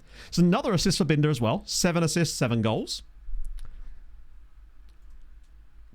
A chance for a while. Yeah, what was it? It was like 12 seconds. He was doing donuts while the second place was still crossing the line. He's ridiculous. And it's in. Nagalo has made it 3-0 in the first half. And that means that throughout this stream today, chat, and we've played like 7 or 8 games, we have still not had a single game in which we have scored less than 3 goals. My abdominal muscles doing fine. Not like I've been really working on my abs. It's where I hold all my weight. That's a good first half. We take those. The defense could do with like offering more in attack. Lovely. And since we've not... I would make half-time subs, but like we'll only have another Coupe de France game soon, which will most statistically likely be against a worse side. Reason for the back pain. Oh, I see what you mean. Potentially, yeah. I probably do have quite a weak core, but this is one of the reasons I want to start going to the gym soon once we sort out thing with Pog's new job and all that. But Managerial there. I just have to stand in weird ways to be comfortable. Multiple 10 seconds wins. Yeah, it's crazy. The dominance is wild, but it's just showing you how good of a driver he actually is, especially on the Sonoma and Watkins Glen, because those are... He doesn't have the advantage of it being fresh tracks that nobody's really driven on. I might even leave him on, actually. Shrek 5 has been delayed. Oh, God. Just fell to my knees in the club. If we drew PSG in the next round, that would be hilarious. But who's to say they get to the next round? They're playing the mighty Paris FC. Sign some new abs. Could I have abs from 5, maybe? We could have Virgil Four Fingers and Five Abs. Johnny Five Abs, we'd call him. How have we been this bad in the second period? I might actually... Probably should have taken Anderson off no matter what, actually. Fuck. Well, I hope you like left back. I just don't want to risk him getting hurt while he's recovering from injury. Yeah, Morel could do with a little run out. I might start him next game. Bouncy legs, I would tie them up weird to me. I do both. So I still do the bouncy legs thing, but the whole flamingo thing I do, it feels more comfortable to stand like that than it does to not stand like that. It's the strangest thing. But whatever works for you, right? There we go. That second half went by amazingly fast. Jermaine Six Toes. Ah, yes. We're signing him from Norwich City. Yeah, we'll get clapped by Paris FC once they get their new manager in.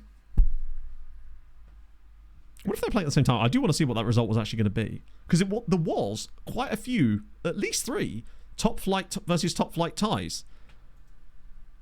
Toulouse knock out Nantes. Anyone good getting knocked out that we could really benefit from? Nîmes through. Marseille narrowly through.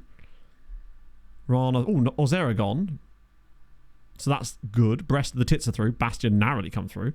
Troyes, unfortunately, through. Le Havre. Oh, well, they only just survive. Lyon are through. They've actually won. PSG are out of the French Cup to Paris FC. It's on. I'm telling you. We can do it. We can win the French Cup this year. What about Lille on that? Lille and the lads. It is destiny now that we will actually join. There we go. We're getting Damian Nikolic. Tremendous. As if they've actually gone out. Wow, 30 grand. The big one.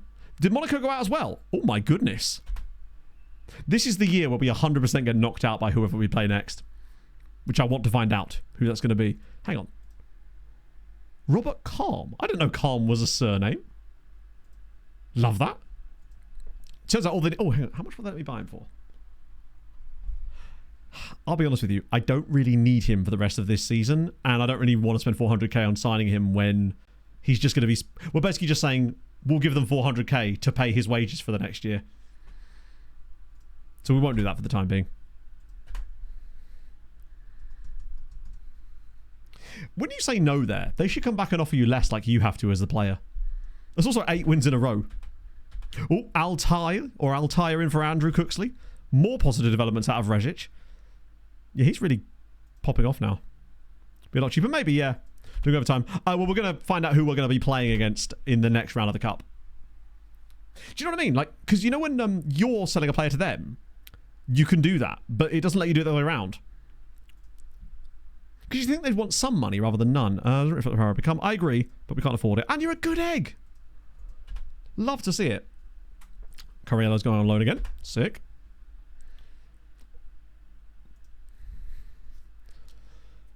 Oh. Pyramids. Nice. I recognise this name. Or maybe I don't. I think there's a good chance that we could probably get to youth intake next stream. Particularly it'll be like the beginning of March. As we're in like the top 5 for the youth intakes this season now. Monaco want Volovic. Have I overestimated the lack of quality of this lad? His name was indeed risky, yeah. PSV have offered a contract to Marino Zanotti. Oh shit, wait. Oh no, I've already offered him a contract, that's fine. Here's one of our players. There's a reason why I should recognise him, really. Not on O. Oh no. Closest I can... Wait, there's a guy just called Bolo. Oh, there he is. Be on the lookout for this lad. The channel. No. I'm just working on the next one now. I would go longer, but it's just too hot. The heat in here is obscene. Okay, so we've got new contract there, Mokoku's going to Werder Bremen because reasons. Oh. Punic coming in. Oh, Fred's won it by someone, though. It's Carrick Rangers. Turning down the sun. I've tried. I even tried building like a giant death ray, but it just wasn't happening. Playing 5 big games. Yeah. It is a little bit... FM24 is laggy. In what sense? You're going to need to give me more than that. Mick Creakles. I know it's Crakles, but come on. Mick Creakles is just a great name. Is that a Macedonian in there? Oh, it's that guy yeah, I remember him. I think this is just all of PSV's squad, all of whom are massively out of our price range. Well, not all of them, but most of them. Could a dog throw me in the canal, perhaps? And then it can rescue... And then Pog could rescue me, ideally. Rob van Merkestad. That's a great name. The Dutch underrated good name havers. Men's games, everything. Okay, but when you say laggy, do you mean like... This is the problem, because people will have different definitions of what that means when you say lag. Like, as in you click a thing and it takes ages to happen. Or stuttering, or...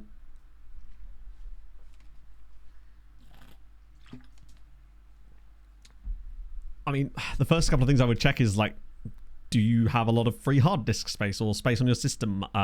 Check in Task Manager, see if there are other applications using large amounts of your RAM and CPU or GPU even. That's the first few things I would check. Are you in a late save? Is it just being slow? Right, come on. Oh, the driver's up to date. Yeah, actually reminds me, I need to update my graphics drivers after this. Right, come on, give me someone that isn't good. For goodness sake. If we're going to win the Coupe de France this season, we're going to have to do it the hard way. Oh. Do you want to play an FMG's expensive PC? If nothing else, the last time we played Nice, we did beat them 4-0.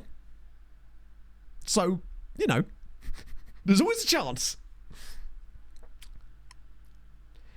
They beat Monaco. And where are Nice in the league at this point? We're certainly going to have... Wow. They weren't really falling off until they just suddenly did. They went from being like a regular top Champions League team to just randomly finishing 14th last season. And this year are in 16th. So, good God. At least we're at home. The problem is it's 4 days before our game against Eintracht Frankfurt. Harv wants to be, I know, he could never.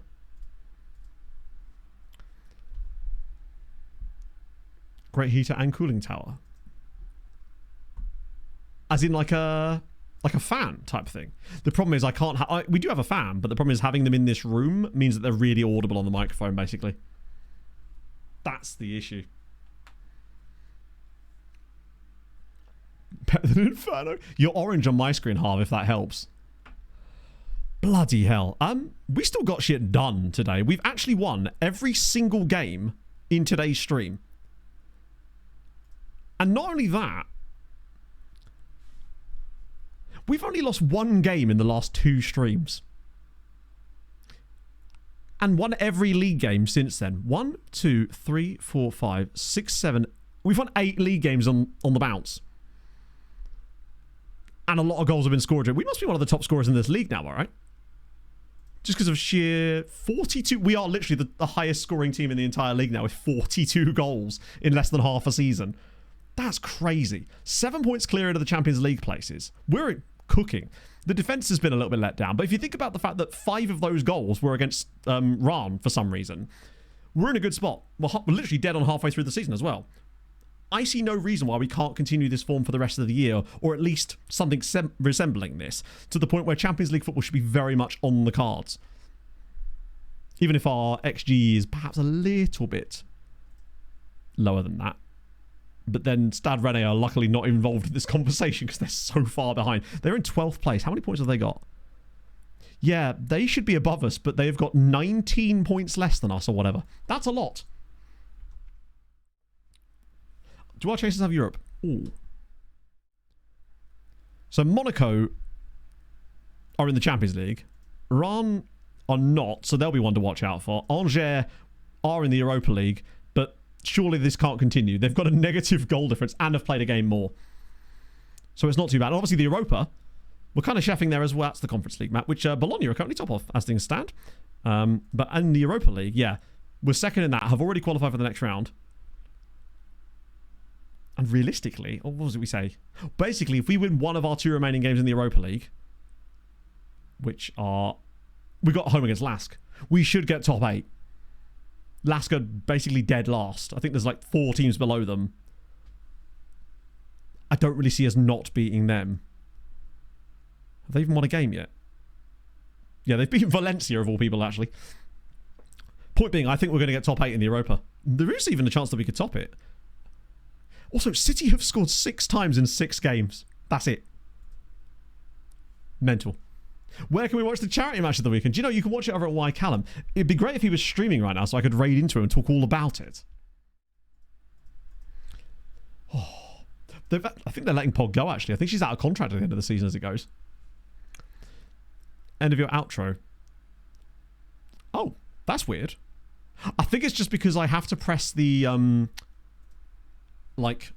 the raid button, and I'm never sure if that's what cuts it or whether it's the end of stream thing. No stream on Sunday? No, I'm streaming Sunday. I think so anyway. I only usually take one Sunday stream off per month, and it was either take it off for the half marathon at the end of the month or do for the charity game. So I think I'll probably do it for the end of the month. We'll have to see, because I'm just enjoying the save and stuff. So I think I will be streaming Sunday, but we'll see how I feel on Thursday. So it depends what happens in the game. If I make an absolute if I make an absolute tit of myself, I'd probably want to stream even more. Sadly, no Callum live today, but we're going to raid Gaffer, because how could we not? In fairness, you're not missing anything with the end of my outros anyway. Oh, dearie me. Keep going. Do you mean I just have to keep going until he eventually is streaming? Just me and my giant mullet. Oh. You needed a rest. I know, but one, I like streaming. I like this save, and I really like Sunday streams, especially lately, just because they're just really, really fun. So I actually don't like missing them, right? Look at that hair. Look at his hair. Look at him go. Oh, by the way, chat. Here's a fun one for you. I forgot to mention this today. And I can't believe this. I saw Emma, my hairdresser friend, last Thursday. And remind me to tell you about this on Thursday's stream. Believe me, one of you will remember, and I'll tell you the full story of this. But essentially, she found a sex dungeon underneath her local fishmonger.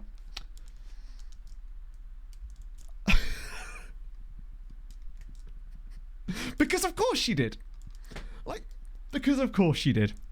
So I will tell you the story all about that on Thursday's stream. And she proved it to me as well. So this is wild, as you do, things that could only ever happen to my friend Emma. Anyway, she found my place. Well, the thing is, she wasn't. Was it her? Maybe. Anyway, I'll tell you all about that on Thursdays. There you go. I've left you on a cliffhanger and a reason to tune in. I'll send you lovely folks over to Gaffer. And yeah, bye. I'm going to leave a little gap now.